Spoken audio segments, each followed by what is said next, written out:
What you say or do is not being recorded, so. Oh, fantastic. I have been warned. Yep. I'm trying to see if I can find it in my feed. Yeah, that's what I'm looking for right now, too. But it looks like it takes a little bit to pop up. There it goes. Come on. All right. Just mute this.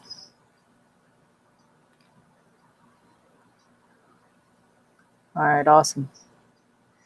We're on. Sweet. Oh, looks like it's going. I did put a link. I put a link to it in this morning's video. Oh, you did?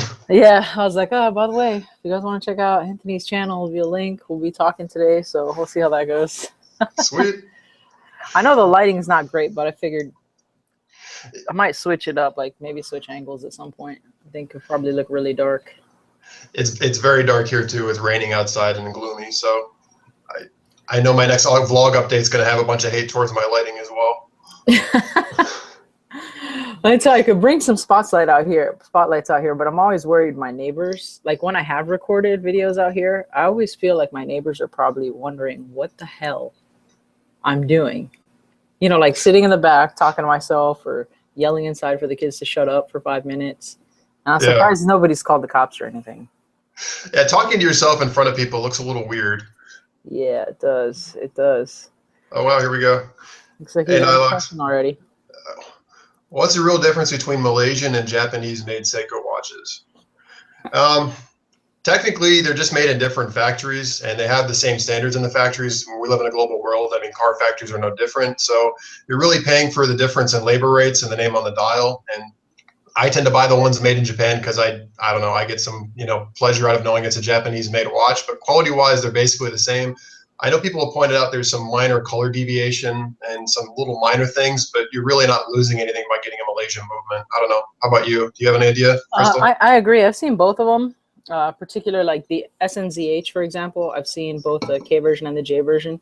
There's no notable differences, right? So it really depends whether or not you want Japan made on the dial versus not. So I think at a certain point, it's really just more our subconscious, like wanting the Japanese made because it's a Japanese brand.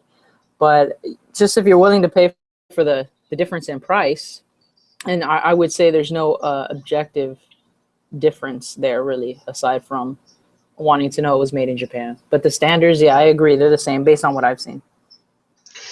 You touched on something which is funny too, which is the price. Even in the secondhand market, it plays a huge factor. Anything with the J on it is worth like another 30% and then some for basically the same watch. Yeah, I mean, if you plan on reselling it, I would get the J version. As a matter of fact, I was in one of the Facebook groups yesterday and somebody was selling a K version, and somebody left a comment that said, hey, had this been the J version, I would have bought it. Yeah. And I'm like, for 40, 50 bucks more for the same watch, would you? I'm like, I would just get the K version, I guess, but that's me wanting to save some pennies, I guess, but I've seen it mentioned, and the guy replied back and he's like, you're like the fourth person that said that to me. So what are you going to do? Yeah, I'm one of those weirdos that knows better and has to have the made in Japan version just because. But speaking of, what are you wearing today on your wrist? I just saw a glimpse. Oh, I am actually today I'm wearing a mod. I was out with the kids, so I'm wearing the Invicta mod. Oh, it's gorgeous. Yeah, this is one of my favorites. I just put it on the bracelet for the first time because I did a mod very similar to this for Chris Marshall, and he wanted his on the bracelet. So when I was putting his on the bracelet, I thought, oh, that looks good. I should put mine on the bracelet. So I did. But yeah, normally when I bang around with the kids on the weekend, I'll just grab, either this or the Marathon and just kind of play with it for that. Or the Patty, which I'm still madly in love with.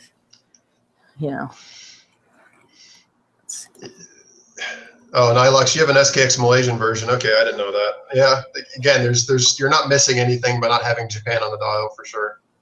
So don't anybody tell you otherwise, even though I won't have one. Well, and I wonder if some of the differences that you find, like I've seen videos that kind of point out the difference between this and that, and the J version versus the K version. And while they find differences, they're so minimal that it reminds me of the quote that says, if you're looking for something, you're going to find it. Yep. So I feel, I sometimes wonder if those are legitimate differences, or they're, I'm trying to find a difference, so I'm going to find a difference type situation. So those types of videos are always a little bit interesting for me. Well, and is the difference a like tangible, better difference, or just a difference in just something that doesn't really matter, right? Right, absolutely. And that kind of brings me back to a while back I did a Swiss made video, or what Swiss made really means. Yeah. And yeah, which is right, a whole other can of worms, right, for like some other 3-hour session. But it really comes down to, if they're bringing these parts in, like you mentioned with the Malaysian factory, they have standards that they have to adhere to. Some of these Swiss brands, they have the exact same standards. So if a company or a manufacturer in Asia is able to meet that exact same standard, then I have no problems with them importing it. The bigger issue is that you're not going to see that savings in the price tag, right? Right. So they're going to pocket that, like, oh, it only cost me 60 to make, and I can still keep charging, 1,020 or whatever. So there's no benefit to us necessarily, but there's a huge incentive on their part to try to find a manufacturer that can produce the quality. Yeah, there's a lot of rumors that Swatch Group's really guilty of that. Like even that Omega's quote unquote sourcing bracelets from China, which, I've seen people pull up receipts that says made in China on some of the replacement parts they've gotten for their Omegas. So everybody tends to play this game, it would seem. Let's see, the reason I asked the applied markers. About your bezel not lining up on the Monster, honestly, I don't think it's because it's the Malaysian versus the Japan version. I think people assume that certain countries of origin are more fastidious, and you can argue that, but I've had Rolexes that had glitches from the factory too on them. I think it's just kind of luck of the draw. These are made by human beings, and human beings have Friday nights when they want to go home, and Monday mornings when they're not paying attention, and stuff happens. Yep. And I've seen them in forums for the J version and K versions of any piece. Yeah. Where they have misaligned, one of the three will be misaligned, whether it's the chapter ring to the 12 o'clock marker, or the chapter ring to the bezel pip, the 12 o'clock bezel pip. So I've seen it both ways in forums, which is kind of why with some of those pieces, I prefer to do the secondhand option, because then you can really check it before you buy it. Let's see what else we got. We got quite a few people up here, Anthony. Yeah. Popular. You bring the crowd. Yeah, no, I just followed you to the crowd. I don't know. More people need to know about you. You make, I'll be honest and say, I think your content's much better quality than mine. They need to find you.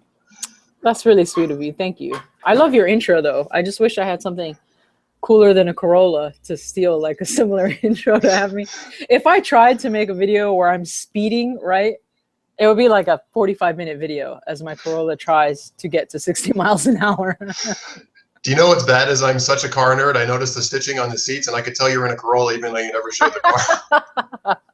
That is pretty nerdy. I'm not gonna lie. I'm a nerd, but oh gosh. Yeah, it's one of those things where on the one hand I do it because I want to see people. I want people to notice that I'm just a total nerd, that I don't deserve any respect. But then the flip side is I don't know. I'm not like showing the car off more that I'm showing off that I'm just a total idiot behind the wheel. Yeah. No, I think it's a really, really cool intro. And I was like, man, if I had something cooler. See, when I first met my wife, I had an Audi TT, which was my baby, right? Was it reliable?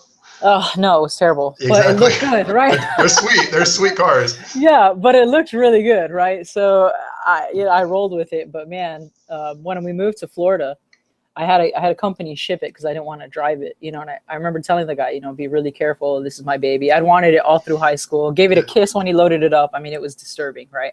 Not at all. I get it. It never made it. The guy that was driving the truck fell asleep. Oh no. While he was driving it. So he started going off the side, and he jerked the steering wheel back over, and the trailer, I guess, wasn't properly attached, and all the cars in the trailer rolled down this embankment. Oh god. Oh yeah. Yeah, so that was the end of my Audi TT. And from then I had to go on to practical mom cars. Yes, which will never be a minivan. Not that there's anything wrong with minivans, but, just not going to happen. I'm not hating. That's one of the benefits of planning to never have any kids is I can still be kind of ridiculous with what I drive. I can't do it. They could have an amusement park inside the minivan. I'm still not buying the minivan, right? Like, I'll take the SUV. Like, my wife's got an SUV, but I'm not doing a minivan. I hear the Odyssey is fun to drive, but I don't plan on finding out if that's true or not. Yeah, I'll drive somebody else's Odyssey, not my own Odyssey. What, oh, wow, we're getting questions. Sorry, I got to pay attention All here. right, yeah, let's see. Wow. What is the biggest size diameter watch you would wear, and how about the smallest? I've bought watches on both ends of the spectrum that I discovered weren't the right size. So the smallest I had and I sold was a 33 mil Jaeger-LeCoultre, like 18 karat Art Deco watch. And right after I bought it, I realized it was too small. And the biggest I had was a 52 mil Invicta that you guys saw probably on my Quartz video. That I still like that watch, but it was ridiculous, and I sold it. So now I would say my low end is probably 36, but more realistically 38, and my high end is probably 46. I don't know. How about you, Crystal? I think I'm worried more about the lug to lug measurement. Mm-hmm. So I think if, generally speaking, if the lug to lug is about 51 and under, I can probably pull it off. The biggest one I've worn is about 50 mil, but I had a real short lug to lug. And then the smallest is actually the Vintage Belova I just picked up. I want to say is 32 millimeters. Okay. And to be fair, in order to make that wearable, I had to put it on a button strap. So it makes it feel a little bit bigger.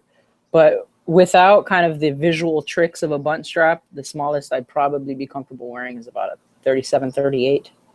Past that, it just feels too fragile, which does not suit my personality. So I don't feel like I can pull it off. Well, that's the thing too, like the whole weight thing. Like I know a lot of people are very into very thin movement watches, and I appreciate them, but I like having something heavy on my wrist that just, I don't know. That's why I haven't gotten any titanium pieces. I got one piece one time, and I couldn't get past the fact that I just couldn't feel it when I had it on. And yeah, I need something that's got a little bit of weight to it, and that's why I got rid of that one. God, guys, sorry, I see you're writing us too. Let's see. Okay, yeah, this all makes sense. Let's see. I think Korean Iron mentioned biggest you can wear is 42, smallest is 39. Can't buy vintage. You know, if there's vintage pieces that you like, I'd say just keep in mind strap options that can make them wearable. So if you're looking at a vintage piece that would look appropriate on a bunt strap, for example, you know, several kind of military style watches, even some older period piece chronographs still look quite at home on a bunt strap, where you can still kind of get that value, that bang per buck type of piece, and still make it feel a little bit bigger on the rest of the bunt strap, which are super cheap to pick up on eBay. Yeah. Well, Korean Iron, too, you got the weightlifting thing going on. So I think the Monster you picked up is a pretty good watch for you to pull off. I think that suits you pretty well, my friend. John Haynes here says, I'm on the fence about the Seiko Marine Master. How do they stand up to the Swiss?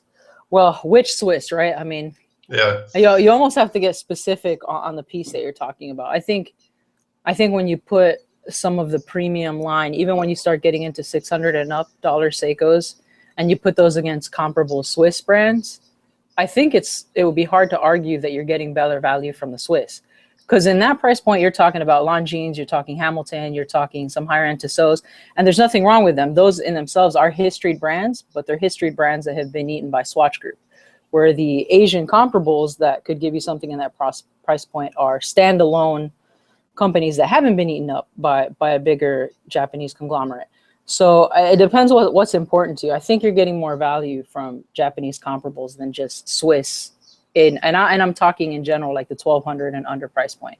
Past that, I think you'd really have to get specific based on the piece. Totally agree with you. And if anything, my bias is to the Japanese. Yeah. Henry, your wristwatch check. Show us what you're wearing. Better not be some sick over Quartz shitters.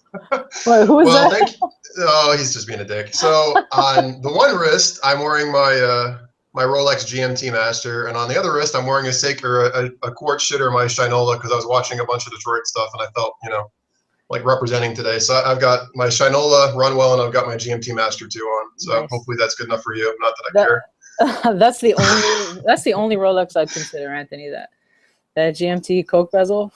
Yeah. Yeah, I love them. I hate to say that I love them, but I do love them. I almost pulled the trigger on a Reversa this morning, and so I feel it. But I just got the Explorer too, so I'm like, I need to stop this stuff because I have two Rolex GMTs now. All right, here's Kurt Noon. He says, any tricks to fitting or adapting a 22 millimeter strap to a watch with a lug of 21 millimeters? I have a Seiko Bullhead with a lug width of 20 millimeters. It's a big watch. I feel 20 mil is too skinny. Oof. You can force it, but yeah, you can force it. I think 2 millimeters is too much. You know, it's kind of like when I try to get into my skinny jeans. Like I'm a little too past that. Could I probably get into them? I don't know, maybe, but it's not gonna look pretty, you know. So I'm not sure you can force it, because if you try to clip the ends, unless you can cleanly seal the ends, like for example of a leather strap, it's just gonna look kind of funky. Maybe, yeah. and not a good funky, I don't think.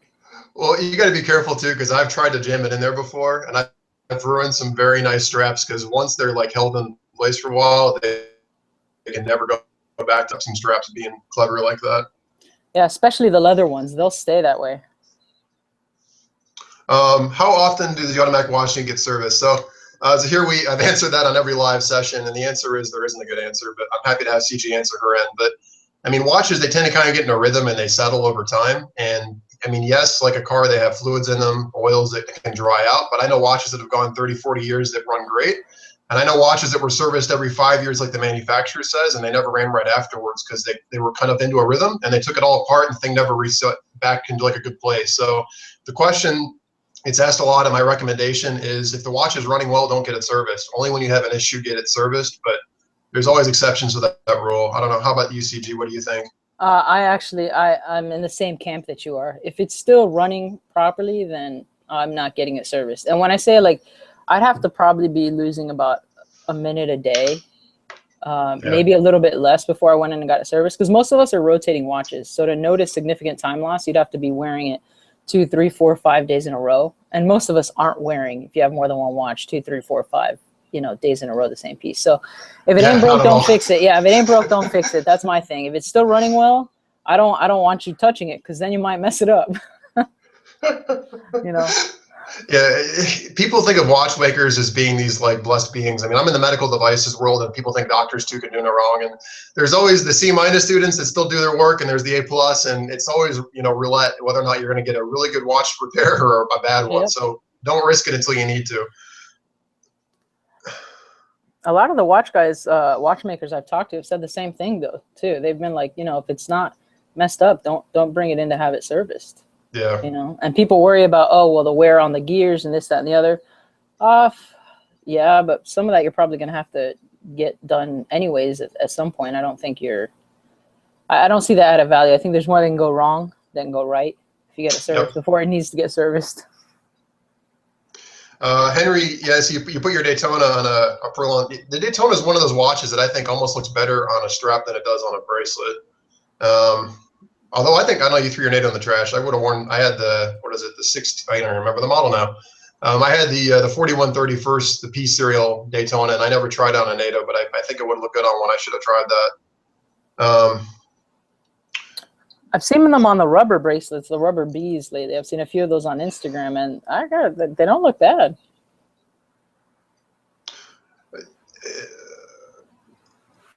Well, yeah, with Seiko, it's true. A lot of times it costs more to service a Seiko than it's worth, but I think you bond with your watches. Like I think I mentioned on one of my videos, I have that 1899 Elgin pocket watch, and I've spent more money restoring it than it's worth, but it's a part of me and a part of my life, and I would never get rid of it, and to me the money was worth it, so it's kind of a personal decision for you at that point. But yeah, I mean, with the Seiko, it's kind of a tough choice. And hey, Paul Thorpe's here. Hey, nice hey, Paul. To see him on here. Yeah, I mean, you could buy a 7S. You could buy a brand new movement for it, maybe for less than it costs to service it, and then just put it right back in your watch, and then bam, you're good to go. Yeah. That would be cheaper than having it serviced if you're really dead set on keeping it. Well, you're always doing all these great mod videos, so I'm assuming with something like you do all the service yourself anyway, not to swap the movement out yourself, no? That's the goal that I'd like to get to, actually. I've just been looking at equipment to try servicing. Let's try starting to get there. We'll see. We'll see. It is super exciting. Yeah, I watched the videos that you do, and I know Kurt's been doing some of them too for Minute Watch, and it's like that's the stuff I want to do, but with my luck, I would destroy the watch. I have like this roped off area in the area between like the living room and the dining room, because we have an open floor plan. Yeah. And that's where I have kind of like my work bench area. So the kids know that nobody's allowed near there, unless they want to spend the rest of the evening on their bed. So they stay away from it. But yeah, it's There's frustrating moments. There's moments where I want to just take it and throw it against the wall and start from scratch. But you know, I edit all the cursing out of the Yeah, I've been trying to cut some of mine out too because it'd be F this every other word. Yeah, you know, it's weird because people mention all the time, oh, well, you don't curse in your videos. Well, like I do at work, you know, I mean, a lot. Yeah. And at home, a couple get away from me every now and then, but I don't know, just pay more attention to it in the video. Sometimes when you hear it back recorded, it just sounds so bad. You know what I mean? You're like, oh, really? The F-bomb right there? Yeah. Yeah, the wonders of editing. If people saw the stuff that didn't make it in all the videos, It would be brutal. It would be I'd be in brutal. trouble. I'd be in major trouble. Yeah, my wife said quite a few times. She's like, "Man, you look so nice, and you come across so nice in the video." I'm like, I don't know what you're trying to imply, but like, if you guys would listen the first time and not talk back, I'd be nice all the time. Yeah, it's always awkward when people know me in real life and watch my videos. They're like, "Huh, that's interesting. Yeah. That's a party we didn't know you had." Yeah, exactly. I'm like, well, you know, next time you want to ask me for something, leave it in the comments section. I'm much nicer there. Wow, so we got some good questions here too. So, Jade, you ever get spotted in public? No, I try to keep my location secret, but I'm not. I have 7,000 subscribers, which is a lot, and I'm very thankful for it. But in YouTube terms, I'm a nobody. Paul, the Rolex market in the U.S., I don't think has really been affected. I know you guys just had that price increase, but I've seen, I checked, eBay, Chrono24, a bunch of stuff, and watch pricing has been pretty consistent. I think if anything, it's kind of stabled off. Like the GMT Master 2, the pre-ceramic 16-710s are like rising like crazy, and now they've been kind of holding pretty flat. So I think we're kind of right now in a holding pattern. I don't know how about you guys are doing. I haven't. I know a few people have made videos about the price increases in the UK, but I haven't seen too much of a pattern here when I look at the pricing online, particularly in the second market here. It still looks to be about the same. Yeah. I'd be interested to ask Dalton. I know I don't know if you've talked to Dalton right before. I don't know if you've seen him on Facebook. Dalton Jr. He's got the green Hulk Submariner. I met up with him at Windup. No.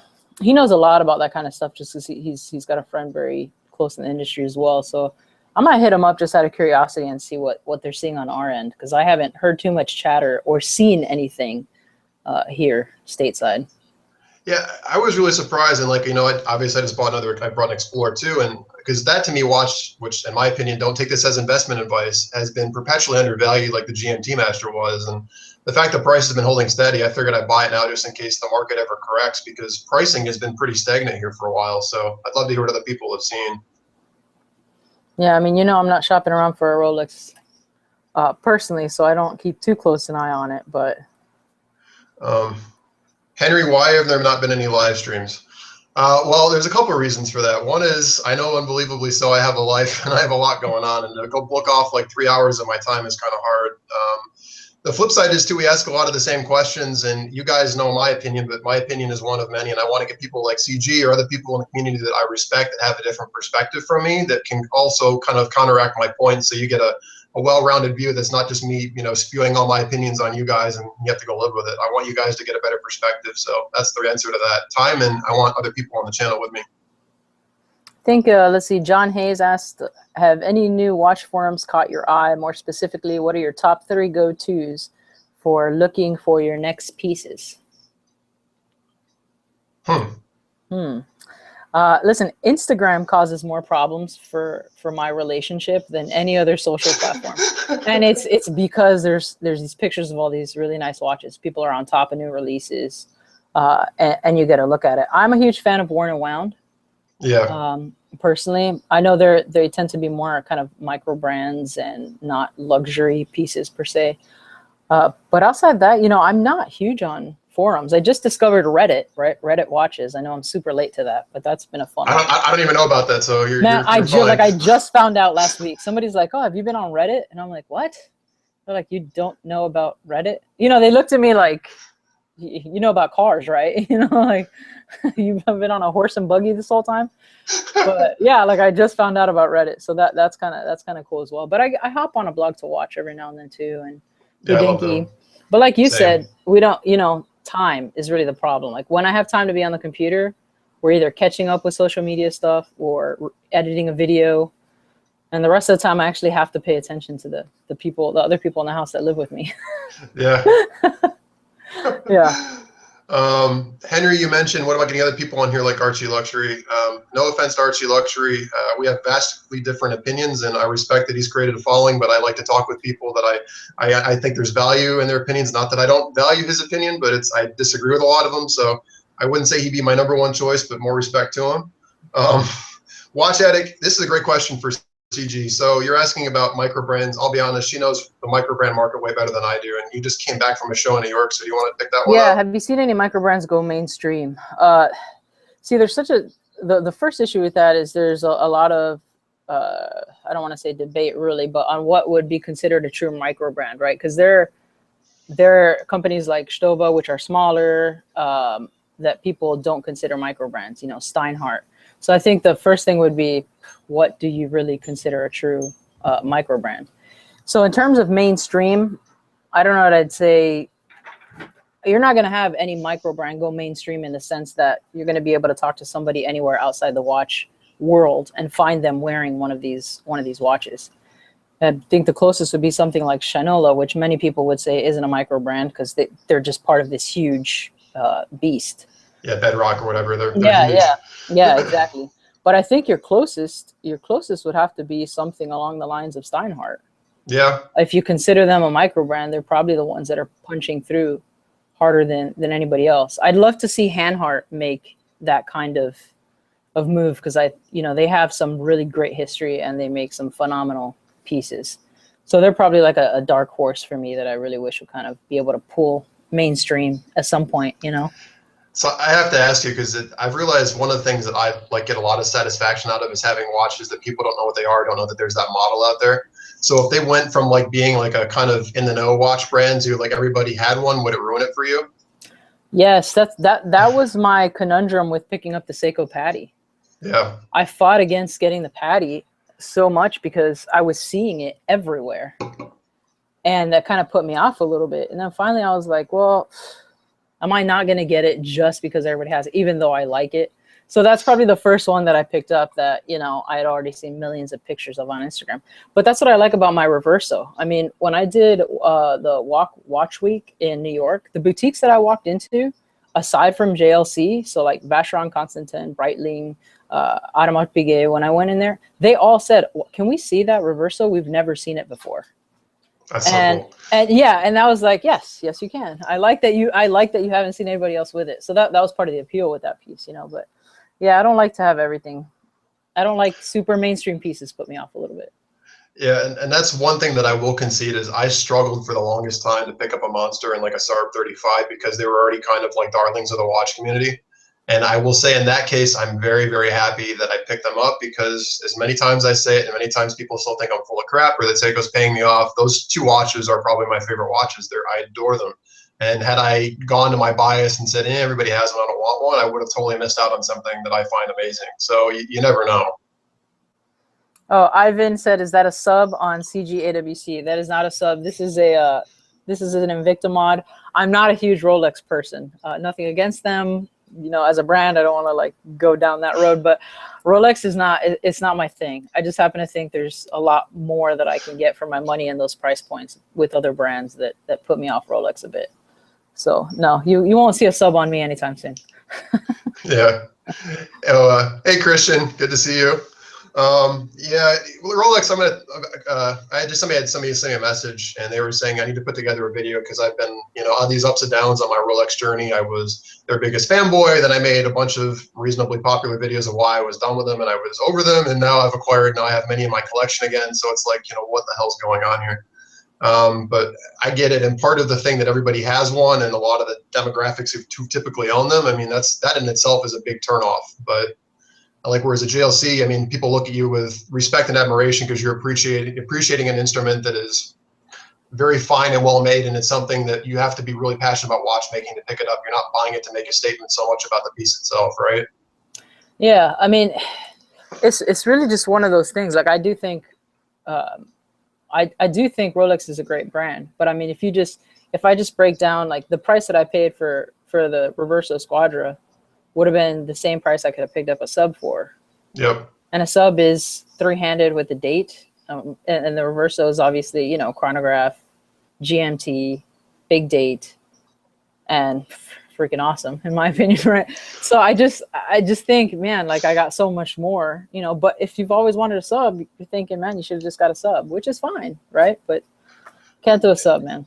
I walk through airports now and I can count like the Rolexes that I see, assuming they're real, right? I'm not getting I'm not getting that close to anybody's wrist, but yeah, I just kind of like that I'm not going to bump into somebody wearing the same one I've got on, which is why we need to get you in a reverso.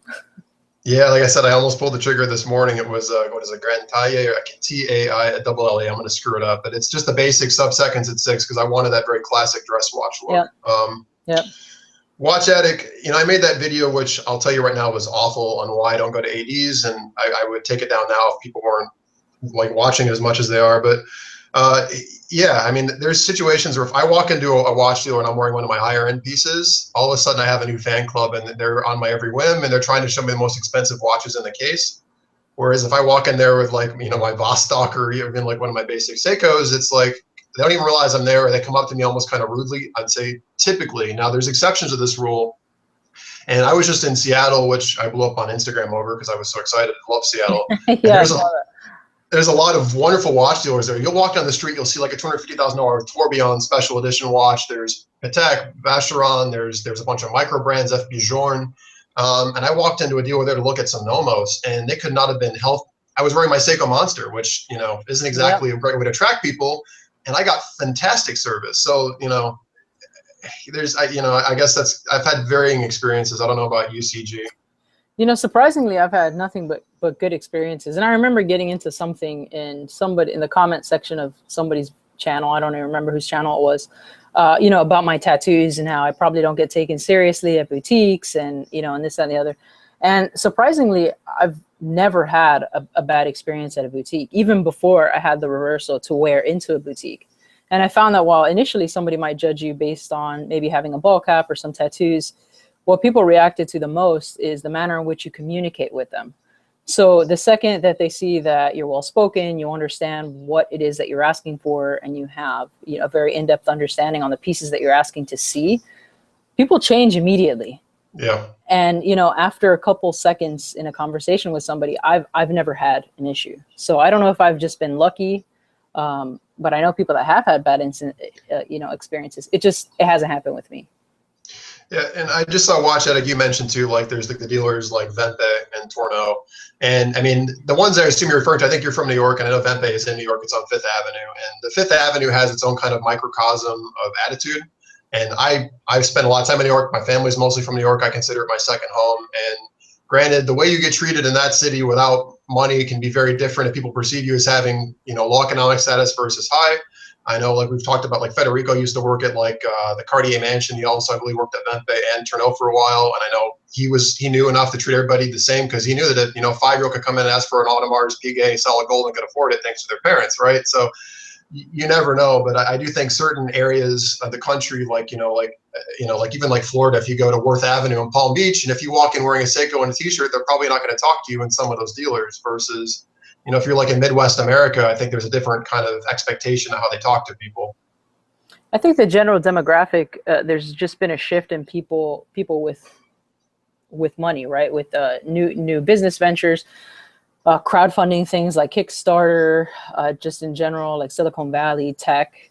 There's so many people that, you know, you could call new money, right? Yep. At this point, really, where you just don't know what somebody's capable of purchasing or how much they've saved up or what their financial priorities are. And it seems to be there's a bigger understanding of that, right? Because I work for the government, so we go to a lot of conferences, and I used to worry about the tattoos, but I'm, you know, meeting with other people that are, you know, just as high up or higher in the leadership prong with much bigger salaries, and the demographic, it's just not what you thought it was. It's not this snooty, stuck-up kind of person wearing a polo shirt tie, you know, with an apricot on, and very stuffy. They're all kind of, you know, everyone's got a couple tattoos. It's much more laid back, still clean cut, right? But it's less. People with money are fitting less and less in the stereotype of what they should look like and should be like. Where I think ADs are kind of starting to catch up to that now. Yeah, and FL Diver, thank you on the congratulations. I'm pretty pleased with it. CG, I know you mentioned you work for the government, and previously I believe you too. You were in the Navy. I'm trying to think. You were in. Yeah, sorry. Yeah, sorry, it's breaking up. Yeah, I was in the Navy. I was in the Navy for 9 years. Wow. And then I got out. So I do the same thing, but as a contractor for the government now. Literally the exact same job. I sit like in the same area that I sat before. But yeah, at 9 years, I had to kind of make a call. At that point, like at the 9-year mark for people, generally you either re-enlist and do 20, or you kind of call it. You know, we wanted to have more kids, and I don't want to deploy anymore, so just call it quits. You know. Yeah, no, I'm jealous. I was going to go in the Navy, and my parents were like, "You have to go to college first," and then life happened. So, thank you for your service, and know that I'm a little bit jealous of that experience. So, thank you. And the Navy, I love our program for the vets. Like, I didn't pay a dime for college, thanks to the Navy. I mean, I got my bachelor's, I got several advanced technical degrees, and my master's, all that on, thanks to the VA education programs. So it's not a bad route. If my kids consider it, I'll be like, hey, save me that college tuition money, and go do your 4 years and go to school for free after that. Not a bad deal. Not a bad deal at all. Oh, wow. What are we getting? Sorry. Kind of ran away from me here a little bit. Let's see. Here's one from Ron Terry. Says, how do you guys feel about these satellite wave watches? Gimmick or legit? Satellite wave. I'm not sure I know what that refers to. Neither am I. I don't know if he's talking about kind of like the radio controlled. That can't be the same thing he's talking about. I'd have to look that up.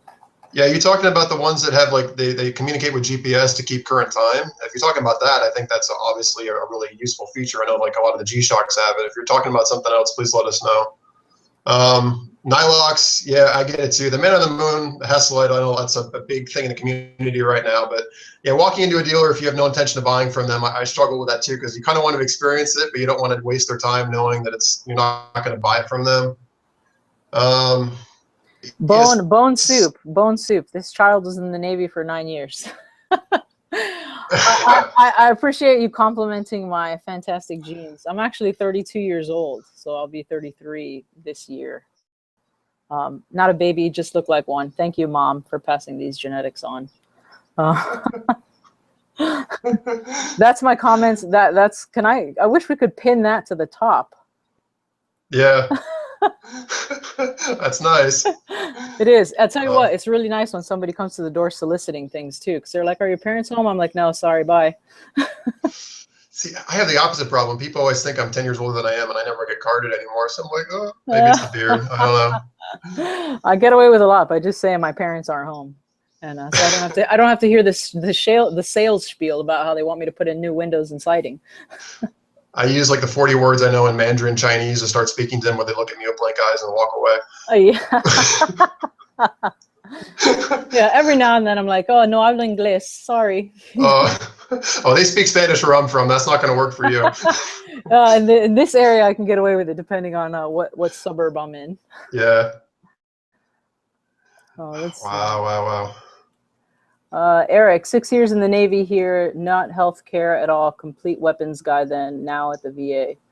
Okay, no healthcare at all. I wonder if you went through the VA. I'm covered through the VA for health stuff, which is nice. It just depends how much the Navy broke you while you were in, physically. Yeah. And if you were a weapons guy, you should have some back problems, and I'm sorry if you do, because nothing they were doing was easy.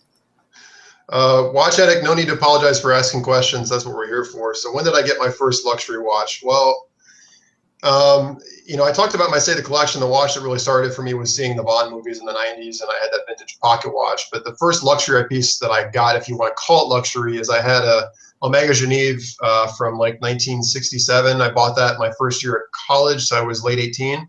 And that same year, I ended up picking up a Submariner. So I kind of, jumped down the line. But I went from that, and then I escalated, I think, to a Breitling Colt, if I remember the thing, and then I picked up a Sub at 18 and a half, 19 years old, which at the time I was making minimum wage. So, I mean, I can tell you can do things at that point. Obviously, I'm in a different financial state now, but when you love something that much, you start putting all that money aside for it, and, I wasn't eating out with friends. I wasn't going to movies. I basically was banking every dollar that I made and saved it because that was a goal of mine. So, I mean, you can afford at any age, but that's kind of what got me started. And then, you know, I just have a fascination with mechanical things. So it wasn't that I just got hooked on luxury watches. It's just that any watch that I just thought was iconic and had a really cool design and there was passion behind it, like I had to collect them all kind of thing. So that's kind of where it kind of went crazy, because it's just, you know, they're little pieces of engineering and they just have a soul about them, and that's kind of the thing that hooked me. I don't know, that's kind of how I'd answer that. Let's see. Philip Mallory says, what was the first watch you remember having as a kid? For me, it was a plastic Timex watch I got when I was like 5 years old for Easter, and then my 1899 Elgin pocket watch. I don't know, how about you, CG? I actually didn't wear watches before like high school. And then the first one I got was just a Fossil watch I picked up at the mall. And, you know, kind of all downhill from there, right? Then, yeah, I should have never walked into that store. But, yeah, that's the first one I can remember actually having. And then my dad got me a Pulsar when I left for the Navy. And that was probably one of the first ones I wore like with regularity. And then that kind of started me looking into things and spending more money than I should have on watches. Yeah, it's an open thing. Ivan, why don't I have a SARG 9 Explorer? This is going to make zero sense, but I'm one of those, if I don't use something, I feel very guilty about it, because I'm aware of what it's like to have and to have not, and I feel blessed to be in the situation I am. And if I'm just spending money on things I don't really need, I know this sounds really BS-y, but I mean, literally, even in my current collection now, I look at it, there's a lot of pieces I don't wear, and it bothers me. So I have a Rolex Explorer now as well, and I love that watch, the one you're talking about, and I would totally wear it, but it's just I don't think I get a lot of use, and I can't justify my brain owning one now. But that's not to say I would never own one, but they're really cool. It's just the way my brain is screwed up. And Bone Soup, I didn't mean to say worthless in the respect of that. I just meant to say is, you know, obviously people look at my current collection, the fact that I had like a, you know, a $10 or $15 watch. I mean, I say it in that, but I was kind of being tongue in cheek. It was, you know, it was a great watch. And obviously at the time I loved it. Kids love anything you give them for free, right? That's very true. That's very true. My kids are running around with the Spider-Man watch that they love because it lights up. They're like, do any of your watches do this? And I'm like, sadly, no, they do not light up. Not like that one. Henry Mania, you're hilarious. Well, two of my cars are on my channel, so you can answer that for yourself. But the reality is as my exes who occasionally watch my channel, which is frightening, would attest to, I'm one of the cheapest people they'll ever meet, and I live below my means, and I save like every dollar I don't need to spend. So I'm a terrible person to date and to be in a committed relationship with. So you're one of those people that is asking for the check to be separated for two people.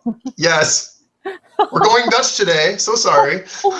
Hey, it's all about equality, right? I mean, nothing wrong with that. But you know, when I buy something, like even like people are like, why do you drive a Corvette? Well, apart from the fact that I like Corvettes, they hold their value. And anything that I buy, houses, watches, cars, I always try to buy them after they've done most of their depreciation and they're going to hold their value. I mean, that's why Rolexes make a decent value out of them.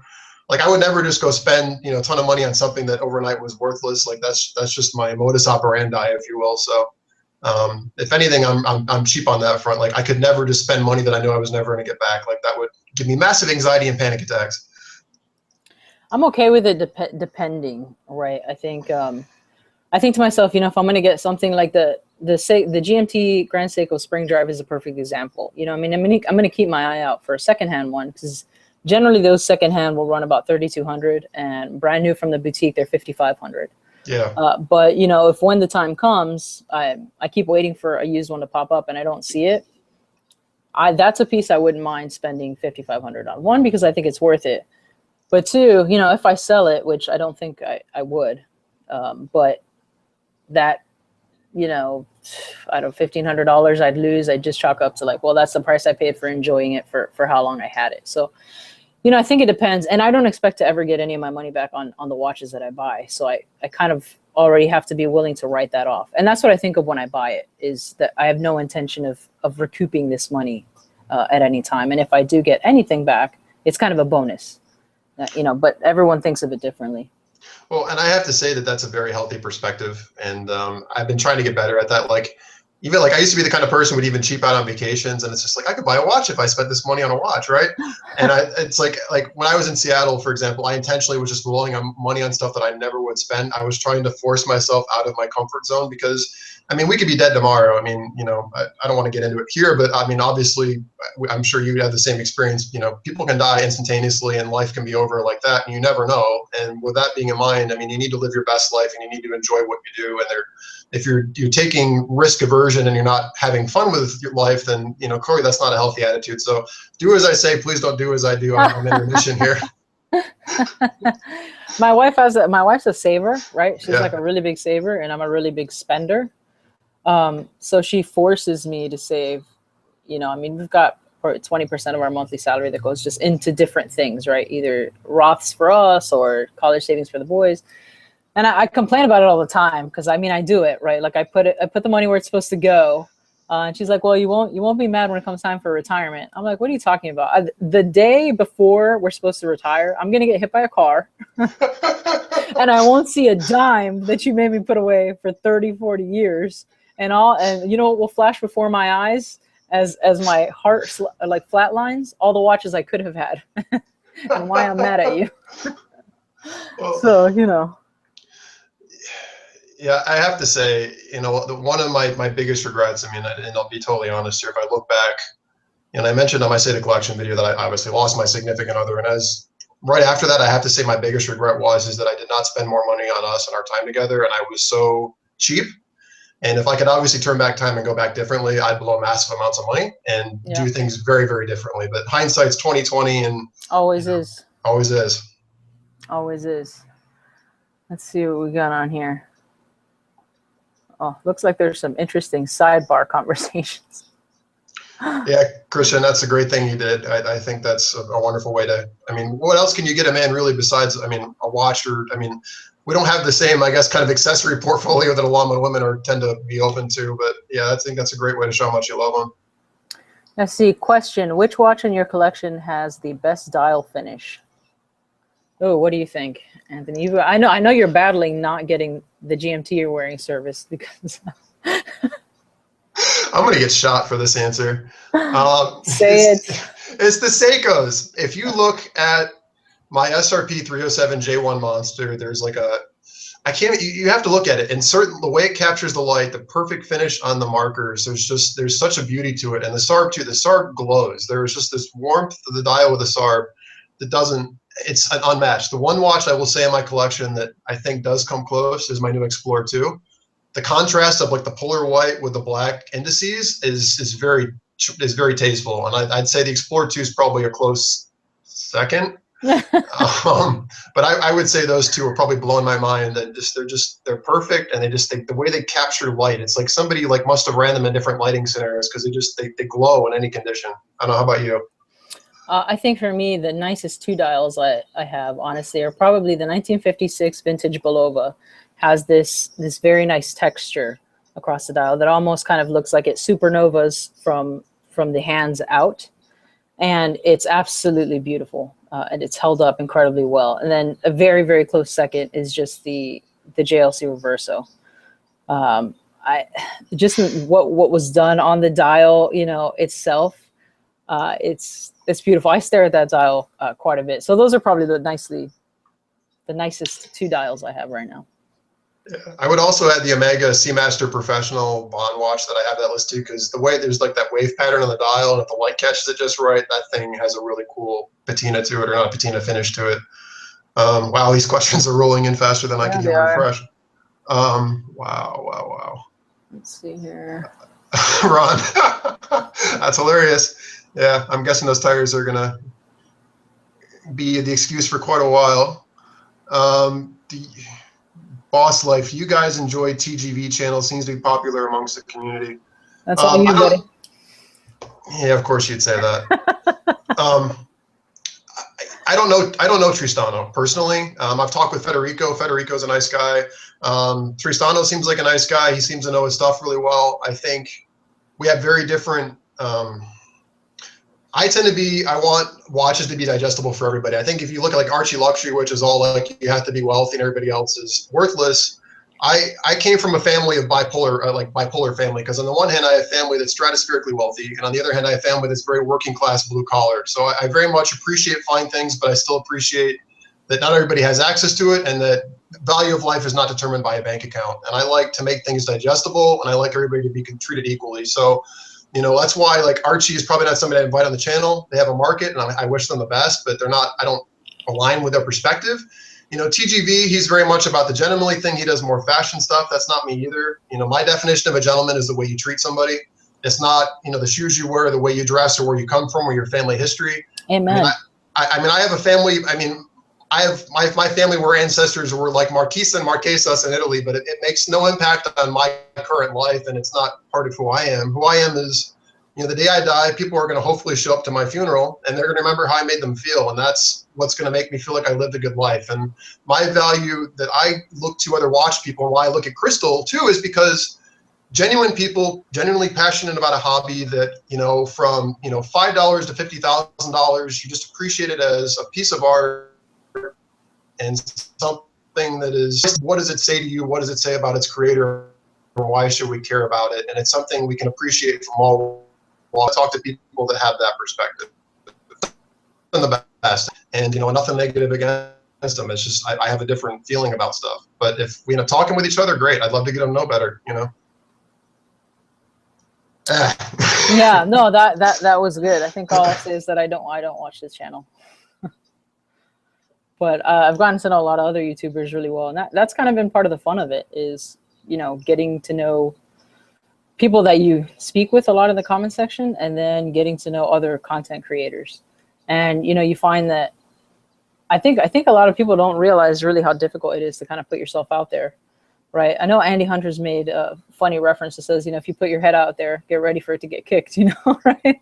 Oh, that's true. Yeah, but I've had a great experience. So I think, you know, the beauty of everybody, there being so many channels, is that you're destined to really, it's statistically, you're bound to find somebody that you enjoy listening to, or you enjoy their content, or have a similar view to, or even if you don't have a similar view, you can appreciate the case that they're presenting, which is really kind of the way that I try to do it. I'm not going to agree with everyone. Everyone's not going to agree with me, but I'm all about having, you know, healthy discourse on it. I can have a discussion with you where we don't agree, but we're fine at the end of the conversation, you know? Amen. Like, yeah, no need to draw blood. Not really my thing. It's messy, and I don't like cleaning up any messes. So. Well, and that's the truth of it. I mean, I have nothing against anybody, because I mean, we edit these videos and people see fractions of our life, but at the end of the day, we're all human beings and we all have flaws. And there's parts of my life I know a lot of my community wouldn't be okay with, and parts of them would resonate, would like me even more. But when we focus on watches, you get a limited perspective. And just because I don't agree with somebody's stance on YouTube doesn't mean in real life they're a complete person. They wouldn't be one of my best friends. I wouldn't have the utmost respect for them. But in a limited way we can see things, there's people like, again, like, you know, CG, or like my friend James from It's Kibble, or Kurt from Minute Watch, that I just recognize instantly. I feel that we have that common ground, and we can have an honest discussion, to your point, where we can disagree, but we can be mature about it and just get along and share a common passion. Yep, absolutely. Plus, one of the things I enjoy about particularly your channel is that you're not one of those people that mistakes their opinion for factual. Like, I can completely acknowledge that what I'm saying is my opinion, right? I'm not confused on what the definition of a fact is and what the definition of an opinion is. So many people have a really hard time finding that they're not the same thing. And as entertaining as that is, I don't understand why it's so confusing. I don't think my opinions are that important. Oh, Jay Sykes here has a good question. He says, has anyone seen a snowflake dial up close and personal? Have you gotten a look at any of those at the Grand Seiko boutiques? I have not. I've only seen like 4K images of them online, and they are drool worthy. I mean, apart from the spring drive, which again, I am a stickler about. Devil, yeah, I know. Pure mechanical. But sad. I know. I say that wearing a quartz watch on one of my wrists right now. So total hypocrite. Feel free to get angry with me, but that dial is, if there's a definition of watch porn, the dial on that watch is watch porn for me. Yeah, I saw it at the boutique when I tried on the GMT spring drive, and it is absolutely gorgeous. There's glimmers of that very much remind me of a meteorite dial. But the meteorite dial patterns are much more rectangular, where the snowflake is they're a little bit smaller, a little more square type of patterns. But yeah, it's gorgeous. It's gorgeous. I should have taken more pictures of that one, but it's not what I went in there hunting, so I kind of didn't pay that much attention to it. But it was beautiful. Yeah, we tend to go through these. You're saying meteorite too. We tend to go through these phases where certain dials are really popular. Like, was it Mother of Pearl was a really big trend for a while too. Interesting to see how that stuff ends up long term on the market. I just like to see how some of these will age. Yeah. Really, because I don't know. There's some types of dials that I don't think you're going to get that vintage charm with in time, and that might not necessarily be a bad thing if that's what you're looking for. But when you think about how huge the vintage market is right now, I mean, I think vintage pieces are the highest prices they've been that I've seen in the last 10 years. That's and they're trending right now. You know, I almost hate looking on vintage sites because there's pieces I love that, even though I still think they're worth asking price, they're $400 more than they were when I was looking at them 5 or 6 years ago. You know, it's insane. Well, it's like some of this too. I don't think that I had a big effect of this, but I think the watch community can be blamed for this. Like even watches like the Orient, or not the Orient, well, the Orient Mako and the Seiko Monster. The Seiko Monster, especially the Japanese market version on the used market, has gone up like $100 in the last like year. The SKX has gone crazy lately. I think we're probably somewhat to blame for these trends. Maybe not me personally, but the watch community getting all hyped on them. I mean, we.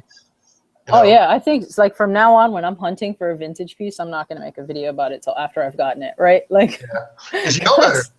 Yeah, because somebody mentioned it too when I did the video on the Citizen Challenge timer, which I think is an incredible piece. Other people were looking for them and they sent me messages. They said, "Why did you make the video? All these prices have hiked up. They're impossible to find for under 500 now." And I'm like, "Look, I'm just as pissed off as you are. I'm still looking for a donor piece, and I have to like eBay snipe these." You know, so yeah, lesson learned there. I'm not mentioning anything till after I've gotten it. Henry, sorry, I saw you ask that question earlier and I missed it when you get a chance. So I'm not really sure what you mean. Opinion on annoying close-up pictures of watches instead of a good proportion showing size, clothing, etc. You know, I tend to do both. I think, like we were talking about earlier about dials. I mean, there's some watch dials that I think are just in up close, finite detail are like works of art. And so I think those pictures have a purpose in life. The flip side is I'm guilty of taking some pictures at a distance, you know, just to show you how, you know, what I'm wearing today. Not that I think I have a fashion sense, but just because, you know, I know people want that stuff. So I get you have a bias for one over the other. I think if anything, I like to see the watch closed up and not my hairy arm attached to it. Yeah. So I don't know. How about you, CG? Not that. Well, I love your hairy arm. So I would have no problem with those wrist shots. But no, I think the close-up shots have value because that's where you're going to find that's where you're going to find what you're paying for, really. I mean, you get those kind of zoomed out wrist shots where, you know, you can get an idea of the proportions. So I think a balance is important.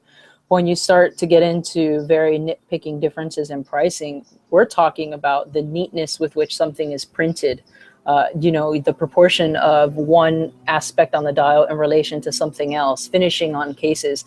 I mean, so it's kind of one of those things where you can hide a lot by zooming out.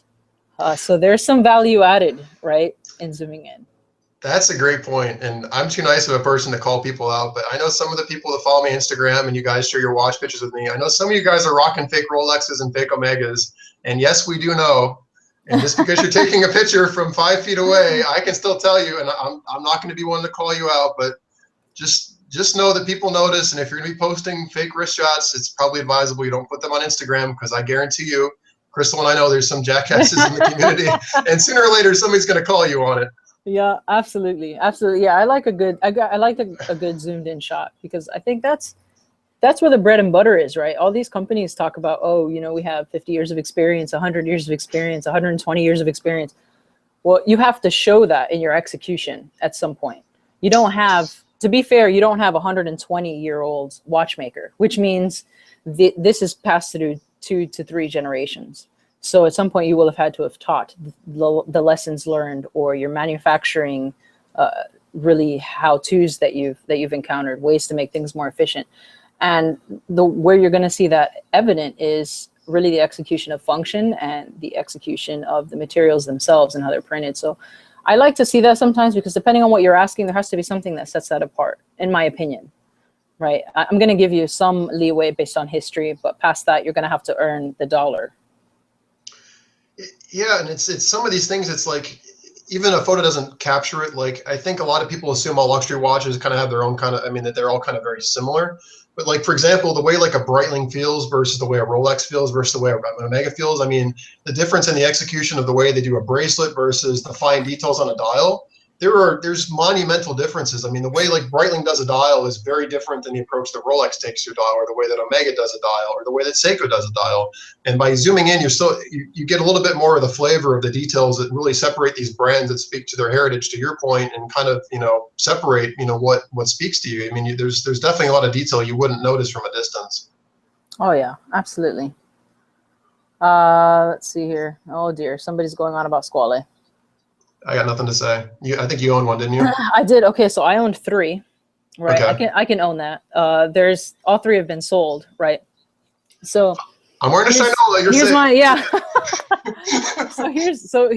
here's my deal with that. Here's my issue with that brand, right? Yeah. Is that the brand but touts the history behind its claim to fame, which is its ability to execute cases with such precision that the cases were purchased by higher end brands, as Blancpain, for example, that is the one everyone's most familiar with.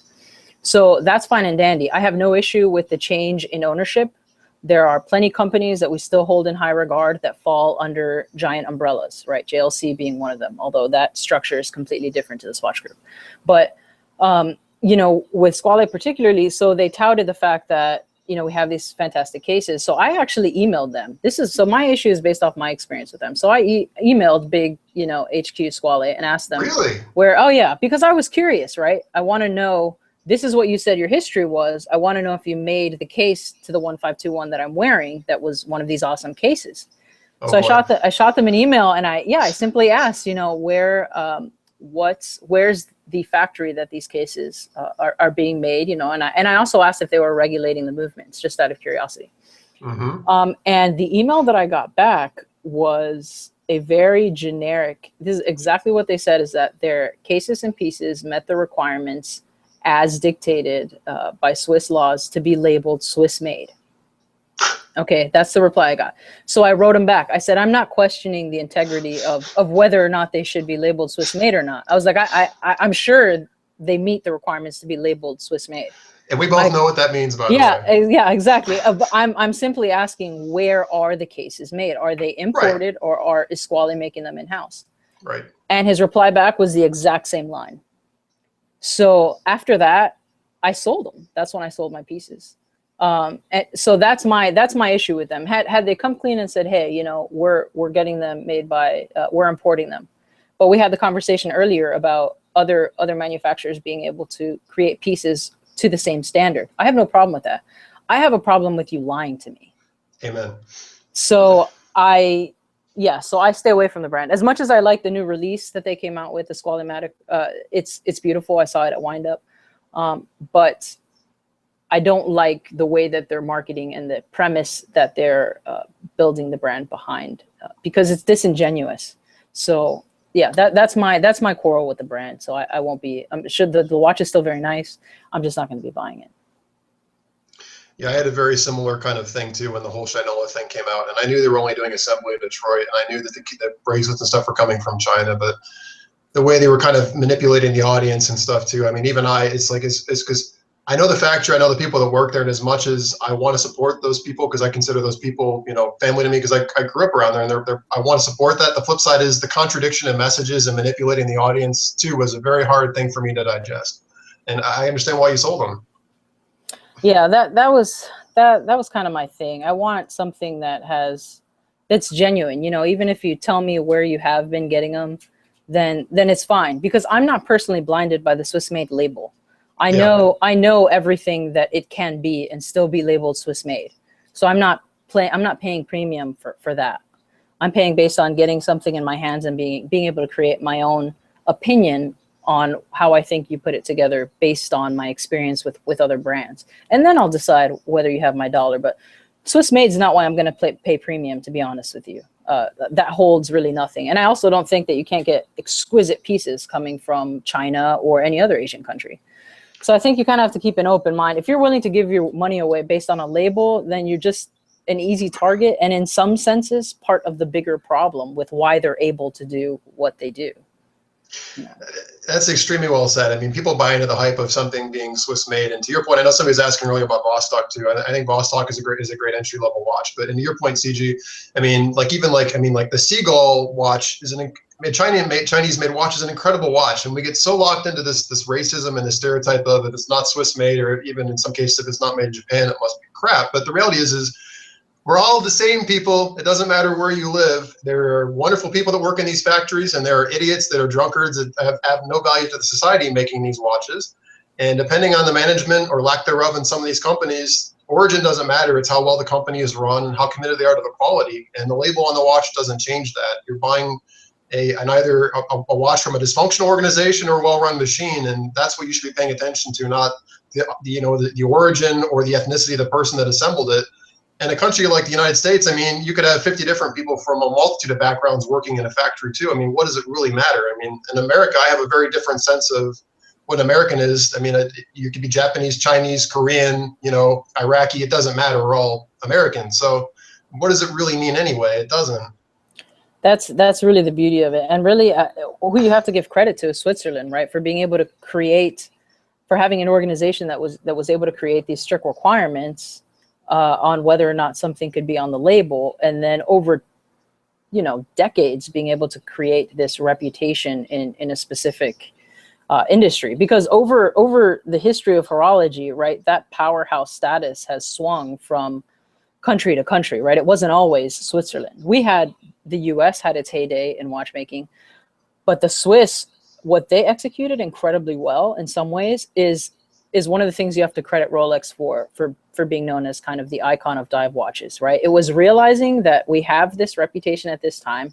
How are we going to capitalize on it so that we can execute and benefit from it long term?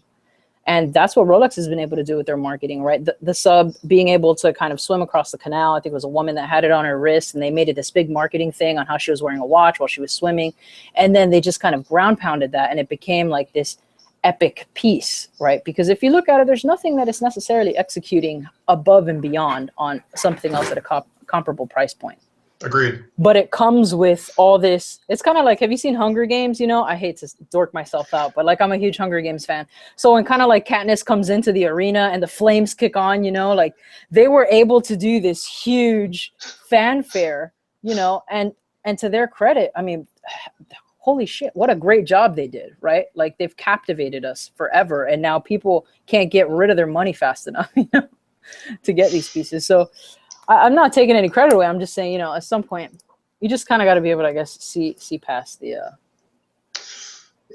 Yeah, I couldn't say it better. And Henry, I know you're saying I might be too young. I remember pagers. I'm part of the last generation to remember pre-internet and pre-cell phones. Well, I remember begging for a pager. What are you talking about? That's the first thing I ever got stolen was a pager in the 9th grade. I wanted one as a kid. I remember the car phones too. I'm about to turn 29 if you wanted a reference, but I still remember the days before all this stuff. And in some respects, as much as I'm enjoying this right now, the days before internet weren't that bad, and in some cases probably better. Oh yeah, I remember sitting there for with dial-up, taking turns on AOL online, fighting with the siblings for whose turn it was to be in a chat room you had no business being in. Yes. Terrible parental oversight at that time because we just didn't understand it. Child predators. Oh, yeah, it was terrible. God, I can't imagine half the people I was talking to. Good evening, Mr. Crane. Hey, there's Simon. I haven't seen you in a while, my friend. Simon, I'm wearing an Invicta mod. You can come on over and throw it off a bridge. Silly rabbit. He makes me laugh. I appreciate that you do that stuff because I would never do that to my watches. Man, I'm not giving him that. Are you nuts? No. I mean, that's why I tested the Marathon myself. I told my wife I was thinking about sending it to Simon. And she's like, you can give me the $26 for shipping and I'll throw it off something. I'm like, or not. Well, just calm down. I don't want you making any more aggressive statements towards my watches, or I'm going to find out if I can get a restraining order. Oh, gosh. Oh, yeah. Jay, spot on. Exactly. All the previous enemies in World War II are making awesome watches, which shows you we can all get along and do things productively without having to constantly pick fights with each other. Yeah, man, let me tell you, some of the German brands, like one of the brands that blew me away at Wind Up was Mühle. Mm. Some of those Milan Glashut pieces, which I'm sure I'm not pronouncing that properly. Wow, they're nice. Yeah, no kidding. Man, they're really nice. The problem is just that some of the designs are very, they're kind of out there. I don't know if out there is the right word, but it's a little more eccentric, you know? So a lot of their pieces don't necessarily catch my eye, but when you get into looking at the decoration that they have on the movements, it's phenomenal. Yeah, I think a friend that I constantly see in the comments, you might see him on your channel too, is Mark Percival. He's on Instagram as like Blue Dial's Rule. His collection is crazy large, and I think he has a couple of those. And when I've seen them, I mean, even to your point too, it's just like, wow. I mean, they look pretty fantastic. Oh yeah, absolutely. The crazy part is there's just so let me ask you this: how do you feel about Kickstarter watches? I have some mixed emotions on them in general. I do too. So here's my take on that. One is, part of me is still indoctrinated with old school America of pull yourself up by your bootstraps, and like the whole idea of asking people to support you is something that I have personal problems with, which I recognize is ridiculous. And I think it also fuels people that really add no value to just randomly collect money. The flip side is you know, what you and I both dealt with him is, you know, Jack at Palacio. Yep. The stuff that kid is doing at 19 years old, I'm like blown away by his drive and determination to do what he's doing. And I want people like him to succeed.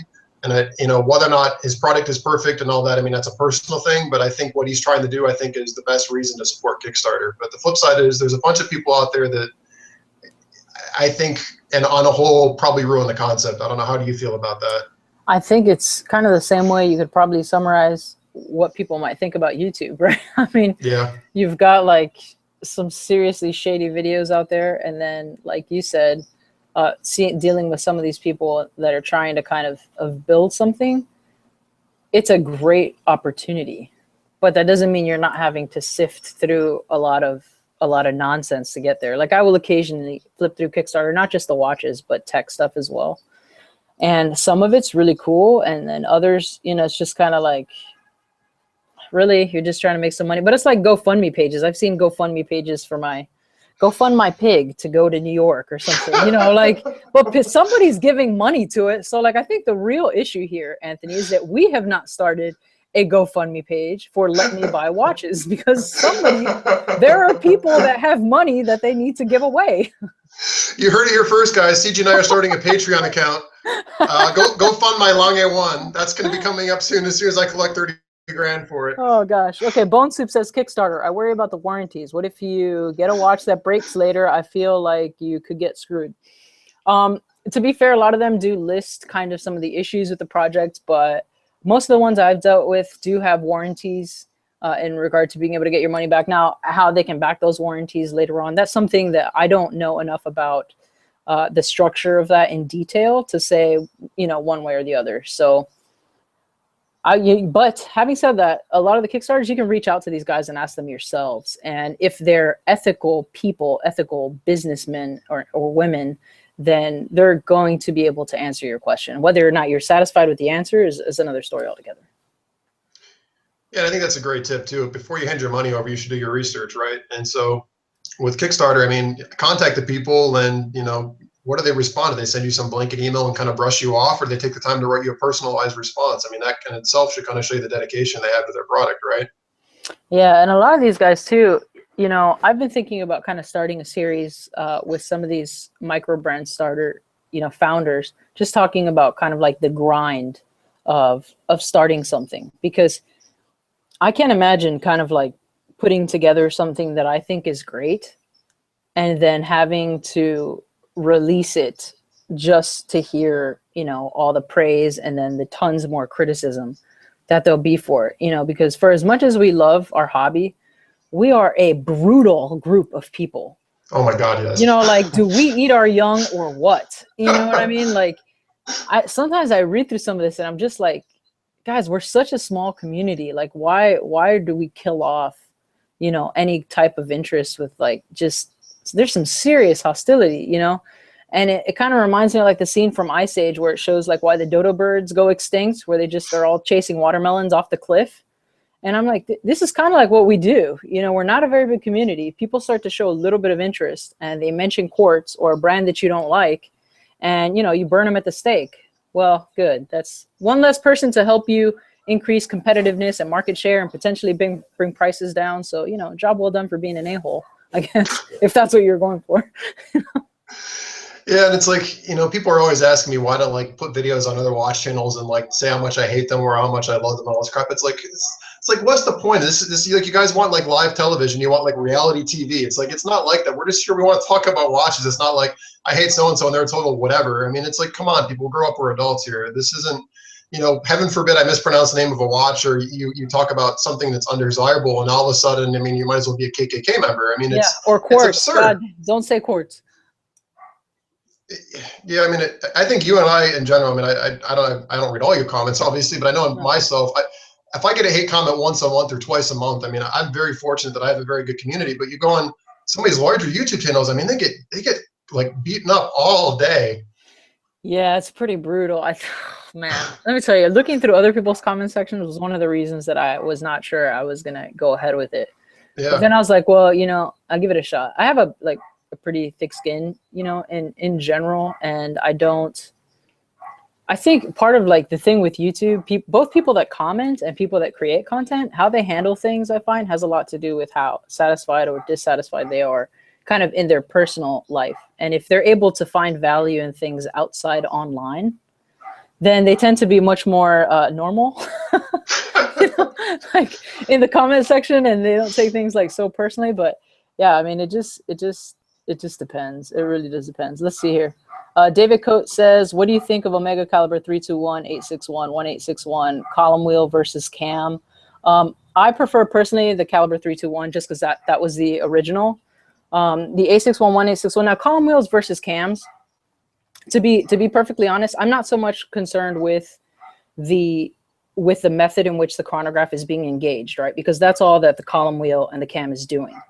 What I would take preference in is how the chronograph is actually starting the seconds hand. So whether that's happening with a lateral engagement system versus a vertical clutch.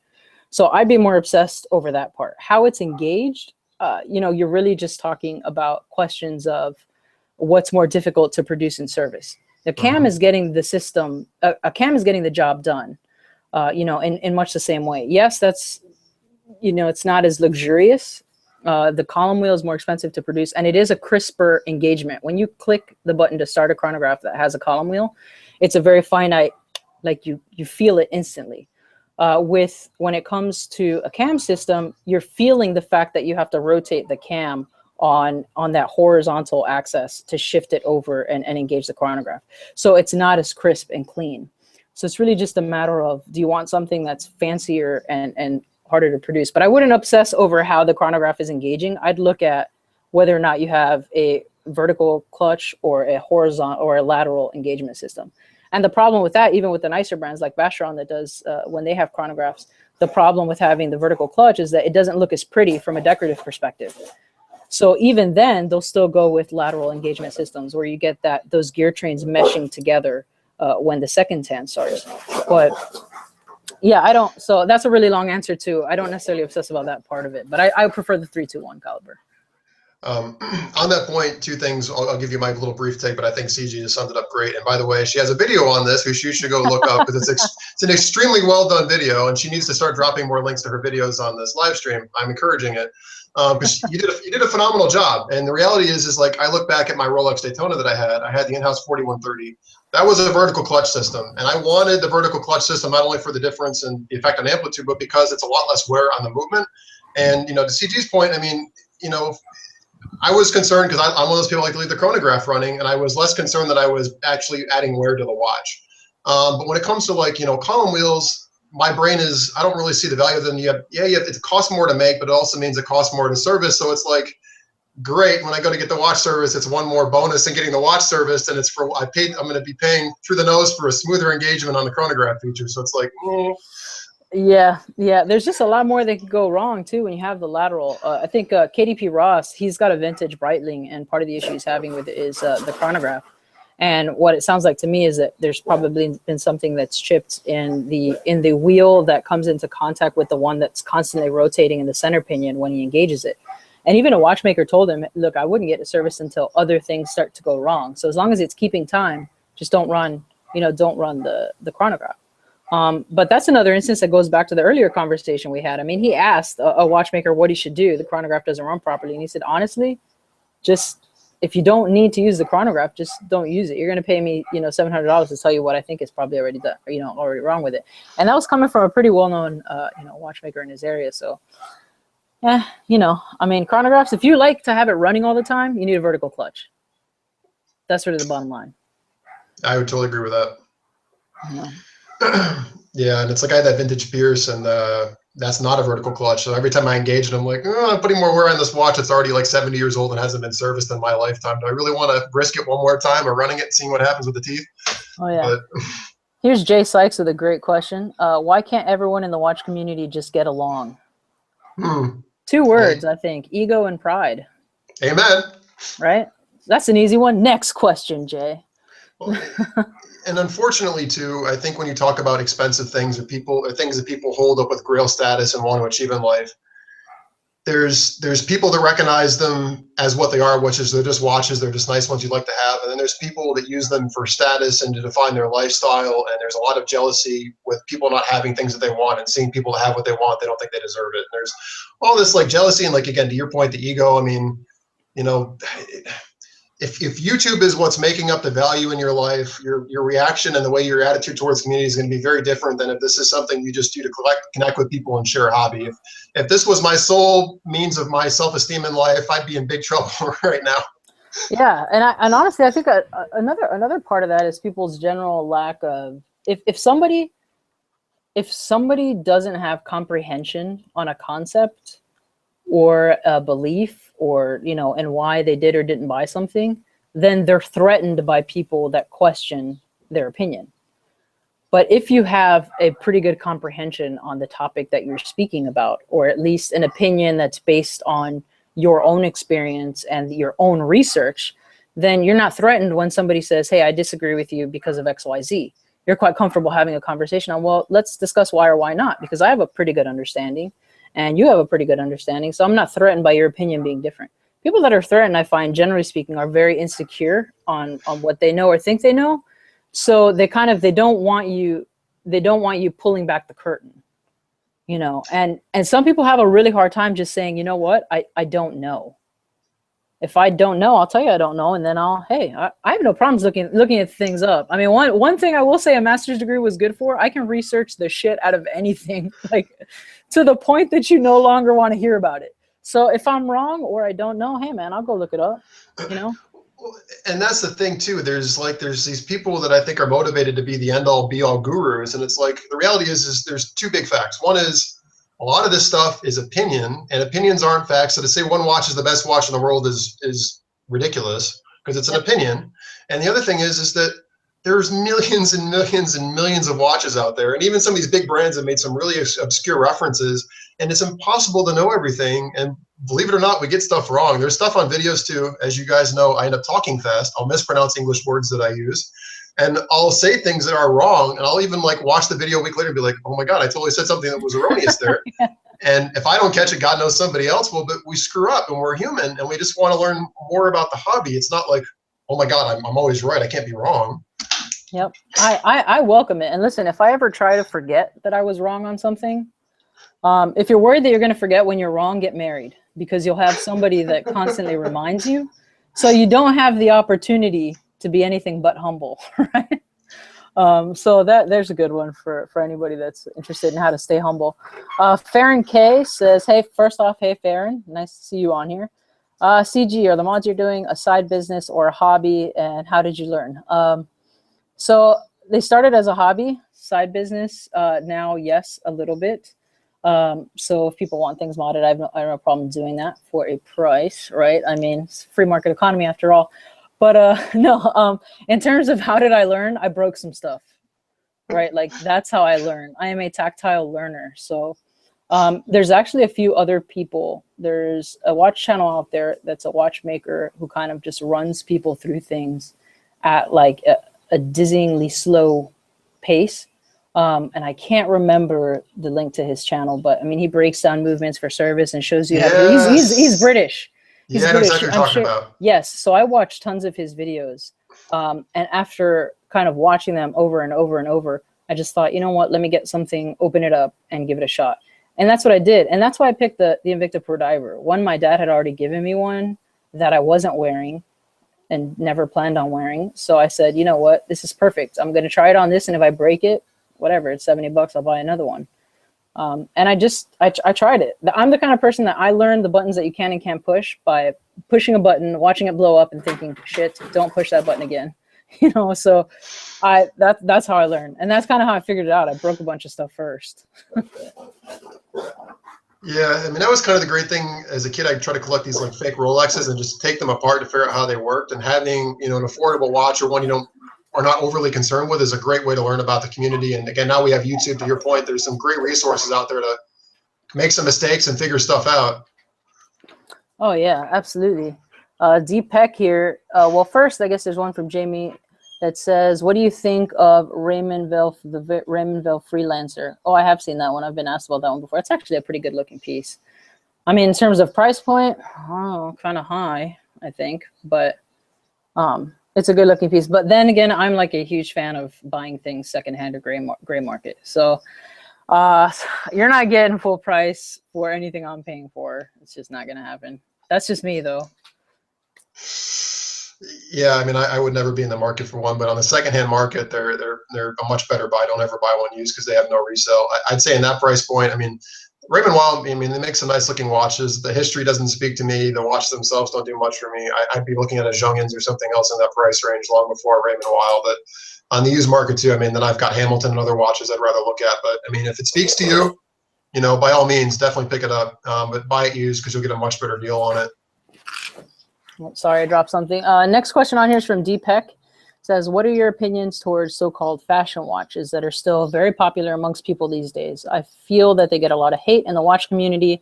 Examples he puts up here are Armani, Michael Kors, etc. Oh, Anthony, you start. Thank you. I appreciate that kind it's gesture. Your channel. I don't want to be rude. Of course.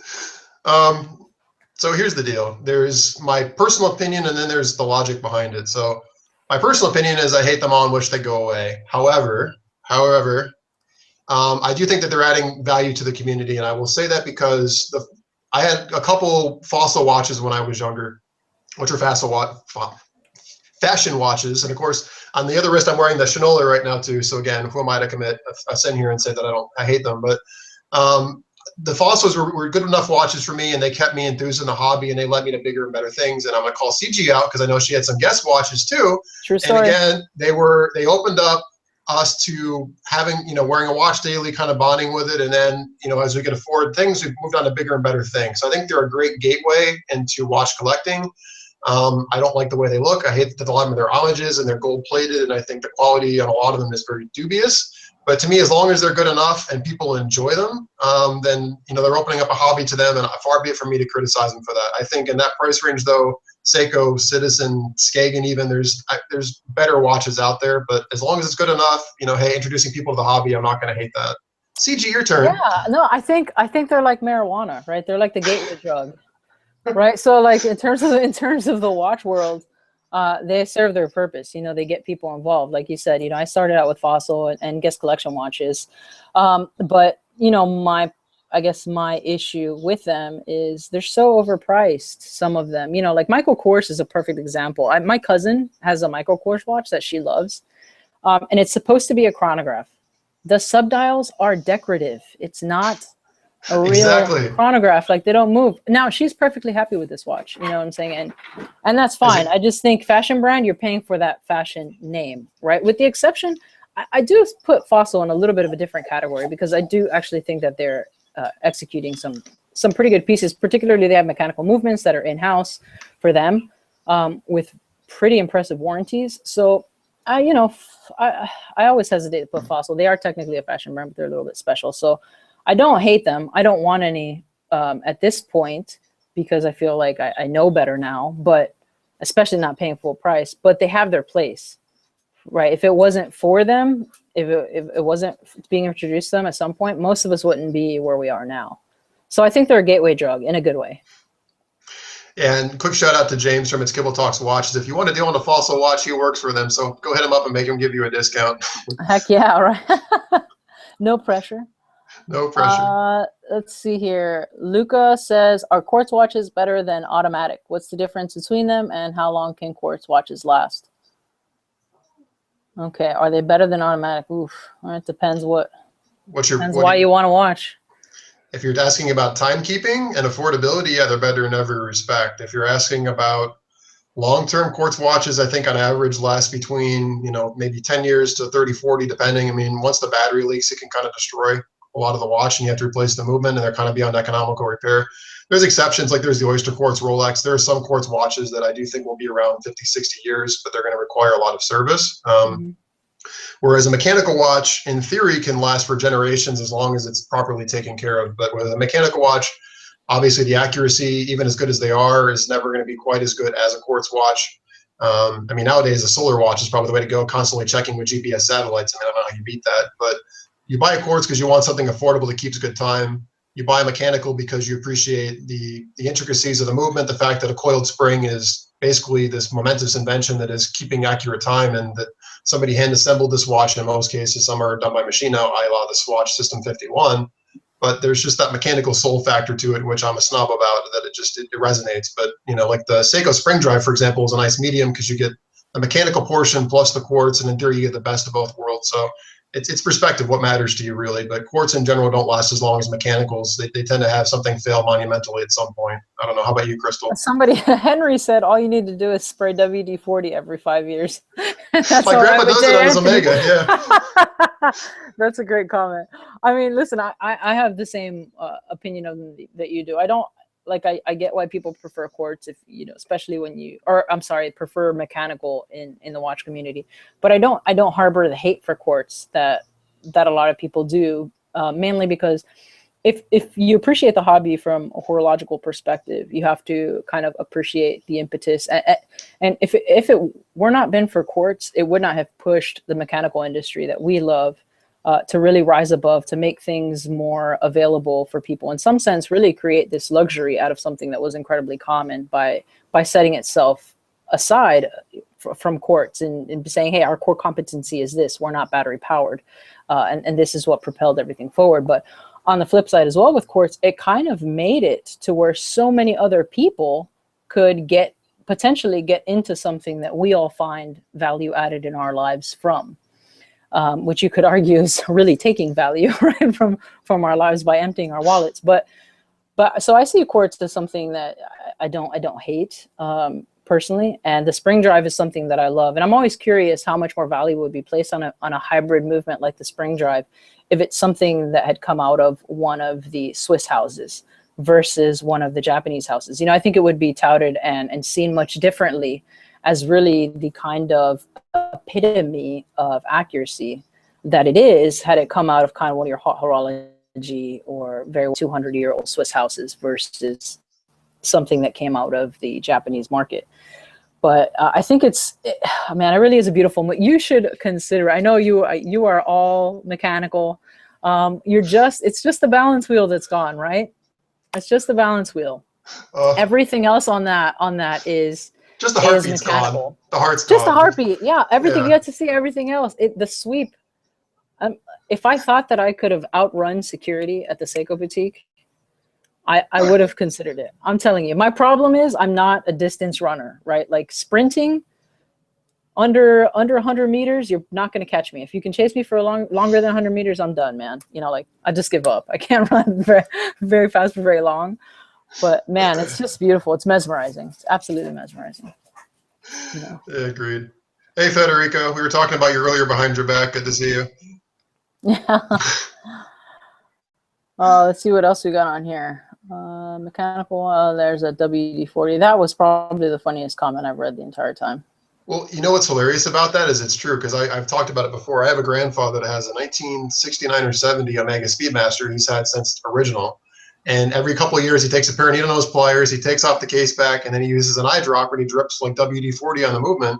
And the thing runs beautifully. And he took it to a watchmaker a couple of years ago, and the guy's like, this thing runs like brand new. Who's been expertly oiling this thing? Oh my gosh, that's actually pretty funny. Listen, WD-40 and electric tape, they solve a lot of problems. All right, those are two things that are never in short supply in my house. Yeah. You know, I can fix just about, and the Navy can fix several carriers with electric tape. The carrier that was in Japan for a long time while I was in was covered in electric tape and duct tape. Disturbing as that may be. You were in Japan and you were on a carrier? No, that was the Blue Ridge that was in Japan. I had lots of friends. So I was out of Virginia on the Truman. I was on the Truman and the Roosevelt. You were in a Nimitz class in Norfolk. Yes. Oh, yeah, you're my new best friend. Sorry. Yeah, anyway. Man, I loved it. I was in Norfolk for years. That's where I met my wife when I was stationed in Virginia. I've been to Norfolk. I haven't been on the carriers though. I was on the Ticonderoga class and the Spruance class destroyers. Oh God, we need to talk. They're incredible, man. They're incredible. People, and I'm not a great swimmer at all. Yeah. Right. So there's all these jokes that come from my being Cuban and not being a good swimmer. And I'm like, listen, my people are known to float with the current to Florida, right? Like no matter where you drop me in the water, I can find my way to South Florida. I was like, so I'm good for that. But swimming, no. And they're like, oh, well, you were in the Navy. I'm like, we don't swim everywhere. I'm on a giant carrier, you know, like I don't. And the fact that these things float are just, they're absolutely incredible. Yeah, no, I would love for anybody out there has access to show me, you know, the 2 nuclear reactors in the steam turbine section of the ships. Please let me know. I'd love to go check one of those power plants out. I'm not sure that you do, because let me tell you something. The nukes on the ship, number one, they're all super socially awkward, right? Because they're these incredibly smart. Generally speaking, they're these really smart people that can't interact with us dumb, like me as a dumb person comparatively to them. But anytime they were carrying things through the ship, you have these really small P-ways, really small hallways. There's somebody about 50, 60 feet in front of them yelling at you to clear the P-way. But what I noticed about them is all the guys that worked in the nuke division, they had these white patches in their hair, right? Like perfect circles of white hair. And I'm like, man, I'm not sure you guys are wearing the necessary safety gear, or if they're just dye you guys all with some white patches of hair. But there's something seriously wrong. So I'm not sure that you want to tour all this, okay? Like these guys, I don't know what's going to happen to them later, but it might not be pretty. So I know I need to get back to watches. One more shout out. One of my good friends was I've talked about it in videos, was a nuclear officer on board the Parchi.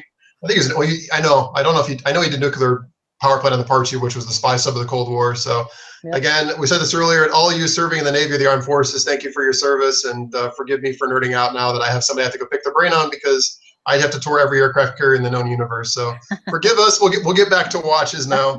Shout out to Philip too. Shout out to Philip. He's out there. He's a Navy buddy of mine. Federico, by the way, if you want to join us, feel free. I'll shoot you a link. What watch questions did we miss on my awful tangent? I'm so sorry. Oh dear. Let's see. Somebody said they like the dog in the background. Thank you very much. That's Jaeger. He is a giant pain. Let's see here. Kurt says, my wife is Cuban/Mexican. Still many fights in her household. Oh yeah, tons. We're good for fighting. See, but we blanket it under being passionate. So I'm not argumentative. I'm just passionate. That's how we hide that. Let's see. What are your thoughts on the extreme watches like the CX Swiss military automatic divers or their Rolex brethren? Decent movements versus some of the other Swiss houses from a cost perspective. Extreme watches. I think you'd have to put the Breitling emergency, which was literally the size of the palm of my hand. It felt like when I tried it on at the boutique. What do those things weigh? Those things got to weigh a ton. But you know what was really weird though is that having it on, I thought, oh, it's still kind of cool. And I asked the guy if that's actually saved anybody's life. Yeah. And yeah, he said that it has. And extreme watches, a zombie apocalypse, yes, absolutely. Right. But I'd probably have like a solar watch or something like that. I think it really depends on, personally, this goes into practicality, right? Like we all love dive watches. I don't dive. I don't go anywhere that takes me outside being the top of the food chain. So the second you get in the water, you kind of go down to like second or third in the food chain, and I'm not voluntarily pushing myself down the food chain, right? So like I don't do the diving thing. But extreme watches are kind of one of those things that they really are the epitome of a novelty, which is, to be fair, what several houses call their hot horology, pieces. That's exactly what they are. As much as watches in general are essentially a novelty, having watches that have extreme complication or extreme capability in terms of depth or temperature are very much the epitome of novelty. You know, so I think they're cool for what they are, but I mean, you're definitely not going to walk around saying you need one unless you're stuck on the top of Mount Everest and your watch stopped, I guess. Well, it's funny. I mean, yeah, I mean, like desk diving is a real thing. That's about the depth of my watches go. And the Breitling Emergency, I mean, I know they're quartz, but believe it or not, I've actually kind of been interested in them too. But I know with my luck, I would be one day I could not resist the urge to pull the beacon out, and I'd be slapped with a multi-$1,000 fine for doing so since it wasn't a real emergency. Well, you'll get a bill for the tax dollars wasted on that one. Don't you worry. Yeah, that's yeah. Oh, and by the way, feel better, Federico and Simon. Good talking with you, and yeah, later, catch Simon. Up.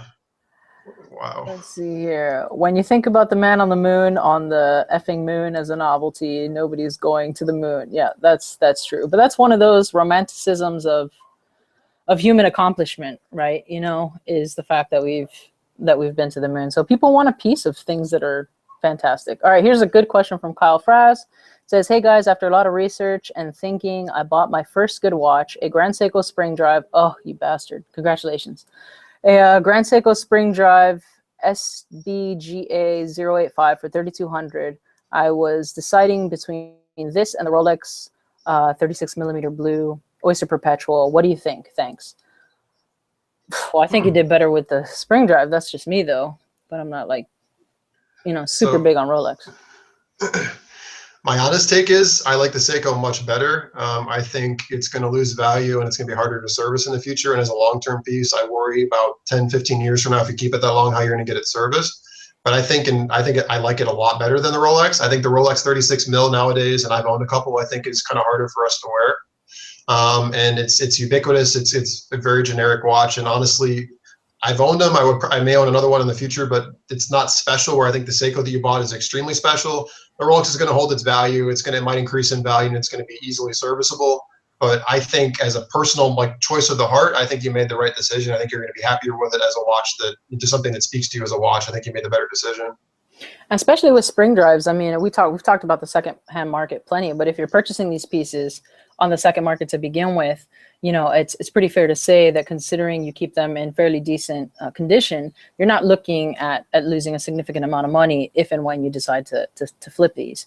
So to your point, Anthony, it'd be interesting to kind of ask Seiko what the capability is going to be to replace the portion of the Spring Drive movement that may short circuit at some point and need to be replaced.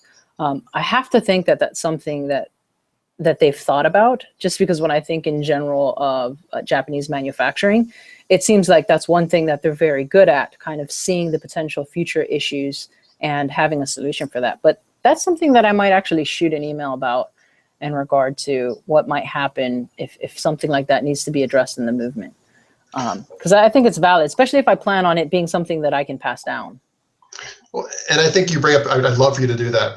And so personally, you guys may have gauged, I have a lot of anxiety about watch servicing because I've been burned in the past. And, you know, when you read on the forums, there's, you know, people, if they don't have issues, they don't tend to bring it up. But if they have issues, they tend to be very vocal about it. And for a long time, there's been a lot of heat in the watch forums about a lot of negative experiences on getting Grand Seiko serviced, especially vintage ones. And a lot of people have talked about how Seiko only keeps parts for about 10 years. And there's a lot of vintage watches that Seiko was sending back saying, I'm sorry, we don't have parts to repair this watch anymore. And so I've never owned one. I've never sent one into service that was over 10 years old. So who knows if this was one or two people being overly vocal. But that was enough for me to scare me away. But that said, I'd love to hear what Seiko says to you. I mean, who knows? I mean, the last time I looked at one seriously, it's been a couple of years. I know they just opened a service center in the US now. And maybe this, to your point, is something they've thought of. And in that case, I'm totally full of crap, and that's wonderful. And again, that'd be terrific. I mean, I'm sure you're going to have kind of one here and there that has issues, but I mean, if I think just from standard Quartz perspective, we've known people that have had pieces for 20 years with no issue at all outside needing to replace the battery. But I think, you know, at a certain price point, you kind of just expect there to be something in place. And I think that's kind of like a due diligence thing, really. If I'm going to spend that amount of money and it's something that I don't plan on flipping, which I don't, you know, at a certain price point, I want to purchase something that I plan on keeping. But yeah, I'll let you know, because I do certainly plan on shooting them an email because I'm curious. And I think that's one of the things they should have to give you some information on. Yeah, two quick questions, and I want your opinion on these two, CG. So one is dress watches. Do you go white dial or dark?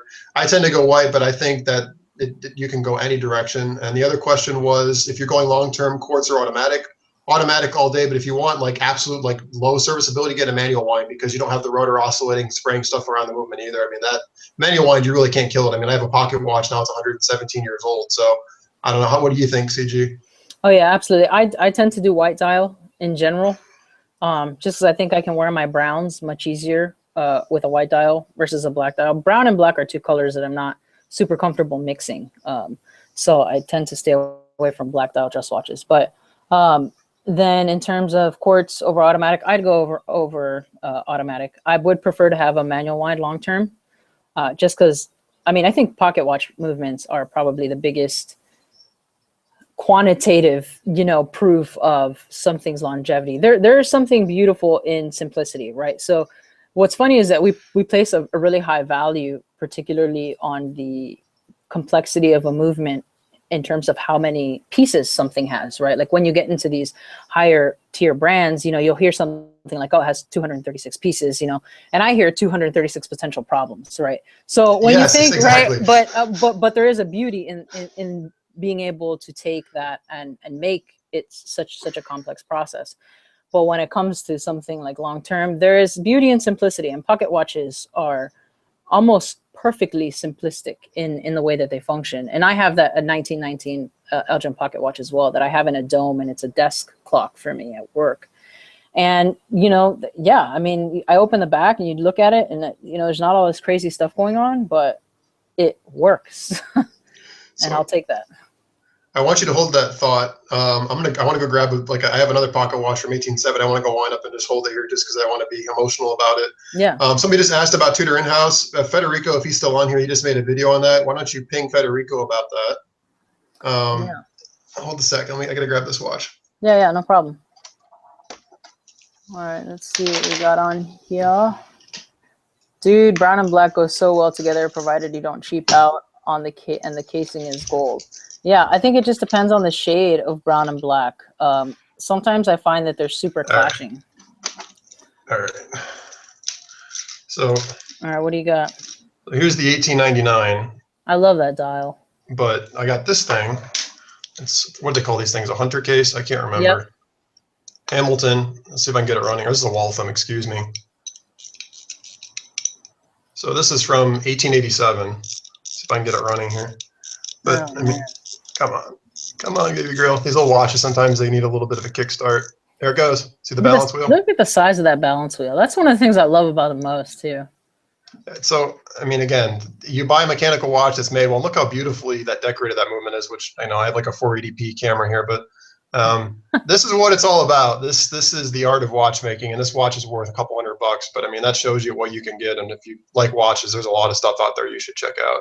So cool anyway, pocket watches, even getting a really cool, nice condition pocket watch to have on your desk, as a desk clock. Like for mine, because of the job I do, I have to know what time it is in different time zones. So I set the one on my desk to Zulu time. So anytime I'm, working something and I need to know what time it is somewhere else, I've got my pocket watch there to do that. So, and it makes me happy because it's, it's over 100 years old, and, it's working better than some pieces that you get now. So just, I have to ask you, because I'm curious, do you know what the JLC Atmos clock is?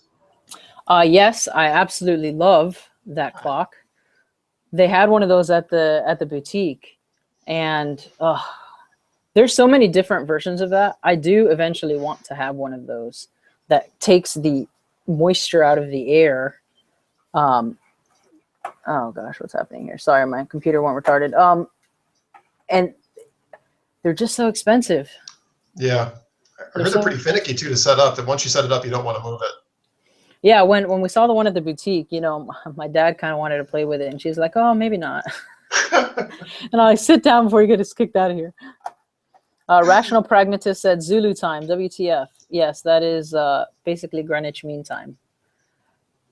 So there's times that the military coordinates things by, and that's known as Zulu time for you non-military nerds. Let's see here. Facepalm. Zulu times WF. Oh, you silly civilians. All Henry, right. you want me to put on a big hat and let's see, it's like a smoking pipe and a wild wetsuit. Wow.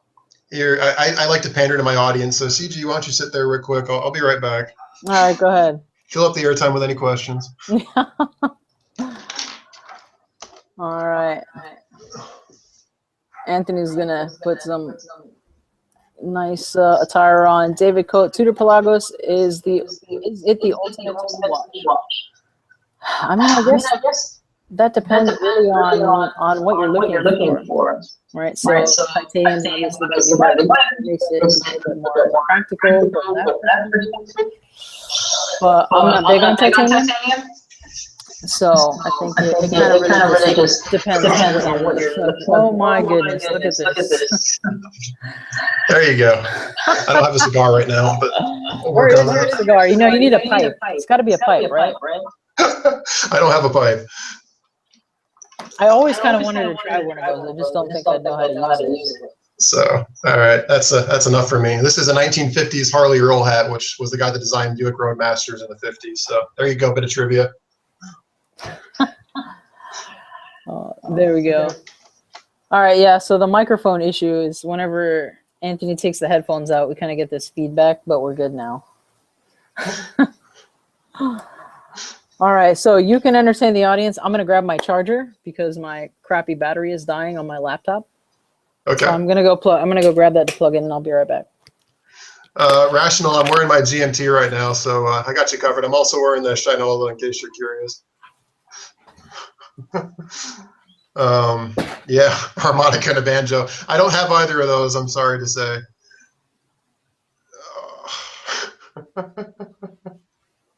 Yeah, I have some hat trivia. I'm a big car guy, and Harley Earl was a major designer in the 50s. So, do I wear that hat? No, but I know that Harley Earl wore that hat, so that makes me happy. What do I say?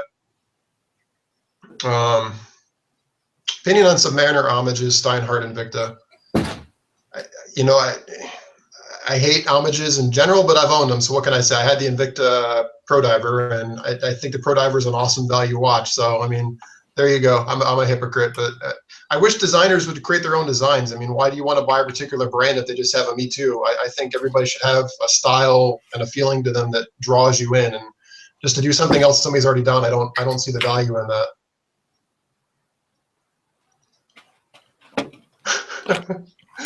They like your pool. All right, we're good. Charging. Oh, Henry, it's a Coke. I don't know if you guys can see this. It's black and the red. Way better than the Pepsi.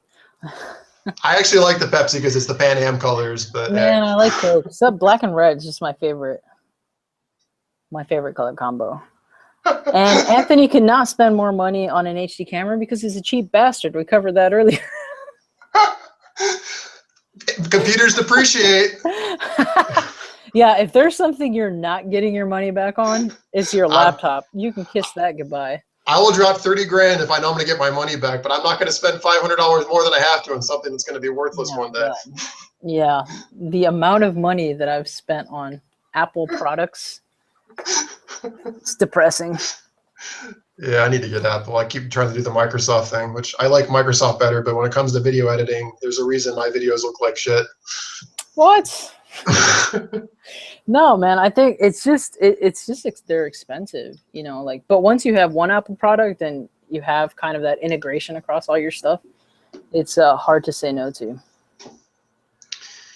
All right, yeah, blah blah. Do you like the new Leico Goldstad? I cannot pronounce that. You see that comment from Renzo? You like the Laco Goldstad? Wow, I have no idea what the hell that is. I like Laco watches. I don't know what that one is. I'd have to Google it. I do absolutely like their, but really most of their pieces. One thing that I hope they can get back to is in-house movements. So they're one of those brands during World War II that had in-house movements in their original Flieger watches. They don't now. So that's something that I hope they can get back to in the future, because they have a very legit history and place kind of in that pilot watch genre. And the only thing they're missing is the in-house movements. Yeah, rationally, you're asking what I think of the 40th anniversary Nautilus. I don't like it. I like the Nautilus, okay, because I love Gerald Gentra, but I think the 8P I think is a much better Gerald Gentra design. And again, this is my opinion on my aesthetical preference. I think the 40th anniversary I think is ludicrously overpriced. I think what is it, the cork box they put on it? I think that's kind of classy. I do like that, but that watch is stratospherically expensive for what it is, and I think it's a cheap money grab. And to me, it doesn't do anything for me at all. But the Nautilus is a nice watch. I like the Nautilus, but the 40th anniversary to me is just pandering to a fan base to get a bunch of extra revenue. I don't like it. Yeah, I'm not big on the Nautilus personally. I don't mind some of the three-handed ones, but I'm not big on the design. So I'd skip on that one in general. Henry, who is Noctua? I have no idea. Literally, there's like millions and millions and millions of made-up brand names. If you go on eBay and look at automatic watches under $100, you'll see like 100,000 various like made-up Chinese brands. I mean, so who knows? All you need is a Kickstarter to create a fashion brand. I have no idea what they are. Yeah, I'm just kind of looking them up now. I'd never heard of them before he brought them up. Yeah, like you said, there are just so many brands out there. Ross, 48 to 55 millimeter watch that cost around that price. It can fit your 10-inch wrist. What I would look at if I were you, and I like these, which I know I'm going to get hate for this. I do like Breitling Super Avengers, believe it or not. Yeah.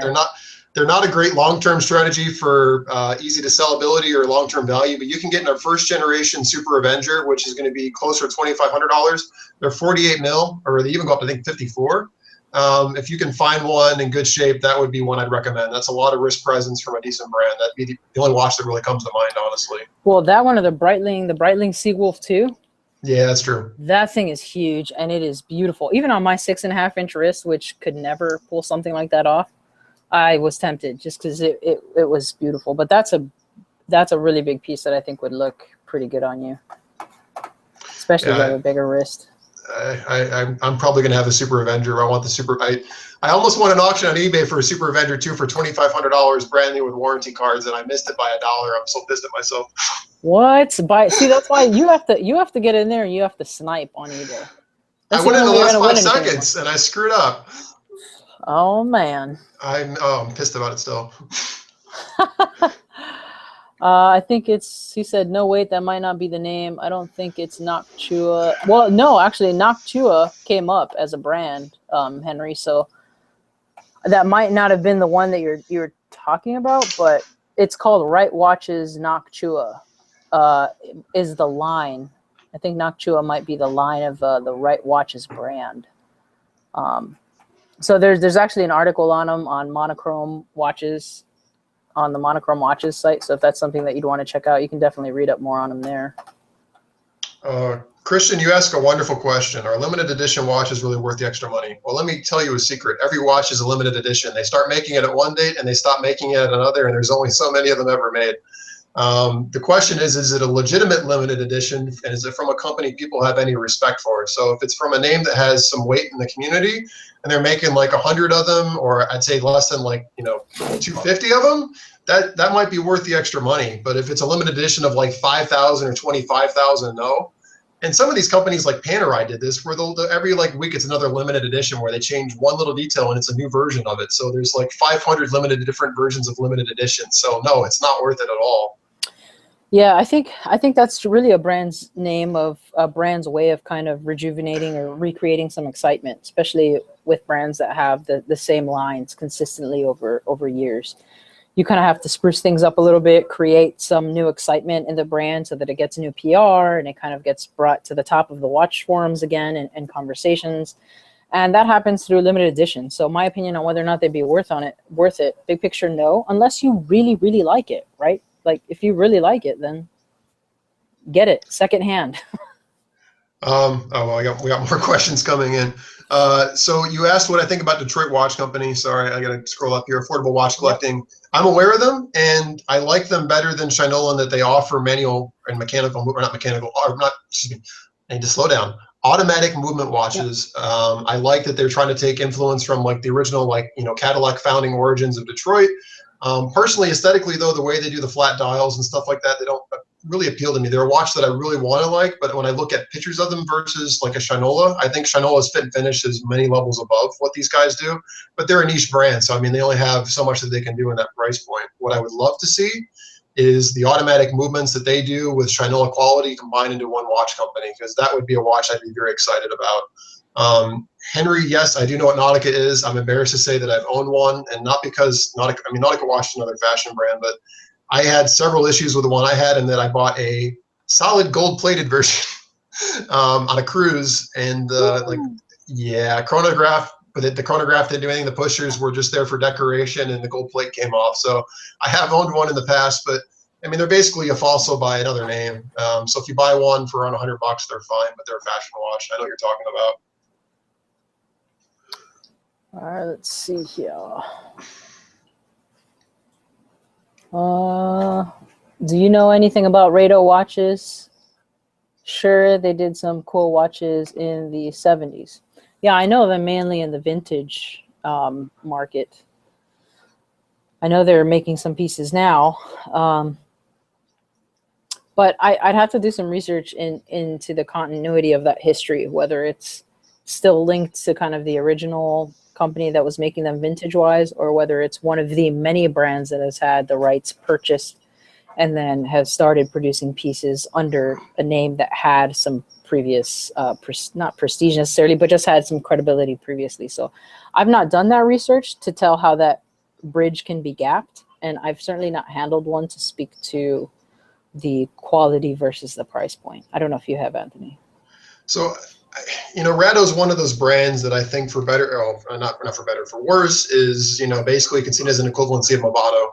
And you guys know how much love I have for Movado. I say sarcastically, since I don't always give the intonation of my sarcasm, but I appreciate some of the Rado designs, but honestly, they really have no market anymore. I think, was it Federico was telling me the only real market they have is, was it India? I'm trying to remember. They have one place, and like a market you would never think they have a market. It's the only reason they're still around. Whenever I see them, they're in some display case next to like a Movado at like a discount jewelry store or like a shopping mall. So I like the way they look. They have a great history. There's some, you know, they had some really cool models back in the day. I think now I don't really know what their purpose is, other than I think some of them look cool, but they have, you know, why would you buy one over like a Hamilton or a higher end Tissot or a higher end Seiko? I don't see the value there. Philip Mallory asks, if you had to get an Omega Speedmaster, which flavor would you get? This is an easy one for me. If I had to get one, I would go ridiculously overpriced, and I would get the Omega Snoopy Special Edition, limited edition. That thing is absolutely gorgeous. Grossly overpriced, right? I won't deny that. But if I had $12,000 burning a hole in my pocket, I would throw it at this. That's the only Omega Speedmaster I'd consider having. Yeah, if I was going to buy one based on pure emotion, I would probably go buy the Dark Side of the Moon. I like that watch, truthfully. But if I was going to go buy one for myself, it'd be the traditional moon watch. I mean, I'm a classic guy. I'd buy a vintage one from the 69 or 70 era and would get one in good shape, and I'd hold on to that. That to me is the purest form of that. I've owned one other Speedmaster. I had a Speedmaster reduced, and honestly, I didn't like it that much. It was too small for me, and I was happy when I sold it. But the original moon watch, you know, like I said, my grandfather has one. It's a part of my childhood. I mean, that watch is the one that I would personally buy. Ron Terry says, oh my, I grew up in the 70s. Are you calling me vintage, CG? No. Vintage is another word for charming. So really is practically synonymous with that. So Ron, I'm calling you charming, not vintage. Jason, great question, and I'm going to answer it, and then I think CG is going to give a much better answer than me. What can I say about the El Primero? It's awesome. It's a high beat movement. It's an extremely well-made movement, and I don't need to just explain it, because just look at how many other people have used it. I mean, even Rolex had it in their Daytonas, which, funny enough, this shows how wrong my predictions can be. When I owned my Daytona, I intentionally bought the 4130. Part of me was being purist because I wanted it in-house, but I also thought it'd be a much better value having, I had the first year of the 4130, thinking that would be the one to have. And the Zenith ones were worthless at that point. Well, worthless in comparison to what they have been. And now what's happened is the 4130 has gone cheap and the El Primero ones are going up. So what does that tell you? But it's yeah, I missed the boat there, but it's a, you know, it's a historical piece. I mean, it's got a lot of history. It's got a lot of respect. The only thing I would say negative about them is the fact that they're higher beat means that they need to be serviced more often. And I've heard they're kind of a pain to work on. But beyond that, I mean, CG can give you a much better explanation than me, I'm pretty sure, because she's the chronograph guru of these two. I actually I love the El Primero movement. I think Zenith really comes in second only to JLC in regard to its contribution to high-end brands and their movements, right? So JLC is a company that's known for being the watchmaker's watchmaker, right? Providing movements to several companies, including Vacheron, Constantin, Patek. Yeah. So, which is part of why I wanted to have one of their pieces. But I think second to them, I would put Zenith in terms of respectability for having a movement that would have been used by more people could they, have gotten their hands on it. And I think one of the more iconic pieces in terms of a chronograph, aside from the 321 caliber and the Omega calibers, just for the part they played in the space program, would be something like your caliber 11s, right? Where it was the first kind of automatic chronograph. And I think that really would be the very few pieces that could outshine a movement like the El Primero. And that's something that I would love to have eventually. Yeah, I mean, and there's that heritage aspect too. I mean, the whole reason, like, a lot of people find out that I have this Pierce chronograph, they're like, who in the hell is Pierce and why do you have one? And that's because as chronographs go, it's a historical piece, and it was, the first of them in many respects. And part of it's just having that connection to history and that heritage. I mean, and I think the bigger topic here too is, why do we buy the watches we buy? Why do I wear a GMT Master? Because I love the Pan Am history. I love aviation. Why do I wear a Shinola? Because I love Detroit. Why do we buy a lot of the watches we do? There's the passion and the story, and there's kind of a romance about it, right? And the El Primero, there's a lot of romance behind that brand and behind that movement. And Zenith, I mean, it has to be said, are ludicrously undervalued for what they are. Absolutely. Absolutely. I think part of the reason that's kind of happened to Zenith is they tried to go a little bit crazy with some of their designs. I think they thought that the market was going in one direction, so they have kind of models now that are trying to tone down the design. But they had several pieces that came out, one of which I reviewed on the channel, that was just kind of like, it was very in your face, which is not something that you associate with. If we're honest about very historied Swiss brands, they're very conventional and reserved in their designs, and Zenith, I think, tried to break away from that by kind of trying to be that rebellious cousin. You had a Defy, didn't you? Well, that's one that I reviewed. It wasn't mine, it was a friend of mine's, and that's a perfect example though. That's like a love it or hate it piece. You know what I mean? Like, that's like, oh god, I can't believe somebody would have that, or oh, I love it. Yeah. And they had quite a few pieces like that, which kind of made them a little bit of the black sheep, despite the fact that you can't take the history and the accomplishment from the company. So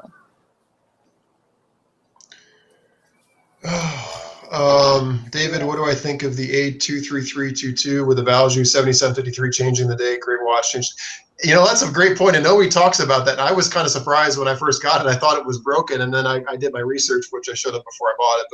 But so to your point, the A23322 uses the Breitling 23 versus the Breitling 13, and it's the 7753 version, and they take the quick set date function off because to get that dial arrangement at the 3 at the bottom, they have to remove the quick set feature. And so to your point, I didn't realize it did that. And the first night I got it, I'm like, why can't I change the date? And it took me forever to realize I had to. I want my money back. But so, I mean, that's a quirk. At some point, I'm gonna get a BO1 based movement. That's a plan at some point. At some point, God knows when that will be. The A23322 is a wonderful watch. The 7753. It's a workhorse. I mean, they're easy to service. They're extremely reliable. Would I prefer an in-house movement in it? Of course. Would I prefer a quick set date? Absolutely. I was kind of like, oh God. And a lot of watch companies that use that movement, they also have on the side of the case like a pusher where you can put like a toothpick or something in to change it as well. But yeah, that was a quirk I'm not a happy camper about. But otherwise, it's a great watch for sure. And it's going to be reliable and accurate and easy to service because of the Valjoux. I mean, I'll say that much. Yeah, that's true. I don't think there's a more well-known chronograph movement.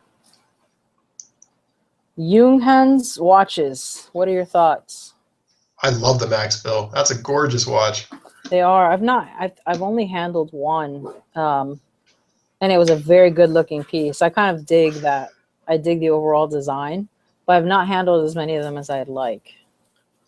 So in terms of overall impressions, I'm with you. I mean, aesthetically, they speak a lot to me. I don't have firsthand experience to the point where I could speak confidently about how they hold up or how well they're put together. But that minimalist aesthetic that has sort of Bauhaus, but not really, but that kind of very minimalist European flair about them. I mean, aesthetically, I think they're gorgeous. Oh man, here's one of those questions I'm gonna let you take away. Oh, thank you. Because it's so hard to answer these, in my opinion. So best watch for under 5K used. Well, what do you want? That's really the question, right? What do you want?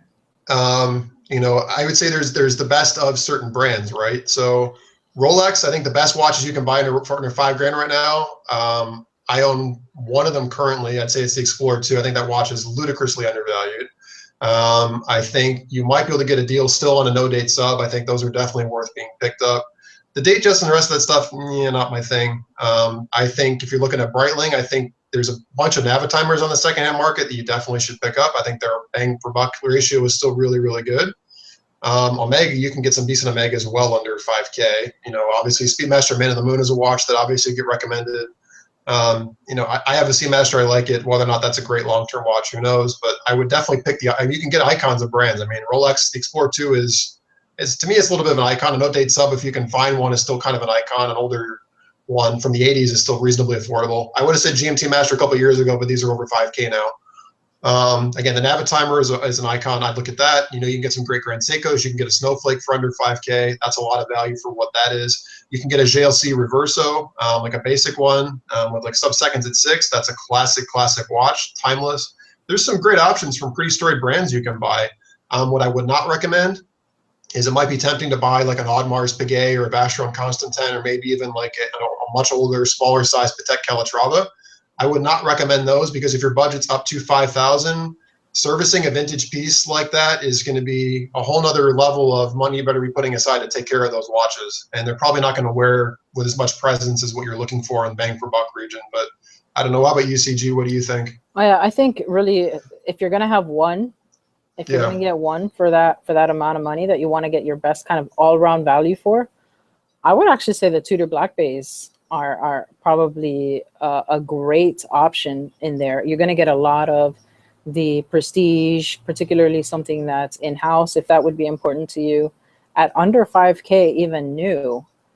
So if I was going to get one all-round that I could wear, you know, in any situation, whether, you know, water, can dress it up, can dress it down, I think the Black Bays give you very good options. And it really, Grand Seiko, secondhand, most of them come in under 5K. And the finish, it's really difficult to explain the precision and the care put into the finishing on those unless you kind of hold it and look at it. And so definitely get into boutiques and check these out. But yeah, I think Tudor's a really good option. So we had a couple questions. One of them is going to be really good for CG. I'm going to toss to her in a sec since she just tossed me a question, but this is a safe question. Do I own any watch tools? Yeah, I have some like micro screwdrivers and stuff. And I've ruined a lot of watches being stupid. So I know there's another question if I've ever tuned a watch, adjusting it for running fast or slow. I have adjusted my pocket watches. Actually, my Omega Seamaster, I adjusted that. It was running slow. Now it's running like 5 seconds a day fast. I played with that. Where I draw the line, I would not try to tune one of my Rolexes, because at that point it's not a basic, that's a movement, and I don't want to deal with the financial pain from screwing it up.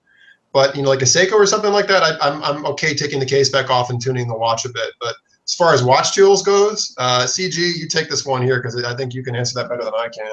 Well, I mean, in terms of what watch tools I have, like everything really, I think the only tools that I'm missing are the types of watchmaking tools that I would require to make my own parts, which isn't something I'm ruling out. But yeah, I've got a little bit of everything.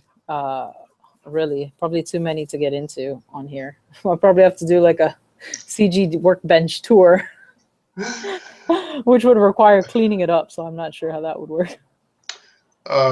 Couple other quick questions. What do you think of the Yachtmaster? I like the traditional Yachtmaster, the smaller size one. The Regatta Timer one I think is a cool thing, but I like it. I don't know. I like the one with the blue dial. I think it's gorgeous. I actually saw the TGV just did a review on it, which is funny because that's probably my favorite iteration of it. But it's not, I worry about those long term, because the subs are always going to be iconic. That Yachtmaster, I think I don't know. They've never really had a market for it. I mean, it's kind of a smaller player for them, which I don't understand. You were going to say something? I feel like the Yachtmaster was really born because they wanted to do something different with the sub. They wanted to evolve the sub, but it was so iconic at the point where they wanted to do that, where you had to kind of come out with another line. The Yachtmaster really is a beautiful piece. I absolutely love it. Now, I was a little bit disenchanted with it when I tried it on, because I loved it for so long, and then I kind of went in and tried it on. Now, the Basel releases, I actually think that the Yachtmasters were the nicest of the lot, based on the pictures. Yeah, they're absolutely breathtaking. I want to get back in there and try some of the newer ones on, but I do think they're beautiful pieces. I just I don't know that I'd say, you know, again, put them in that kind of bang for buck the type of conversation. But yeah, they're good. If that's something that you're looking for, I don't think you'd be unhappy with it. But I will say try it on, because you can be in love with something in pictures for so long. I was in love with the Yachtmaster for years. And then I tried it on, and there just wasn't this like cloud parting moment that, you know, that happened. So didn't get it. You touch on something very important there, which is the dream versus the reality. There's watches that I've built up in my mind, just like you said, like the Daytona for me, even my Rolex President. In my mind, they were these icons, and when I got them, I was like, oh, it's just another watch. Like, it didn't, what I built them up to be, and then when I got them, I was just like, it's okay, it's nice. Whereas I think why everybody's so sick of me, like constantly saying, oh my God, I love Seiko, is I had zero expectations of the Monster and the Sarb, and then I got them, I'm like, holy crap, these are really nice watches, right? So, I mean, you really don't know a watch until you've had it on your wrist and you've kind of felt it. And to your point, I mean, it's you can have an expectation, but it may be very different for you. And some watches, you know, they definitely have features and aspects to them you wouldn't have predicted. Like even like the Hamilton Trent that I bought. When I got that watch, I was, you know, I saw somebody ask, what do we think about ETA versus in-house, which I'll speak to in a second. I'm gonna have CG talk about that since that's a fun topic. But you know, the Hamilton, I'm like, oh, it's an ETA movement. It's just a generic watch. And then I got it, and I'm like, oh, this is a really nice watch. And I wear it a lot. I really like it, but I had no expectations. Changing to ETA versus in-house, because I want CG to talk about this, since I talk about it every live session, is you guys all know I'm a snob. I like in-house movements. I own watches with ETA, you know, Breitling, Seamaster, all that too. But I like in-house, and because I think you're spending a lot of money. You deserve to be getting that engineering and that uniqueness factor to it. I think people should be, they're going to charge you $5,000 for a watch, there better be $5,000 worth of engineering in it. And it's like, just being a case designer to me is kind of ripping you off. That said, you know, there are benefits to ETA. I mean, they're reliable, they're accurate, they're easy to tune. And oh, by the way, when something breaks, and mechanical things break, I'm sorry to say, they're a lot cheaper and easier to get fixed. So there's definitely that benefit to them. But I think under $1,000, I think, is where they make sense. And I say that only watches that cost more than $1,000 that have ETA movements in it. But I think when you're spending a lot of money, you deserve to have something for that value. They should be using labor that's expensive in countries that charge a lot for labor. They should be using expensive parts, and there should be years and years and years of R&D that went into it to justify the price tag. That's just me. You know, that's how I feel. So I think there's some compromise to be made, right? The one thing that you can't take from ETA is that it's been proven over several years. So that's kind of their bread and butter, and that's where they make their money. Now, where I think you have to be careful sometimes with in-house is that, you know, you can call something or have an in-house piece that is essentially a clone of any version of ETA, and then charge, you know, those high prices because technically it is in-house. It can be in-house, but it doesn't mean they reinvented the wheel. It means, you know, that they've created something that's very similar to a movement that's already proven to be to work. Now, what you'll find that a lot of brands are doing when they're developing their in-house movements, that I've noticed really as kind of a trend, is they're trying to provide you added value over something that has an ETA.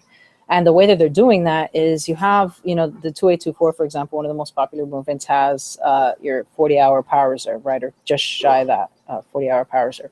So what you'll notice with a lot of these new in-house movements that are coming out, Meistersinger being a perfect example with their new in-house movement, is that they're trying to find a way to show you that they're providing better value than your standard ETA 2824.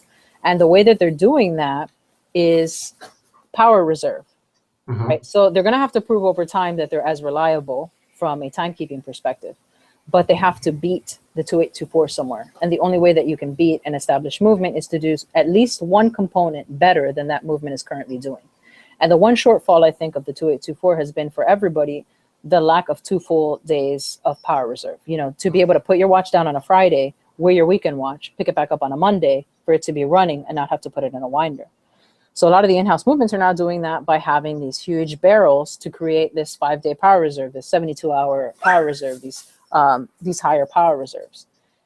So, you know, I don't necessarily think that in-house is better, but I do think that if you're using the ETA 2824, you have to show that you have executed or put something better into the rest of the design of the piece. Whether that's better materials, whether that's more difficult production in some unique component of the dial or the way that it was put together, the way that, whether it's a layered dial or the way that the indices were applied or the materials that were used in that. So I think if you're going to use the stock movement, and ETA movements aren't cheap, right? There are tons of them out there, but you know, you're averaging $200 if you buy them in large quantities for 12824. So it's not cheap to have in there just to have a stock ETA movement. But if you're going to bring that to the table, you have to be doing something better in the other parts that make up the watch. So that's what I think. I'm not measuring just by in-house versus stock, but if you have a stock type movement, then what else? Where else is the passion and the engineering that or the design that you've put into the piece? Because there is more than one dimension to a watch. So that's my take on it. And I think that's very well said. And people, I mean, they do different things. Like I think I've shown the inside of my, I know I have, the Omega Cal 1120 movement of my Seamaster. They took an ETA 2892, but they've done a lot of changes to it. And they actually put a lot of design in terms of decorating the movement. They changed some things out and they put a lot of effort into changing it. Whereas some other manufacturers, where I know I've been yelled at for saying this is like Elise Nardin, they basically put in a blank movement. Even like my friend's IWC Mark 16, that looks just like any other 2892 basically in there. I know they changed a couple things, but they didn't put a lot of effort into making it something it wasn't. And the other thing too is it does have to be said that just because it's in-house doesn't mean it's a great movement either. There are some in-house movements out there that are terrible movements. So, absolutely. You know. But Breitling, for example, you know, they come out with their in-house movement, they extend their warranties. So, you know, there are things that kind of strengthen your position and level of confidence that you have in your movement. But it's all, you take a risk when you buy something that's brand new in-house. You know, hopefully you get it from a company that has reputable warranties and a good customer service history. Because there's going to be some growing pains there, right? That's why nobody buys the first version of anything, really, you know, because you want somebody else to test it out, break it, and then you'll buy the one that's fixed after all those other people that bought it the first time figured out what was wrong with it. It's no different really with movements. When you try to do something different, you might find that there's a reason that it wasn't done that way in the first place. Yeah, I mean, that's sound advice even with like cars or anything else in life. Never be the first person to try any model out and see how it works out for you. Yeah, I mean, to your point, like Breitling, I mean, the B series movements have been shown to be incredible movements. There's some other brands out there that, you know, I can think of, like, you know, I'm gonna get killed for this. I'm not gonna, I don't know. Brands, no. There are some Panerai movements. I don't remember the calibers off the top of my head. There's even some Cartier, but some Panerais for sure that there is a lot of, do this. Just look up Panerai in-house movements in the watch forums and issues, and you'll find a lot of wonderful articles about people that had some growing pains with their new in-house based calibers. So even, you know, and if I was going to buy a Panerai tomorrow, I'd go buy like a PAM 90 or something that has a Valjoux base in it. And that's just because I know better. So, you know, again, just because you're doing it in-house, and at the end of the day too, you want, if your goal is to save money and be economical, you're not going to use the best features in the watch. You're not going to have a vertical clutch. You're not going to have a column wheel. You're going to cut costs. So it may be in-house, but it doesn't mean it's great. I mean, a Vostok has a $30 watch and it has an in-house movement, and it's a great movement. Yeah. So, like, Rational, you said, why would you buy a watch from these Microbrands that are made in China and stuffed with an ETA? Well, me personally, I get a quality movement, a movement that I know is reliable. And why do I personally, and I'm only going to say this for me, why I like Microbrands. I like Microbrands because they don't play it safe. And I have no problems being absolutely honest about that. You have brands that they have a reputation, they have a position in the marketplace, and one misstep can be detrimental to shareholders, to public perception. So their hands are a little bit more tied in terms of what they can and can't experiment with, or what they are and are not willing to experiment with. Well, enter Microbrands. Okay, so I'm appreciating more than just, you know, whether something is in-house or not. There are tons of different case styles to be tried. There are tons of materials to be worked with. There are different combinations that those things can be put together. Microbrands do that. Microbrands, they push the edge because they have to differentiate themselves somehow. And I personally, I find value in that. I appreciate that. And there are several people that I've read on forums that say, man, you know, a watch is a watch is a watch is a watch, right? They're all kind of telling time the same way. How many different ways can you design it? It's kind of like jeans, right? How many different ways can you make a pair of jeans? You need to have places to put your two legs.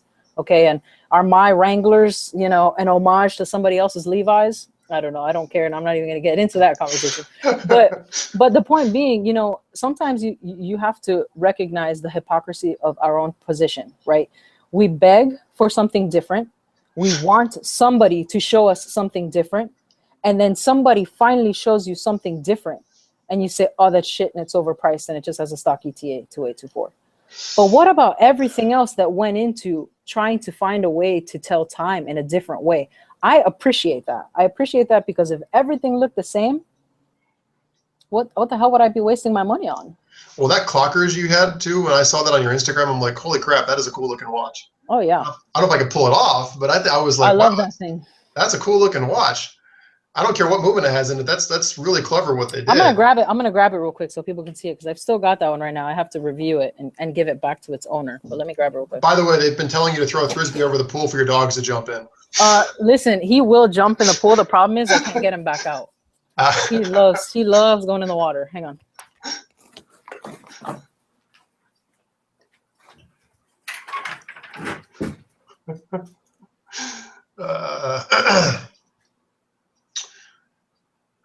You know, you talk too much when you're like me and you're losing your voice now.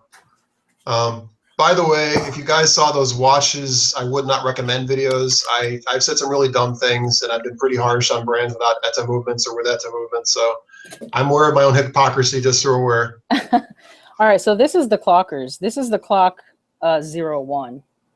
That is sweet. And just so you guys can see that. So it's telling time with different discs for the hour, the minute. And then you'll notice that inner disc keeps moving and that's your running seconds. So, you know, it's just cool because it's different. And then this kind of comes off like that, which is also pretty cool. But, you know, it's kind of that deal. Now, the one thing that people are going to hate on for that, oh, it's quartz. Okay, fair enough. But, you know, they had to create these micro gears, these small gears inside for the discs to run the way that they're running.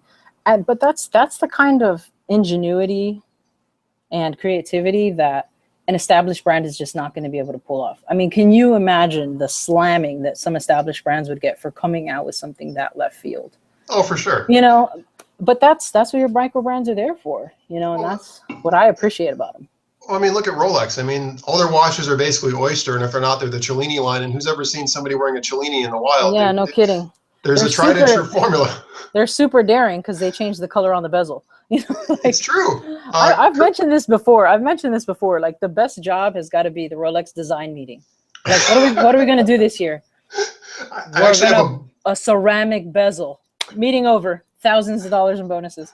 Well done. I have a book that's like this thick on Rolex's passion for design, and you look through it, it's all like Oyster case, twin lock system. It's like, huh? Yeah. Kurt, I'm so sorry. We keep missing questions because we keep getting on these. RGM watches. I'm familiar with them. The American company, obviously, I assume is the one you're talking about. They're based out of Pennsylvania, right? If I remember. Yeah, they're phenomenal. I did an episode on them. You did? Okay. Mm-hmm. So I think they're really cool, but CG's actually done an episode, so let's have her talk. Yeah, no, I think they're great. I've actually exchanged several emails with Roland Murphy.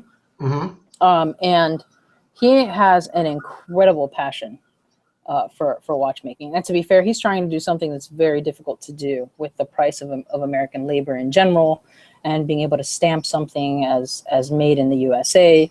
And I admire him for that. He has a Pioneer, I believe, is the line that I love the most out of his. But he loves guilloche. Guilloche is a huge passion of his, like the hand-run guilloche machines.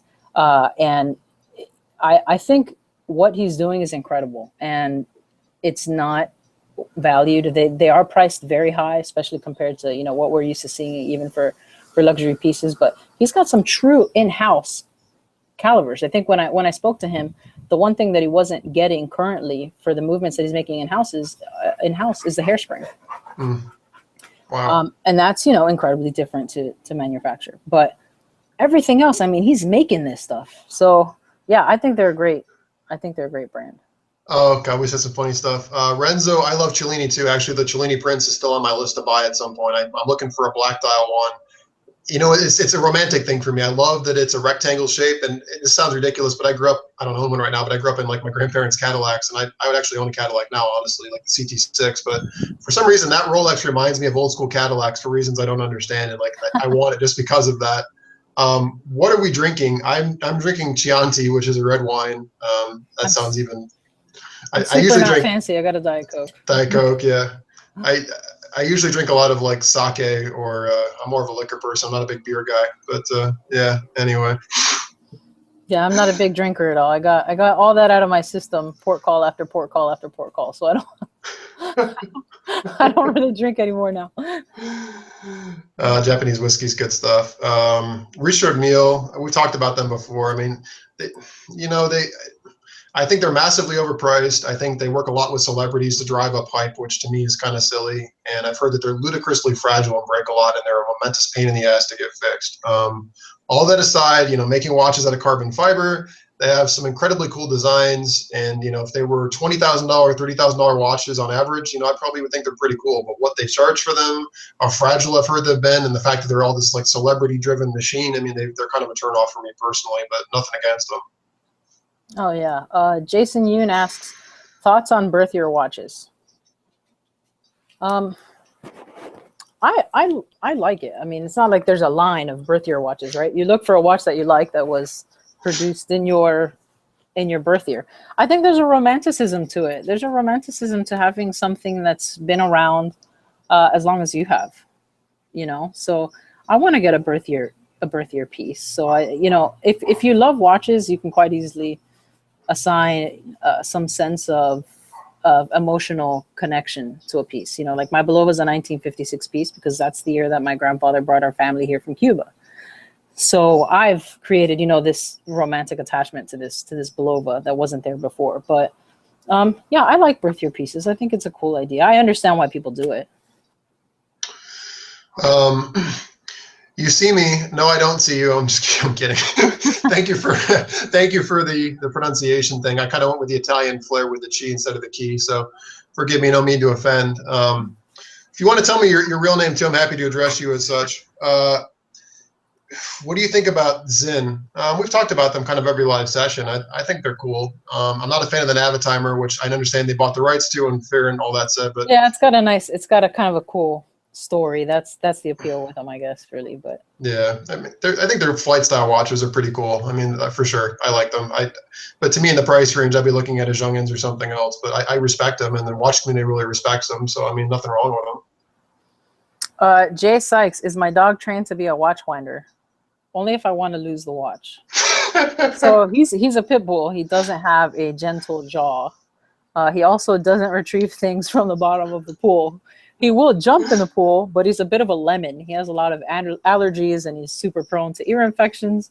So I have to try to keep him out of the pool. Listen, he costs me more money than the JLC is going to cost me to service. Okay, so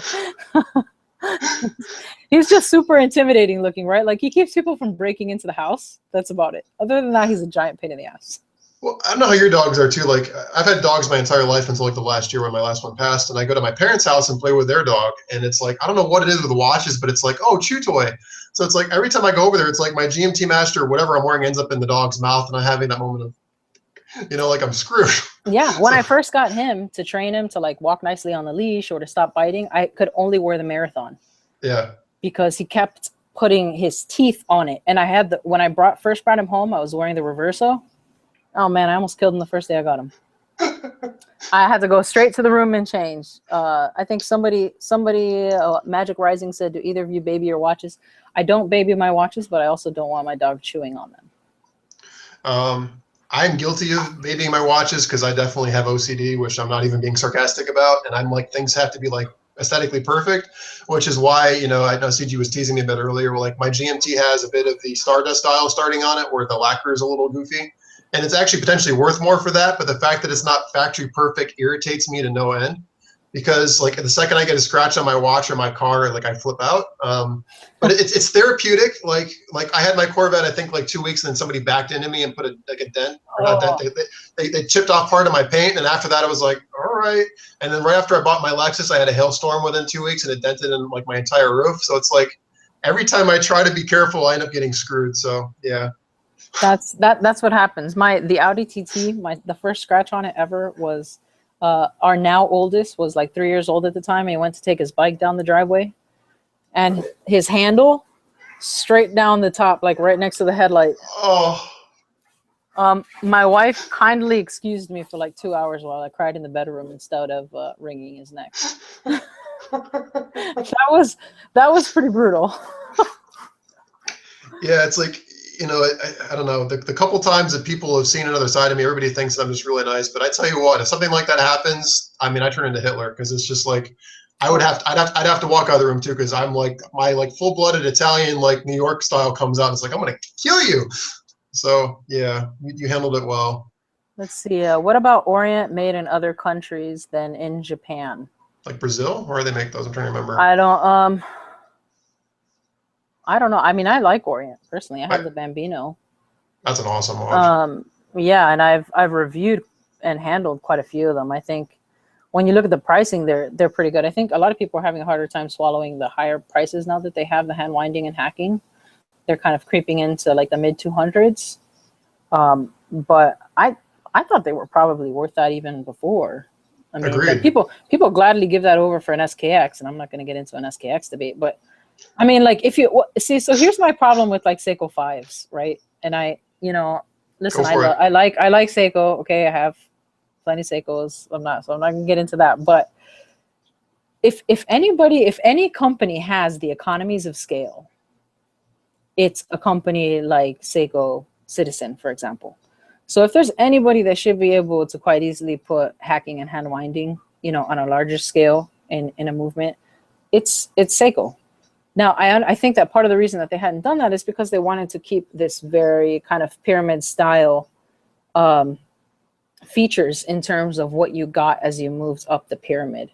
And so I think it was more strategic than capability, but just enough to be annoying.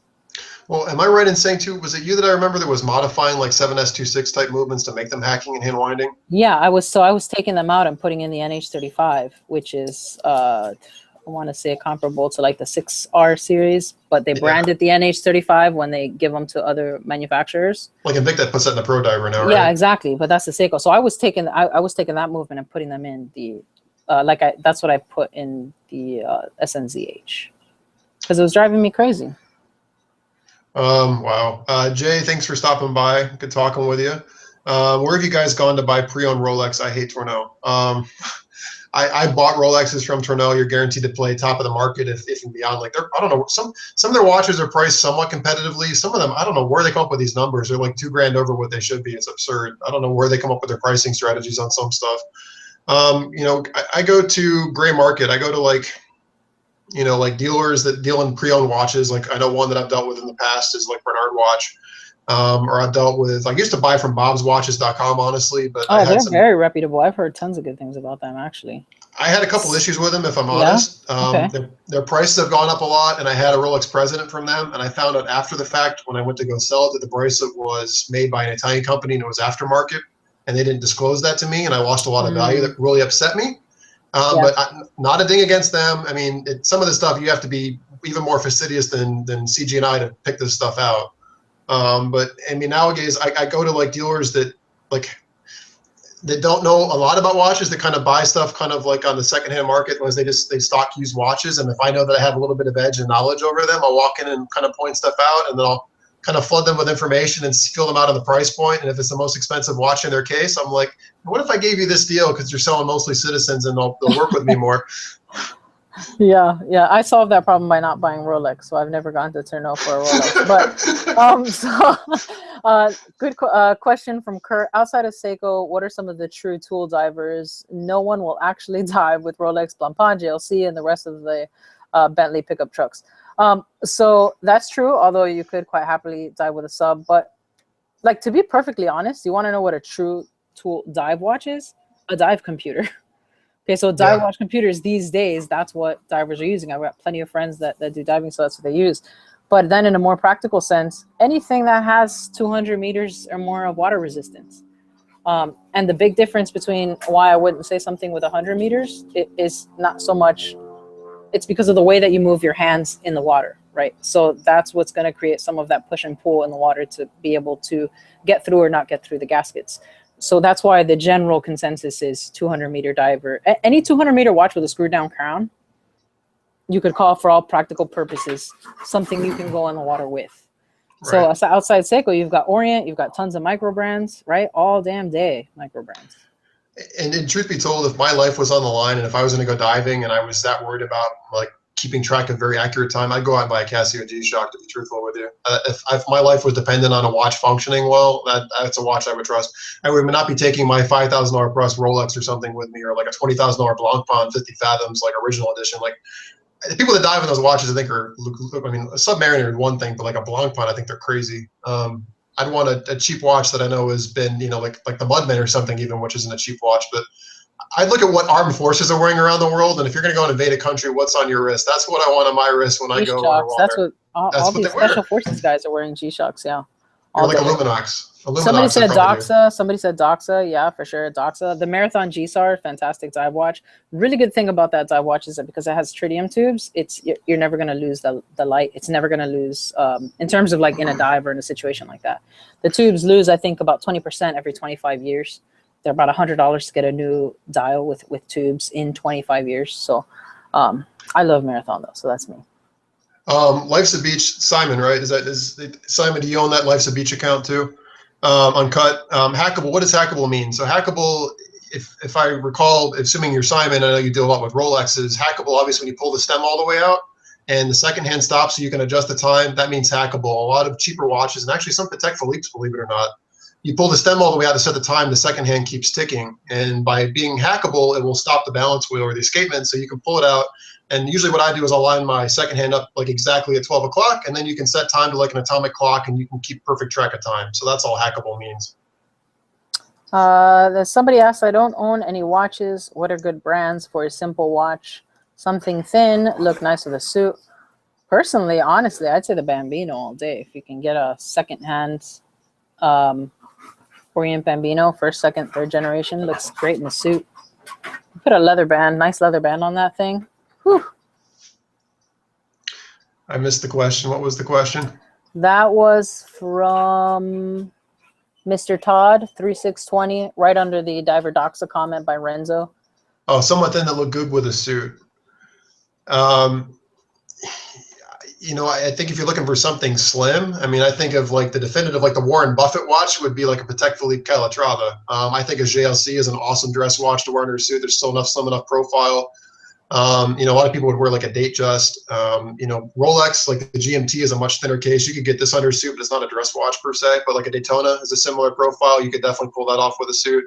I think a lot of it comes down to dial color. I think lighter dial colors with a strap. Price point. Yeah. You know, really, I mean, because Nomos, some of the Nomos would look fantastic with a suit. Agreed. But I think I think it really just depends on how much you're willing to spend. I think, you know, I find a lot of people have a harder time spending a lot of money on dress pieces over like your sports pieces. Yeah, just because most people don't wear them as often.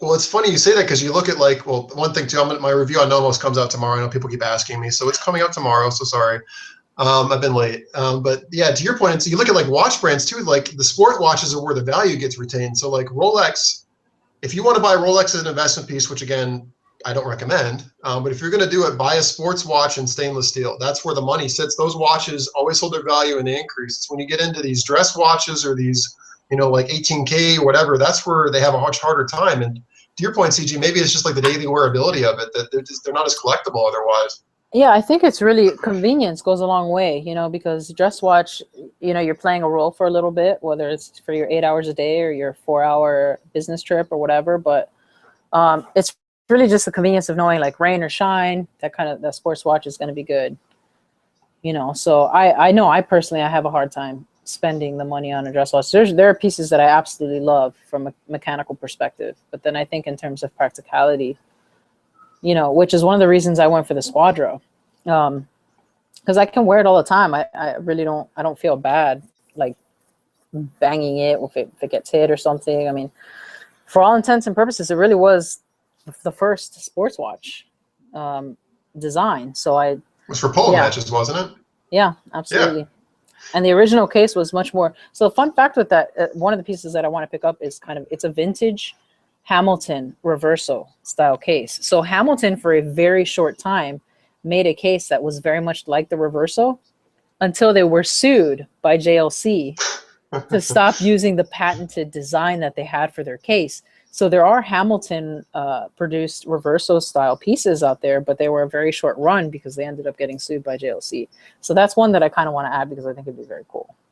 That's interesting because I still see what is it like Rotary and some of those other like smaller brands are like making knockoff JLC Reverso. Yeah, so and it actually like flips around. That's pretty. It's a pretty cool. It's a pretty cool backstory for those. Wow, sorry guys, I'm missing even more of your comments. Yes, of course you can hack an iPhone. That's funny, Henry.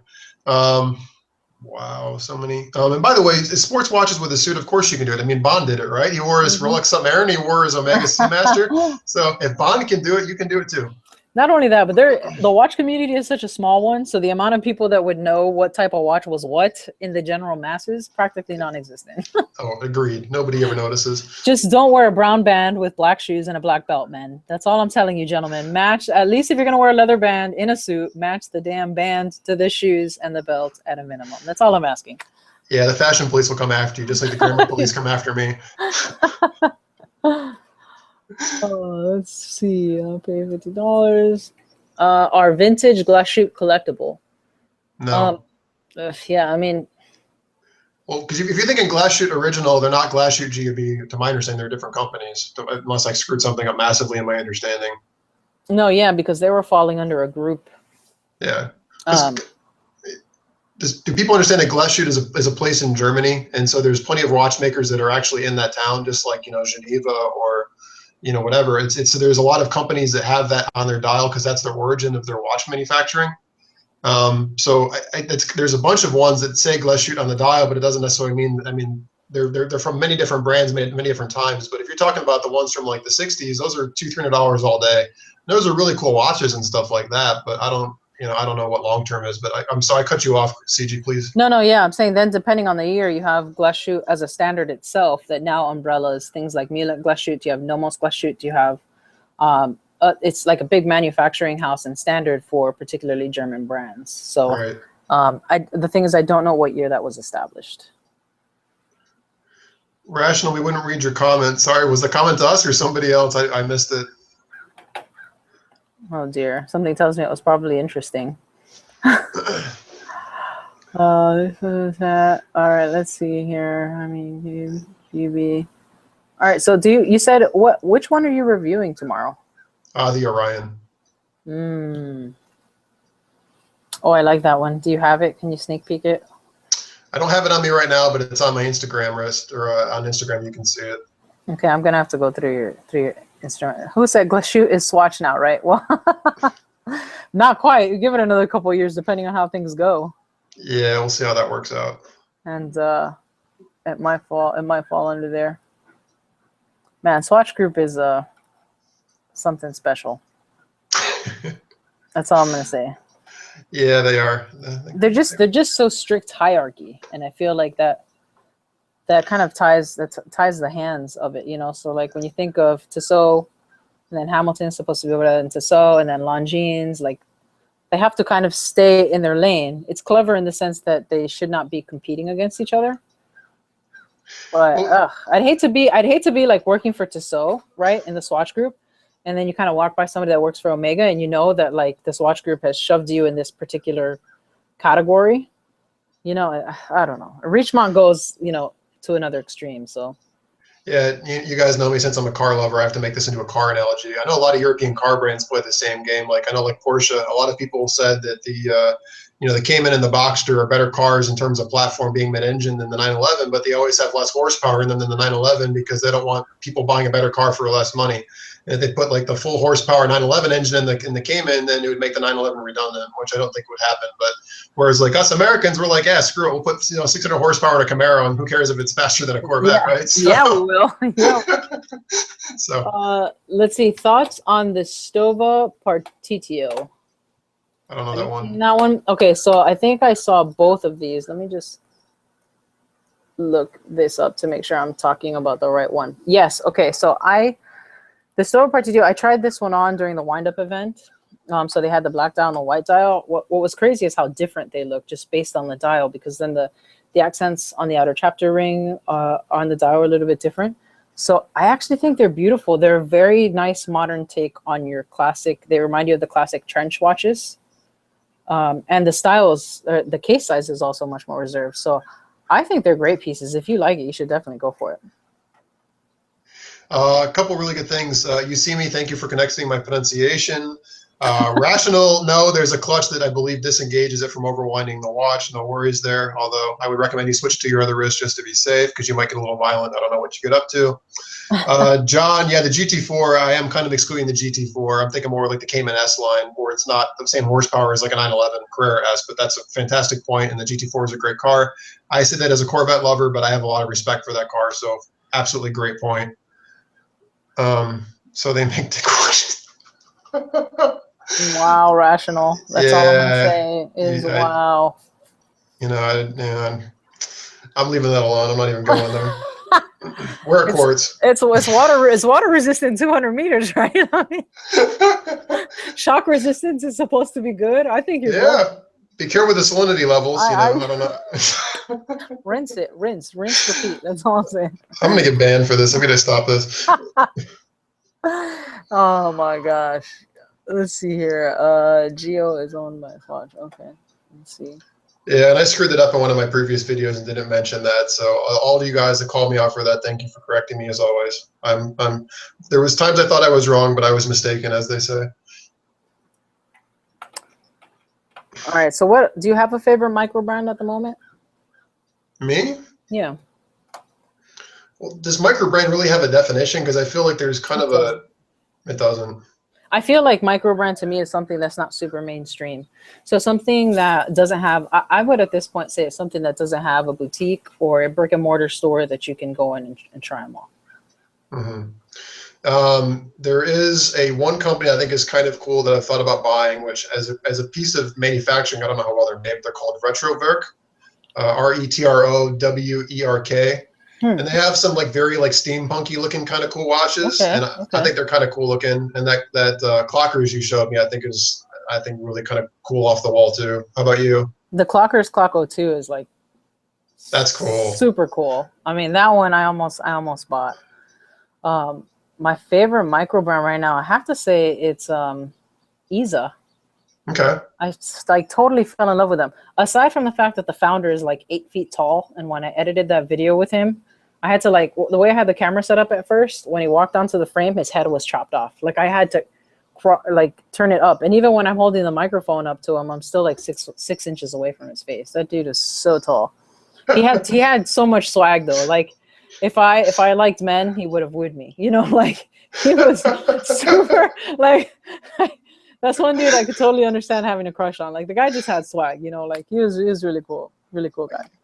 You can still have a crush on that. That makes sense. Yeah, I would put him in like a man crush, like the type of category. Totally Jason fair. Says, are vintage Aspire watches a fad? Do you think they will hold their value? I think they are a fad, personally. And, you know, when one company sees the success that another company has with them, then, you know, they follow suit. In terms of will they hold their value, I think that's more dependent on the brand, really, and then the popularity of the model that comes out. So, I don't know. What do you think about that, Anthony? I milked that for quite a while because I was, I've admitted to this as much before, but there was a time where I was buying a bunch of vintage Girard-Perregaux watches because in the late 2000s, they were running a series vintage based on their 1960s pieces. And the 60s pieces they made originally were like worthless. They were $200-300 watches. And the new pieces were like 15 or 20 grand. And I got some great little trade-in sales on those watches. But I mean, it's a fad. I mean, like I bought that Hamilton Trent because I love Mad Men and I love the 60s. And that to me spoke to that era, just like being like a Hamilton Ventura would. And they kind of go in and out. I mean, culture does different things. I mean, so, you know, to me, the originals are always going to be the ones that are going to be collectible. I think there's always going to be a market for ones that are true to their time period. I think the re-ones are, I don't know. I think they're kind of cool, but I think if you want to buy a vintage-inspired piece, buy an original. That's the one I think it's going to be long-term, a good piece. But, I mean, who knows? I mean, now we're in this whole smartphone thing. I mean, the next thing you know, everybody's going to want a Star Trek-inspired watch or Star Wars watch for all I know. So who knows? Oh, God. I wouldn't mind a transporter. I'll tell you that. Let's see here. Premix1 says, CG, did you enjoy your stay in New York? And the watch fair Chelsea Market was well decorated, and enjoying the market. Tad, Manhattan was great. Yeah, I had a blast at the New York Watch Fair. I wish I had been able to stay longer, but I couldn't get the days off. So I was literally up there for one day. And then my wife walked around all of Manhattan because she has zero interest in watches. So like we were on the same trip, but I didn't see her till like our plane ride back. And then I met a lot of great guys. One of them, I think he's watching now. And it was just a great time. The Chelsea Market was decorated so cool because Halloween as well. So they had like a lot of scary stuff going on in there. And it was a blast. Just, if you guys hear about any of these events and you can make them, you can make some of these events, go. Because you get to geek out with other people that don't find you completely weird for liking watches. And just a shout out to you. I saw your coverage of that. If you guys want to see the recent event she just attended in New York, she put a video on that, which I think was extremely well done, where I'm too introverted to go interview people in person like that, but so congrats to you for doing that. It was really well covered. Poetic Complications, AKA watches with sex complications on the back. Congrats to, it's watch porn. There you go. Yeah, it's funny. It's funny. It's kind of creative. It's an opportunity to tag somebody just for shits and giggles that you know is going to feel completely awkward about being tagged on that on Instagram. But it's comical, right? So I think it's like watch nerd humor. I wouldn't be wearing one, obviously, probably. Well, they have the subtle ones, right, where it's on the case back. You can't even see it. That probably okay. Yeah. Premix says, that sucks. My wife sucked it up and stayed by me. I'm lucky. There's no way my wife would have stayed with me during the watch thing. No chance in hell. I will say that one mistake she did make this year, which didn't hurt her, is she didn't take my wallet. When we went to this event last year, she took my wallet, so I couldn't buy anything while we were there. This year she left it with me, which, was a little bit of a mistake, although I made it out relatively unscathed. But no, she just has zero interest in watches. She's one of those people that thinks they all look the same. I've tried to get her to wear one. Doesn't work. Just a waste of money. Renzo, are you talking to CG and I? Are you talking in the comments? If you're talking to us, we talked about it before. I have my Shinola Runwell, and then I've got my Rolex GMT Master 2. And then CG, you can show them. Yeah, I'm wearing, this was an Invicta Pro Diver, but I kind of modded it to get that like vintage Seamaster kind of dial. So that one's been completely changed up by me. This was my first mod. That's gorgeous. So oh man, my thumbs had blisters on them. Did you know that your fingers could be sore? That sounds super weird, I know. And even I'm not answering that. Even saying that was so weird. Be careful. Our audience here is going to run with that. Look, as a gay woman, there's a lot of ways that could have happened. So watches was like, no. I'm not going there. That's all you. That was, but that was a whole lot of, there's just, man, working on a case like for hours and hours. It's weirdly kind of calming though, It is. It's therapeutic. So yeah, and you look at it now, and you're like, oh, that's like 4 hours of my life I may never get back, but I like it. Let's see here. What else we got on here? Oh, the dog. So the dog in the background. The dog's a pain, guys. Trust me. Renzo, are you wearing a GMT Master 1 and an AP Royal Oak, or is that what you're saying? I do love the Royal Oak. I'm afraid to own one, if I'm honest. The Royal Oak, even the offshore, I think is a gorgeous watch, but there's no way I'm taking the risk of having to get one serviced by AP. I don't have the balls for that. When I tried them on, I liked it a lot more than I wanted to admit. It really was a beautiful piece because I really like the Vacheron Constantin overseas. Mm-hmm. But it's got such a high polish on it that you just know that it is going to attract scratches left and right. And kind of several of the APs have that more brushed finish. But I mean, it is a good looking piece though. It is a good looking piece. There's a lot of fun comments on here. Yeah, really, no kidding. Oh my gosh. So let's talk. We should talk about your article. How did you come about doing your article on the watch face, where you confessed your love for Seiko? Come on, man. Let me in here. I have you exclusively. I mean, I'm spending my Saturday with you. I feel like. How did that happen? I love it. How did it happen? If you were straight, this could be a date. Yeah. It's been more fulfilling in some of my relationships. You know, it's one of those things that occasionally I have like these poetic moments, and well, a couple things. So, you know, Carl reached out to me, as I know he reached out to you, obviously, too, and, you know, wanted to do the interviews, and I'm glad to see they interviewed you too, which is great. And after he did it, he said, would you be willing to write an article? And I've been talking to another guy as well, really, really cool guy, has a website called Bespoke Unit, but I'd like to work with him in the future too. And timing was good because I've been planning on starting a website myself, and I have a name picked out for it and everything, but I'm not really sure what I want to do with it yet, so I haven't done it. So I'm like, all right, I'll write an article, but it's like I wasn't inspired to write anything. And that's the hard thing about being in marketing too. I have to come up with creative stuff, and I'm not always in the mood to be creative. Just like with YouTube, I'm not always in the mood to do a video. Mm-hmm. But I have major biases, which I'll admit, since if people that know me are watching right now, they'll call me out if I don't. Is I have an obsession with Japan, and just the clean Japanese aesthetic is something that I really appreciate. And I had the Seiko Sarb on my wrist, and I was just looking at it, and I was just kind of just like, you know, like drooling over it, kind of like comatosely like fascinated with it, and just inspecting it. And I just come back from Seattle, and I've been in Bremerton, and I was on a couple ships there. And I mean, I think of all mechanical things as the same thing. I mean, as much as I geek out over a steam turbine on a ship, I geek out over a watch movement, or like even like the V8 dual overhead cams in my car. And I was just kind of looking at this simple machine. I'm thinking, what a cool piece, and what a great way to sum up watch loving, because it wasn't designed to be, you know, this like prestige thing. It's not caked in crappy diamonds or covered in gold. It's a clean, well executed watch with a simple movement that's just well made. And I just so much appreciate that.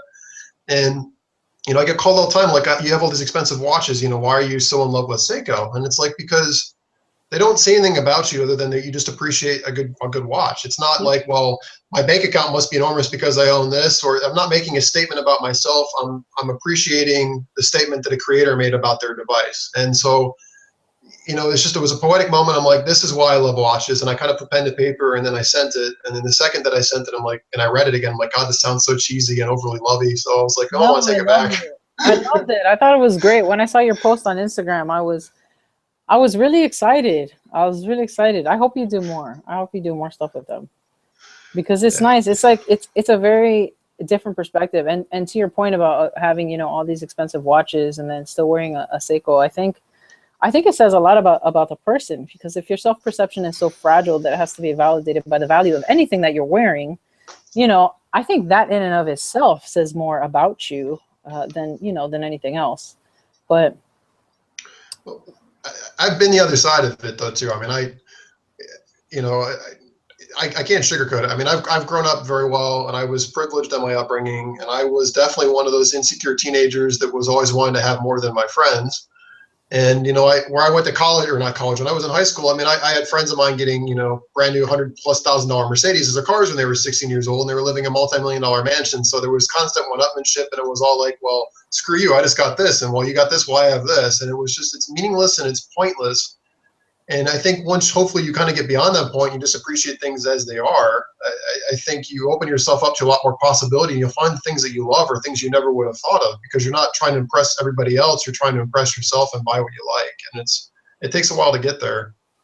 I think it does. I think that speaks a lot of just maturity in general, and how we measure success or how we measure progress through life. So much of that is linked to financial. I don't know if did you ever see Johnny Casual's videos? He doesn't make any videos now anymore. I did watch them. Yep. But that's part of kind of the dimension that he spoke to on his channel that, you know, that I appreciated. And it is true. So much of kind of our success we attribute to our socioeconomic status. Because and to a certain degree, yes, that's upward mobility, but there's so much more to it. You know, people say money can't buy happiness. No, but it relieves a lot of stress, you know. I mean, so you have to kind of be honest about it there. Funny thing here from John, CG AWC / gay woman / J Anthony's friend. I just joined. Do you have a channel? Yes, unless I screwed it up, her link to her channel should be in the description. Yes, I am all three of those, and I do have a channel. And I have, you know, many gay friends. I don't know what that, I mean, sexuality to me is totally meaningless. So, I mean, people are more than I kind of made a comment about myself that way. So I don't mind being described that way. I certainly can't deny it. So, so let me tell you, have you ever gotten like some weird like comments on the channel from like any women that are super overly flirtatious with you ever, like that might come across? Because I think it's pretty fair to say that most of our demographics are male, right? Like, yeah, like 94% for me. I think my channel's demographic is like 94% male, which by the way, my wife loves. She's like, finally, you have a hobby where you're only dealing with guys. I'll take it. But I mean, do you occasionally kind of get a woman on there that's, you know? You know, it's really interesting. I haven't had a lot of women flirting with me, but what I do get, which I actually find really cool, and it's part of the reason why I'm so upset that I have like no time anymore. Literally, I'm so busy. It irritates me because you know what I get, and I really appreciate this because I think one of my mistakes in life is I thought about becoming like a psychiatrist, and it was something that I really thought I would have been good at. And I'll get guys that'll just reach out to me that'll tell me like these really deep things about them, and they'll want to have these really kind of good connections with me. And it's like, I mean, a men are not supposed to talk about emotional things or be vulnerable with other men. You know, I'll get messages from guys just telling me about the crap going on in their lives and things they're struggling with. And it's like the fact that they think that they can reach out to me and share these parts of their life with me, it's awesome. And I'd say the only thing that sucks is it's like I get way more messages than I can answer, and I don't want to neglect people. But having that people feel comfortable with me enough and want to share their lives with me and to be themselves around me, I think it's ludicrously rewarding. So I would definitely say I get a lot of that, and that is it's incredible. I think that's part of why a lot of people might gravitate towards you. I mean, that's certainly one of the reasons. And I must say, embarrassingly, that it took me much longer to come across your channel than it probably should have. So once I did finally find you, and I kind of, you know, you go through those moments where you just start going through people's backlogs, you know, like on a Friday night where I'm done editing my video early and I just kind of like binge watched several of your videos. Is that you can tell people in videos where it feels, I don't think you can know 100% if somebody's genuine until you kind of like talk to them for a while, but you can certainly get like what you perceive to be somebody's genuine personality, and you kind of just come across that way. And I think that's why a lot of people connect with you and you get a lot of those messages, because there's not, it doesn't feel like a persona. Like there's certain people that you watch, and I'm not saying there's anything wrong with having a persona on YouTube, because if that's what you want to do, then you have every right to do that. But you don't come across as having a persona, like a person on camera versus off camera. Granted, a lot of us probably seem a lot nicer on camera. Like you don't see me yelling at my kids on camera. You know what I'm saying? But I yell at my kids. So but you just feel like this is at least one real dimension of you. And it's nice. Well, I really appreciate that. And I guess two things. One is my older videos are absolute crap, so don't worry about watching any of them. But the other thing too is, I'll be totally honest. So you guys, you see really who I am, but there's a lot of stuff about my life that I don't share publicly. And you know, I keep this very narrowly focused about watches and stuff that's relevant to my channel. You know, I don't talk about things that are very meaningful to me. I don't talk about things that are very personal to me. We're not going to get into politics or anything like that.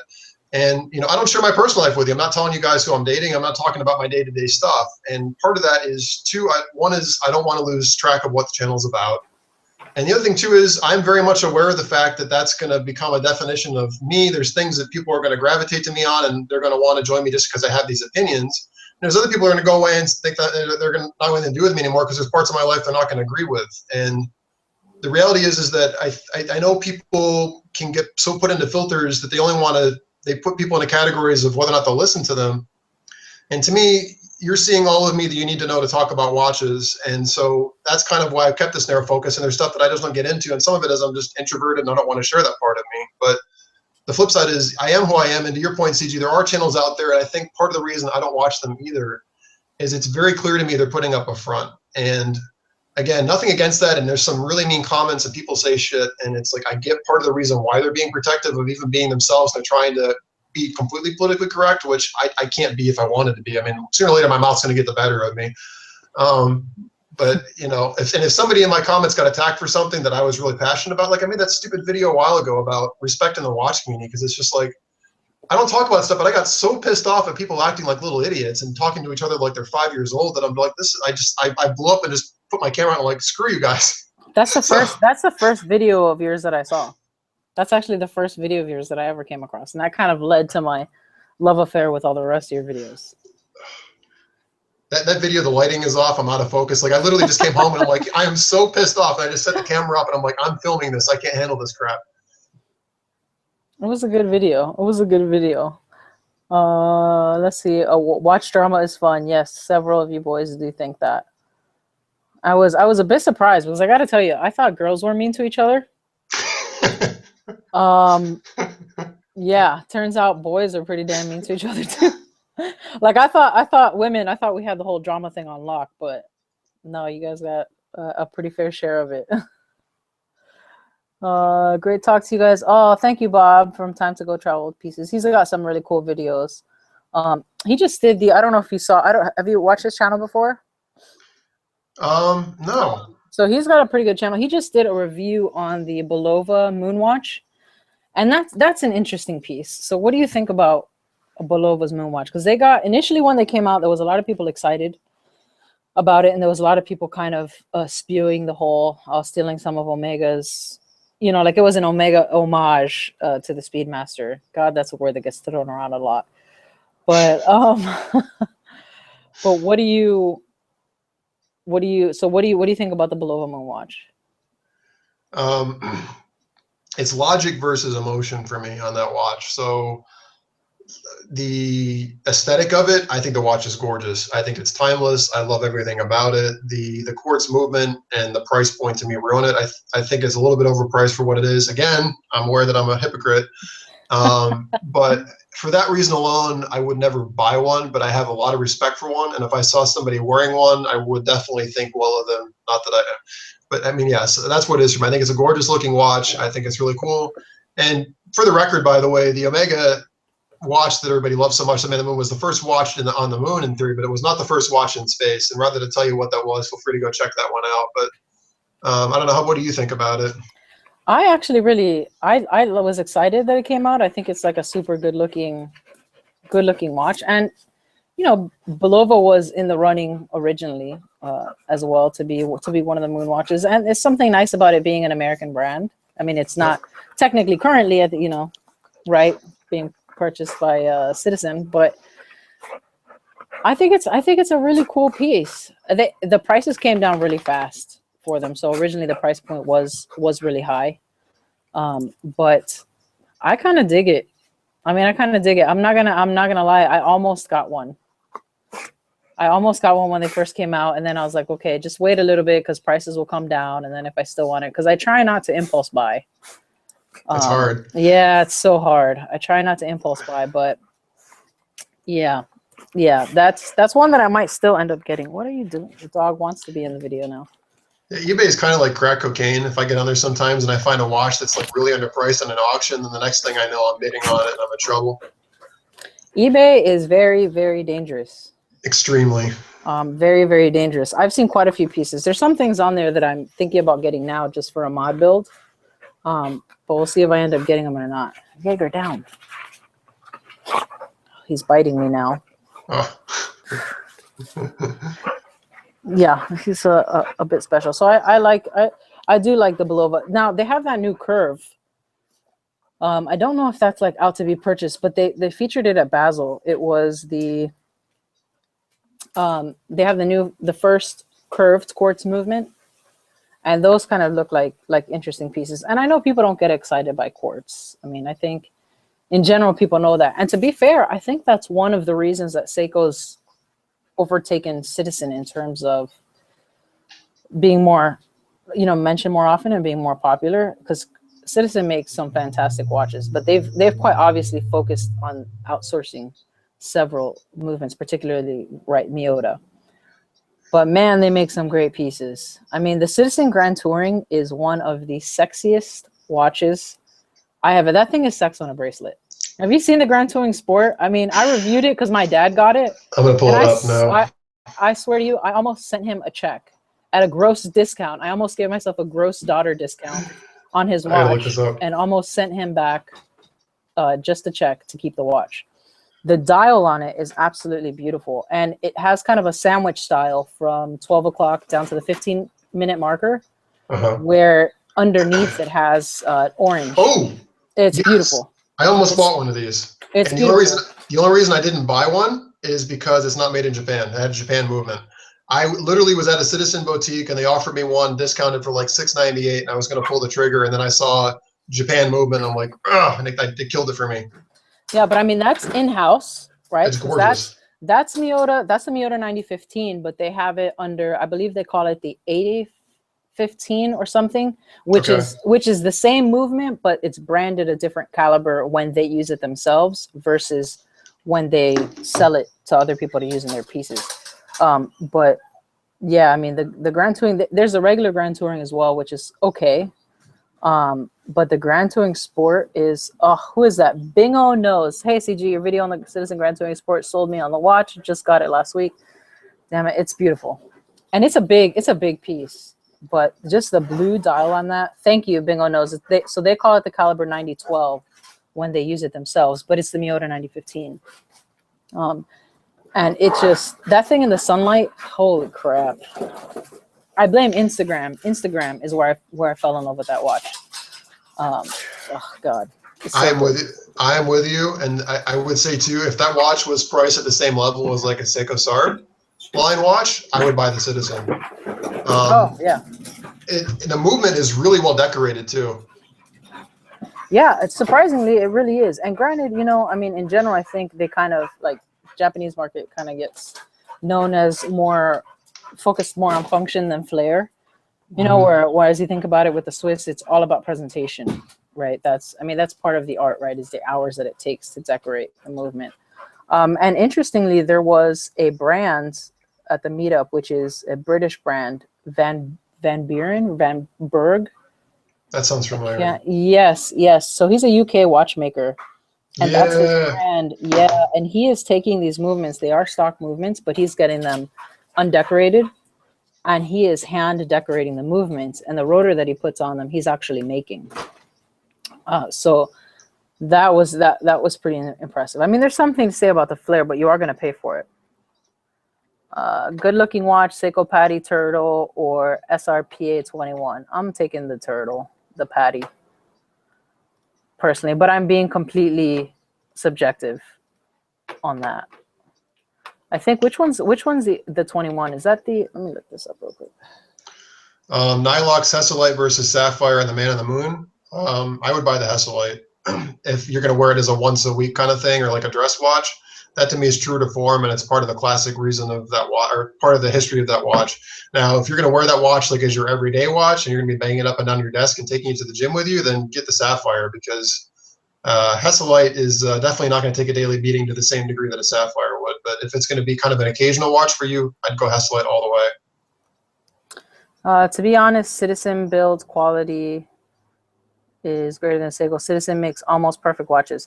Now, I do certainly agree. Citizen has an incredible history. If you go back into what they've done and the things they've accomplished, they have several firsts, especially when you compare them to Seiko. For example, the light-powered watches, Citizen beat Seiko in that technology by a year. So they have a lot of impressive innovations if you look through them. They also have a vintage piece that has a very unique complication where you can calibrate the movement via the crown. Yeah. That's cool. Yeah. So, I mean, that's something that I've never seen before. The thing is, there's so much of their mechanical history was very much in what would now be considered vintage. And the future focus has been very much kind of in the radio controlled pieces, in just making solid quartz pieces. And they don't have heavy focus in the mechanical, which is where you find, you know, most of the snob world. But there's some incredible vintage pieces of theirs. And they're definitely, Citizen is one of my favorite brands. I'd say JLC, Citizen, and then, you know, I do love Grand Seiko, but Citizen is right up there. When you really dig into what they've done, Yeah, you gotta love it. Pramax says, you still loving your JLC? Yes, I am absolutely loving the JLC. It probably gets more wrist time than any other piece. I wear it most of the time, and then I'll change out of it when I get to work just to give everything else some wrist time. Nylox, yeah, that's true, but a hard impact, and we're talking like a really hard impact to do that. You're getting the scratch resistance, which I think is going to be a bigger problem because, I mean, I've definitely been in that bucket. I mean, it doesn't take much to scratch a Hessel. Well, it does, but I mean, if you drop a sapphire like on a bunch of rocks, it's going to be a problem. But beyond that, I wouldn't say so. That said, I have had 2 sapphire pieces that have gotten scratches in the crystal too. So it happens. There's no such thing as a perfect crystal, but I think as an everyday beater, unless you're going like rock climbing and stuff with it too, which I would never take a man in the moon rock climbing anyway. I think sapphire is going to be more than enough. Yeah, for practical purposes, I think sapphire. I mean, I've dropped the marathon, and the sapphire was just fine. So I think if you drop it hard enough to shatter it, I think the sapphire is the least of your problems. Yeah, the movement's going to have other problems. To be honest, I mean, Citizen Date Alarm, CG Peasants Memo Box. Yeah, Freehay. A Citizen actually has a caliber. I think it's a 9100 quartz caliber. Has a minute repeater. Wow. Yeah, you know, I have seen that. I know exactly what you're talking about. Is the Campagnola? Is that the name? I can't even remember the reference. I just came out looked a couple at years it. ago, like 10 years ago, maybe? Yeah. Yeah, I know exactly what you're talking about. Those are actually collectible now. I mean, I thought about trying to track one of those down just because. That's my ultimate grail complication, is having a mechanical repeater. That's like my bucket list watch, by the way. I would love that. I would love that. Let's see. Best dress watches under 500 or so. Rank your top 5. Under 500. I don't have a top 5. I would say the Orient Bambino is the best bang per buck, period. And I would say my Sarb 35, my Hamilton Trent would be up there as subs. But beyond that, that's kind of where it ends. How about you?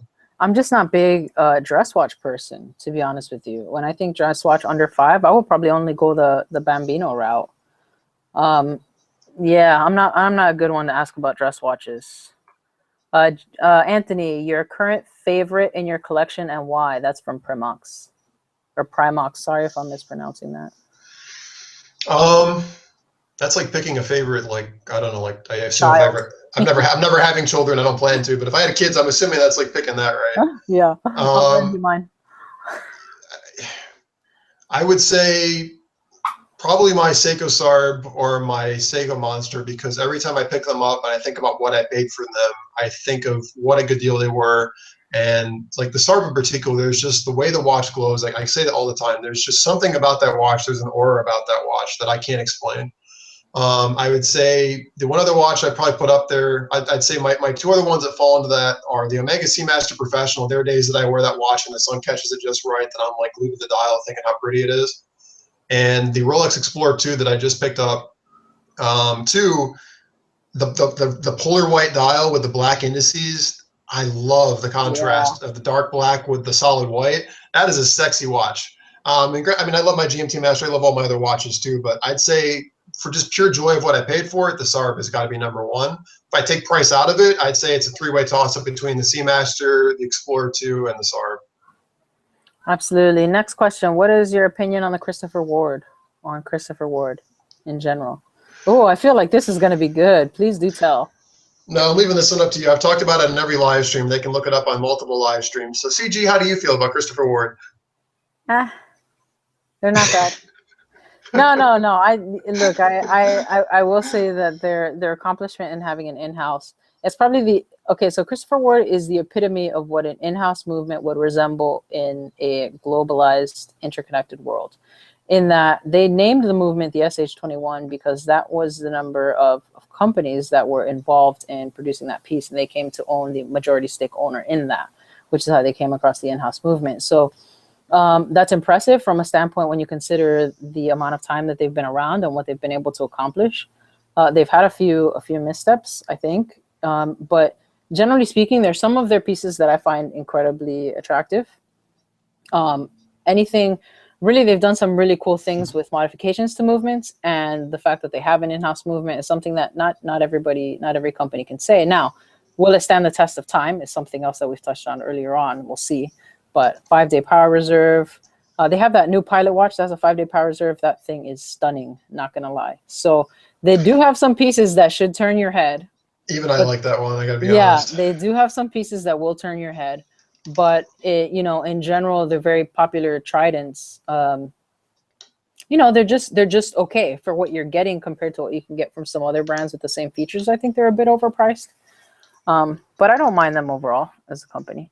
Well, I mean, that's the problem with me too. I feel the same way. I think they make nice watches, but for what they cost, there's other watches that would be on my list. And it would be, you know, like I'd be looking at Longines, I'd be looking at maybe spending a little bit more money buying a Nomos, I'd be looking at a higher end Seiko, I'd be looking at a higher end Hamilton or an Oris. I would not be, I mean, there's too many other opportunities in that price range that distract me. But I mean, everybody that's owned one that I've ever talked to thought they were great. So, I mean, nothing against it if that's your thing. Kaiser says, what about the Tissot Visodate? That's cool. I've never handled one, but I've seen everybody that I've known that has one and has made videos about it absolutely loves it. It looks like a good looking piece. I mean, right. I don't, so there's some watches that I don't have a problem with, but they don't like stand out in a crowd. Right. So the Visodate has a very safe design. It's classic. So if that's what you're looking for, then have at it. But there's not necessarily anything that brings it out above its peers in that particular price point. It's clean, safe, and well executed. Yep.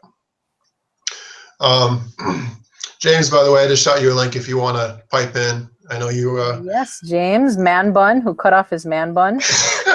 Shame on you, James. My 5-year-old has long hair, and I always point to your man bun as a reason why he's allowed to wear a ponytail, and then you went chopping it off. Hello. Hey. How you doing? How you doing? Ignore the hair, right? I've had a hat on. I've been out. I've got a cough now. Smoke from all the bonfire. It was just crazy. So how are you all doing? Hey, it's nice to finally talk to you. How are you? I know. I'm good. How are you? Fantastic, man. Look, this is the most free time I've gotten like ever. I know. It's good to see you on. It's just a shame I missed it. I'm sorry. This is how you do a three-way. Yeah, I was just complaining to Anthony about how disappointed I was when you cut your man bun.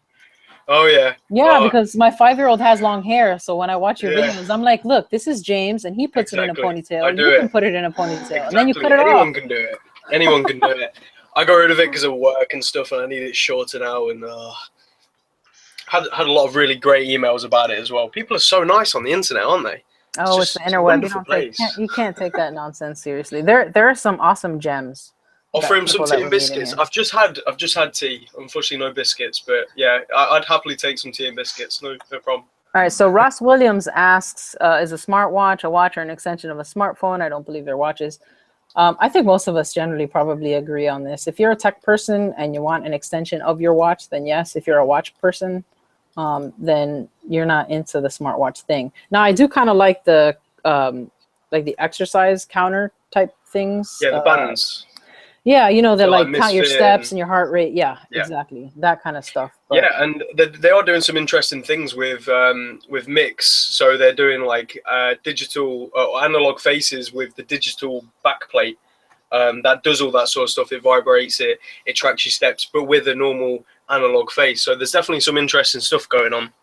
The problem is I don't think they're cross compatible. Like no, they're not. What they want to do, like what Tag attempted to do with their piece, is that they want the genres to be able to mix, but the people that are spending thousands of dollars on watches, let's be honest, are doing it for one of two reasons. They're either economic status symbols for them, or they're genuinely interested in watches. And smartwatches and people that are genuinely interested in watches are not going to find a happy medium there, I don't think, personally, or I'm not going to anyways. Yeah, 100%. And I guess just my opinion, which I've given on these other ones before, as a massive video game nerd, which I'm totally happen to own, and as a massive fan of like the Mass Effect series, having like a computer on your wrist is definitely something I can nerd out about, but I don't think about it as a watch. Just like they said, to me, it's a very different thing.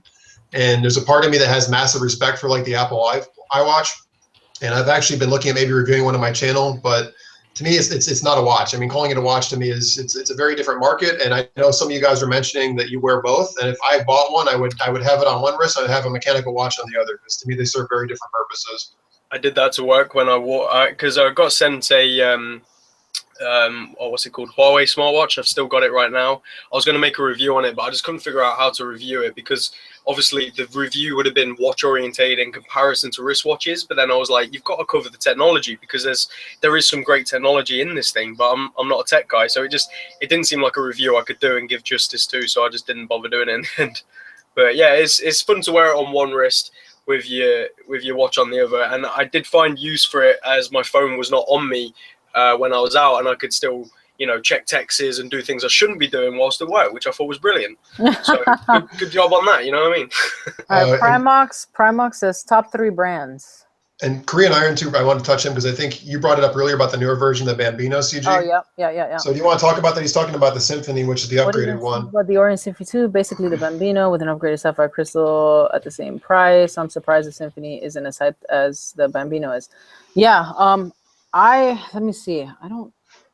Is that one of the ones that has the open heart? Let me take a look.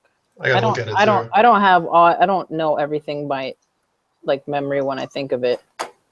There are some watch channels out there that do. They will tell you. So watch them. Don't watch us. Yeah. Right. Okay. Yeah. So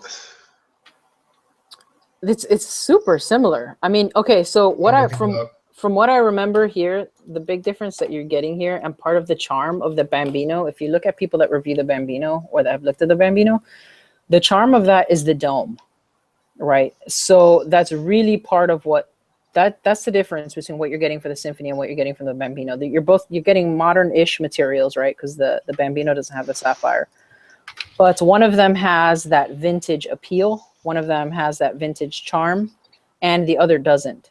So it's almost like without the domed piece, you're just getting kind of another dress watch that you can get anywhere else. Let's be honest. I mean, look, there's nothing breakthrough about the way that they laid the hour markers on the dial. Okay, it's a very handsome, classic, again, safe designed dress watch.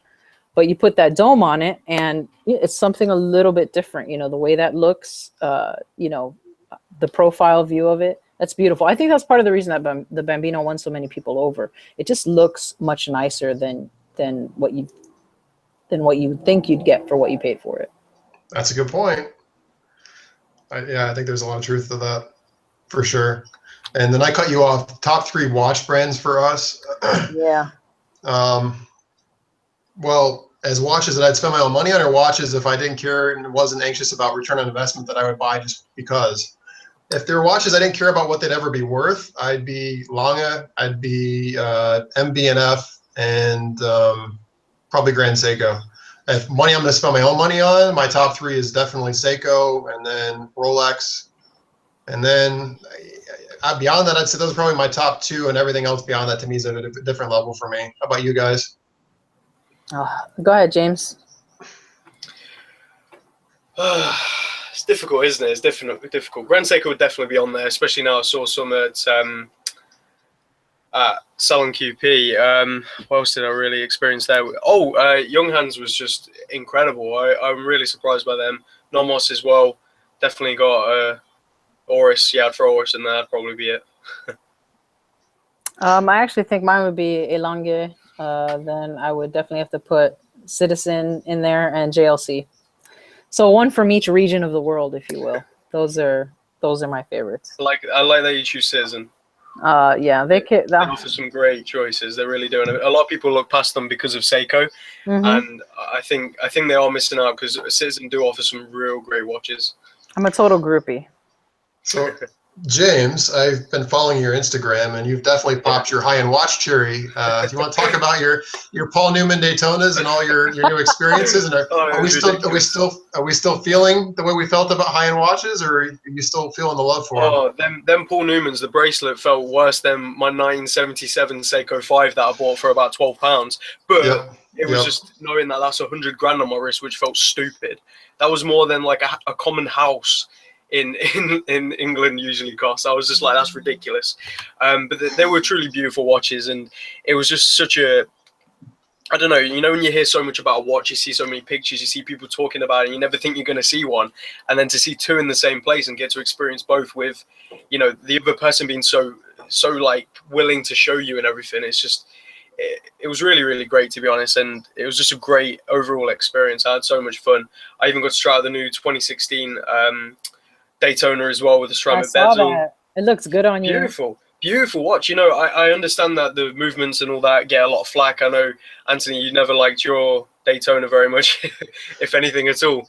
But it was a beautiful watch, and it was surprisingly light. I was not expecting that. You know, it just weighed nothing. I thought all Rolexes would weigh like a ton, but it just really didn't. And that new buckle as well. I don't know which one it's called. It's really, really good. Really, really good. The glide lock? Is it the glide lock? The one that it's got the fold over, but then you push it and it just sort of like comes. I don't know how to explain it. Oh, like I don't know which one you're talking about. They have like a deployment too that's really nice. Yeah, it's the deployment one that's got like the upgraded. I don't know how you even explain it, but it was really, really nice. Definitely. I'm glad you've seen the other side. It's really cool. I mean, you saw some really nice pieces. I was like blown away at the stuff you're posting. Yeah, it was truly incredible, and to meet the people that were there. You know, I met the owner. I met Dietrich himself. You know, Emmanuel Dietrich, and I got speaking to him. His brand is really, really interesting. And he just said to me, I gave him my business card and everything. He was like, "Oh, just throw me an email." And he gave me, he's like got his private number on there and everything. He's like, "Well, I'll send you a watch, whichever one you want. You can review it." I was just like, "Wait, what? Really?" Yeah, I like Dietrich. I think that they're kind of hitting their. They're going to need to come up with something new. So that's what I'm waiting on from them. So they've got this classic OT design, right? You've got your OT1, OT2, OT3, OT4. I think they have up to OT5, where it's essentially the same design, but they've played with the colors. They've played with the materials. The real test for them is going to be what's next in terms of a complete design. Because people compare them a lot in terms of price point to companies like Seven Fridays, where you're getting kind of the ultimate wild card watch. Some of the materials that Dietrich is using are higher quality, particularly with the sapphire. But they felt great as well. Yeah, and they're a good-looking piece. But the thing is, how long can you be? And listen, nothing against this brand, but how long can you be a one-trick pony? Of course. Sure.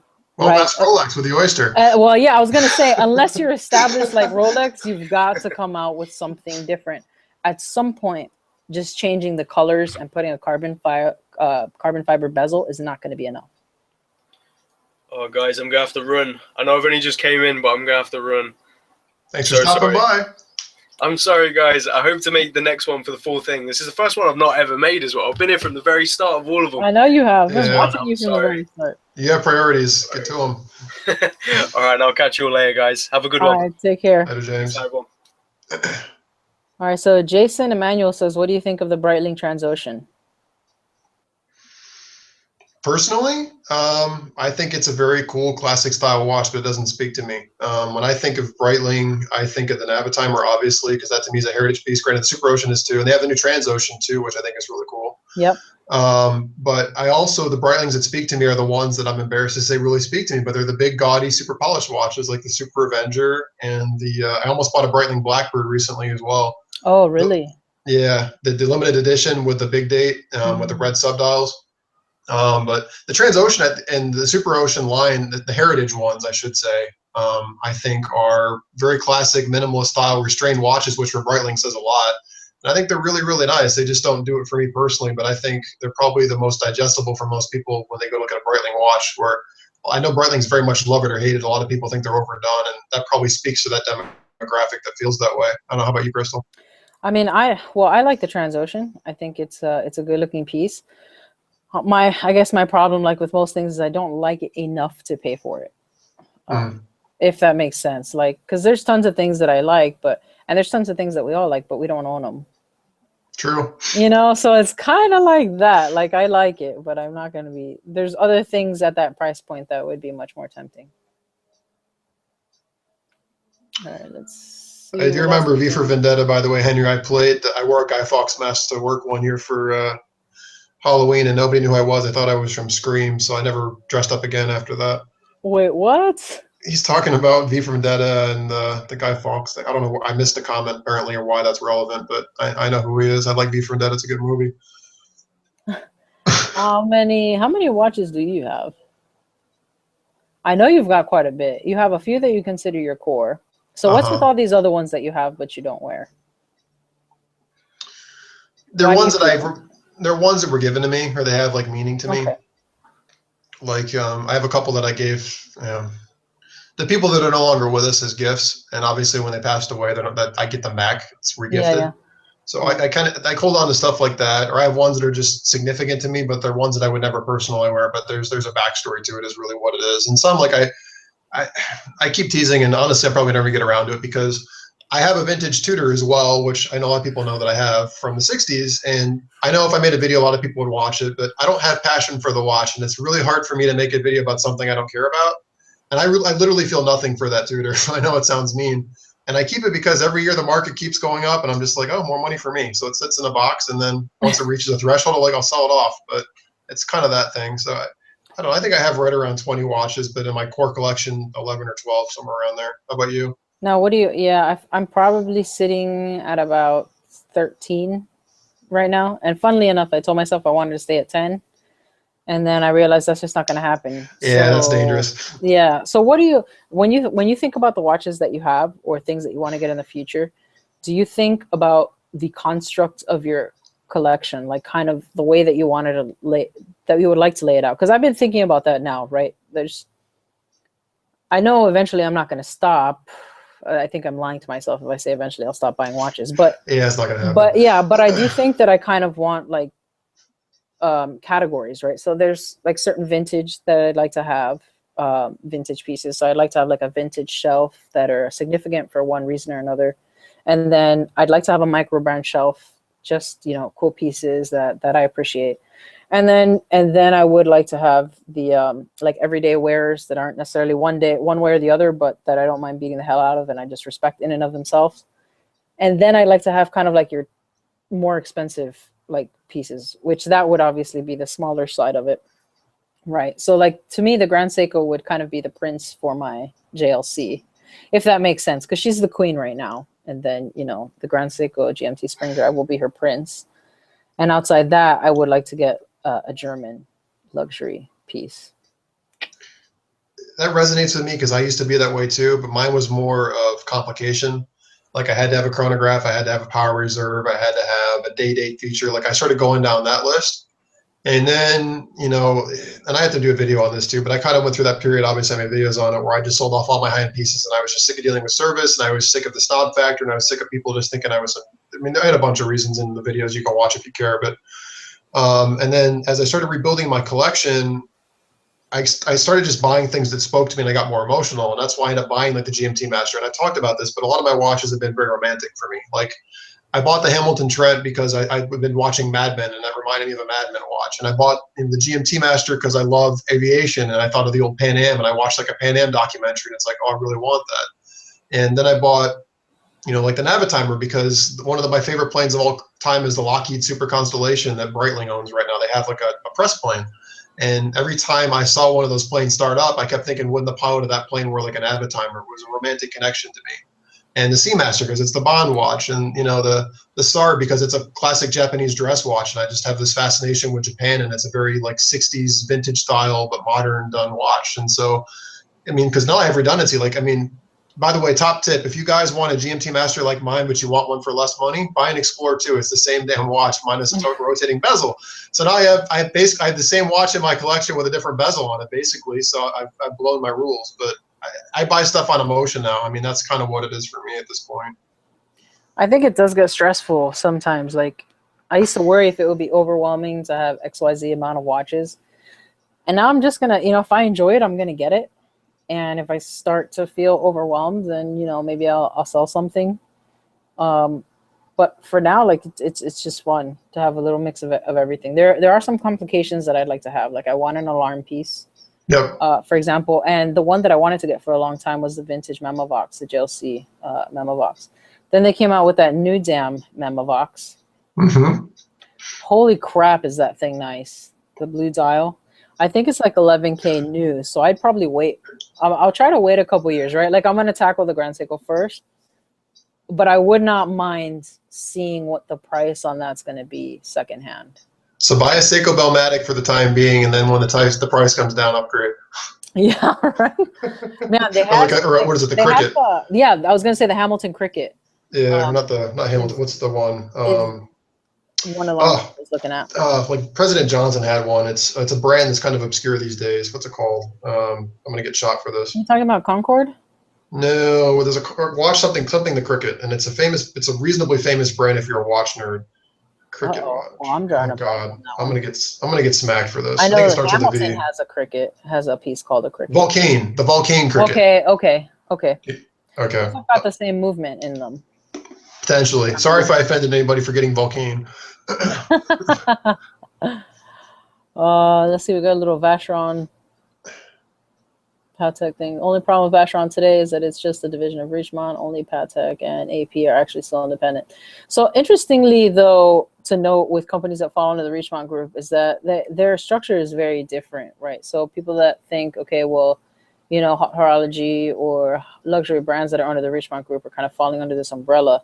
Their structure is very unique in that they allow a lot of not monotony. They allow a lot of autonomy in their companies. So one thing that they shoot themselves in the foot at a little bit that Swatch Group doesn't is that they can get in each other's lane in the road. So while yes, they are falling under this group, they are still very much their own thing. Sure. So they do have quite a lot of freedom to come up with what they think is best for their brand. They're not stringent to stay in XYZ category or at XYZ level in the pyramid. So they certainly have more discretion than a company that falls under the Swatch Group, for example. So I wouldn't so quickly disregard a company for falling under the Richemont Group, to be honest. But that's me personally. Yeah, I mean, the thing that what's the overall philosophy of the group that holds them, right? Because there's some companies that they're like a holding company, basically, where they own the brand, but they let them be autonomous and do their own thing. Mm-hmm. And there's other ones where they basically take these brands and they make them homogenous, like we were talking about Swatch Group earlier, where they build this tiered structure and they all kind of use variations of similar components. And in which case, and there's some brands under Swatch that they've done a good job of leaving alone, but sometimes some of these watches, they lose their heritage because they become just a tier in the brand value of the overall group, right? So, you know, I think at the end of the day, being part of a big group isn't a big deal, assuming they let that company be autonomous and stay true to their passion and what they do.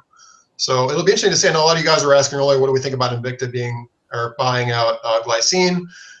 Who knows? I mean, Invicta, we've talked about this before. The Pro Diver is a fantastic bang for buck, and Invicta, however you feel about them, I think they make some great watches. Glycine, nobody's ever really bought them. The Airman's a cool watch, but I've never met a single person in my life that bought a Glycine new. So hopefully they'll reinvigorate the brand and give them a purpose. I don't know. Yeah, I mean, I think it's definitely different. You know, it's funny. It's funny how much we're willing to forgive depending on where a piece is made. And I say that because, you know, you don't see a lot of people slamming Hamilton, slamming Tissot, slamming Longines. You know, we're quite happy to tout their history. But then you get into other brands that rights to those names have been purchased, and you know we want to burn them at the stake for being, you know, oh well, these are fake histories that have been, you know, repurchased, and then they're repurposing these watches and they're selling them under this name. But we're willing to kind of forget that when we talk about more established brands because they were, you know, swallowed up into this larger, still legitimately Swiss organization. So that's definitely something that is pretty interesting sometimes. Holy crap, we're coming up on 4 hours here. Oh my God, has it really been that long? Yeah, I just realized I'm losing my voice. I'm gonna become a cripple here. Oh my gosh. Well, listen, this was awesome. I'm so happy I finally got to talk to you. Yeah, it's really nice. It's so easy to talk to you. Hopefully we can do this again. Definitely, because I had a great time. Thank you so much for having me on. Likewise, and if you ever want to do one of these on your channel, I'm happy to go join you too. It doesn't always have to be on my channel, wherever you guys want to do this stuff. Absolutely, I'll definitely have you on at a minimum for an interview. I have nothing interesting to say. If there's something there, I'll get it out of you, damn it. To you guys, it just, well, there's stuff I'm happy to tell you and talk about with you off here, but I'm not going to talk about what's being recorded. So we can talk about anything you want, but I'm not doing it on camera. I need to have a separation with my life. I like it. Can do. To you guys that just joined, I'm so sorry. If you have any last minute questions, feel free to ask them now, and then we'll kind of wrap it up, I guess. Now, Connor says, go Cubbies, by the way. Yeah, awesome by the Cubs. I must confess, this isn't like, I'm not like a lifelong Cubs fan. This was given to me by George. I modded one of his watches for him, and he gave me the Cubs hat, so I wore it. I'm not like a huge baseball person. I'm more a basketball person, so But yes, it was awesome for the Cubs to win. Yeah, and I'm a total nerd. I don't follow professional sports that well, but I love Chicago. I think it's one of the most underrated cities in this country, and the fact that that team has been through so much crap, to see their fans finally have something to celebrate, I'm thrilled, and I'm really happy they won too. So congrats. Why do the Japanese keep the best watches to themselves? My personal answer is that the other markets aren't mature enough to appreciate them. I think there's definitely a market for affordable Seikos, but I don't know that a lot of people. I mean, come on. I mean, they're offering Grand Seikos and stuff in the U.S. now, but how many people are going to be comfortable spending $600, $1,000, $6,000 on a Seiko when they could buy a watch that has prestige and pedigree to it? You know, unfortunately, I don't really think the demographic exists for a company like a country like Japan. I think there's a different demographic, and people are more apt to buy just a well-made good, and they're paying for, you know, quality versus the name on the dial. I don't know. What do you think, CG? That's actually exactly what it is. I think that, you know, Asian luxury pieces particularly are only fully appreciated by that market in a lot of ways, because we associate, you know, people make jokes all the time about, oh, well, made in China, what do you expect? You know, I mean, in the Western world, it's what do you call it? It's a punchline. It is. Right. And to them, it's not. So I think part of that is a lack of appreciation in terms of Western countries, but hopefully we get there eventually. Any other last minute questions, guys? And yeah, Rational, that GS is gorgeous.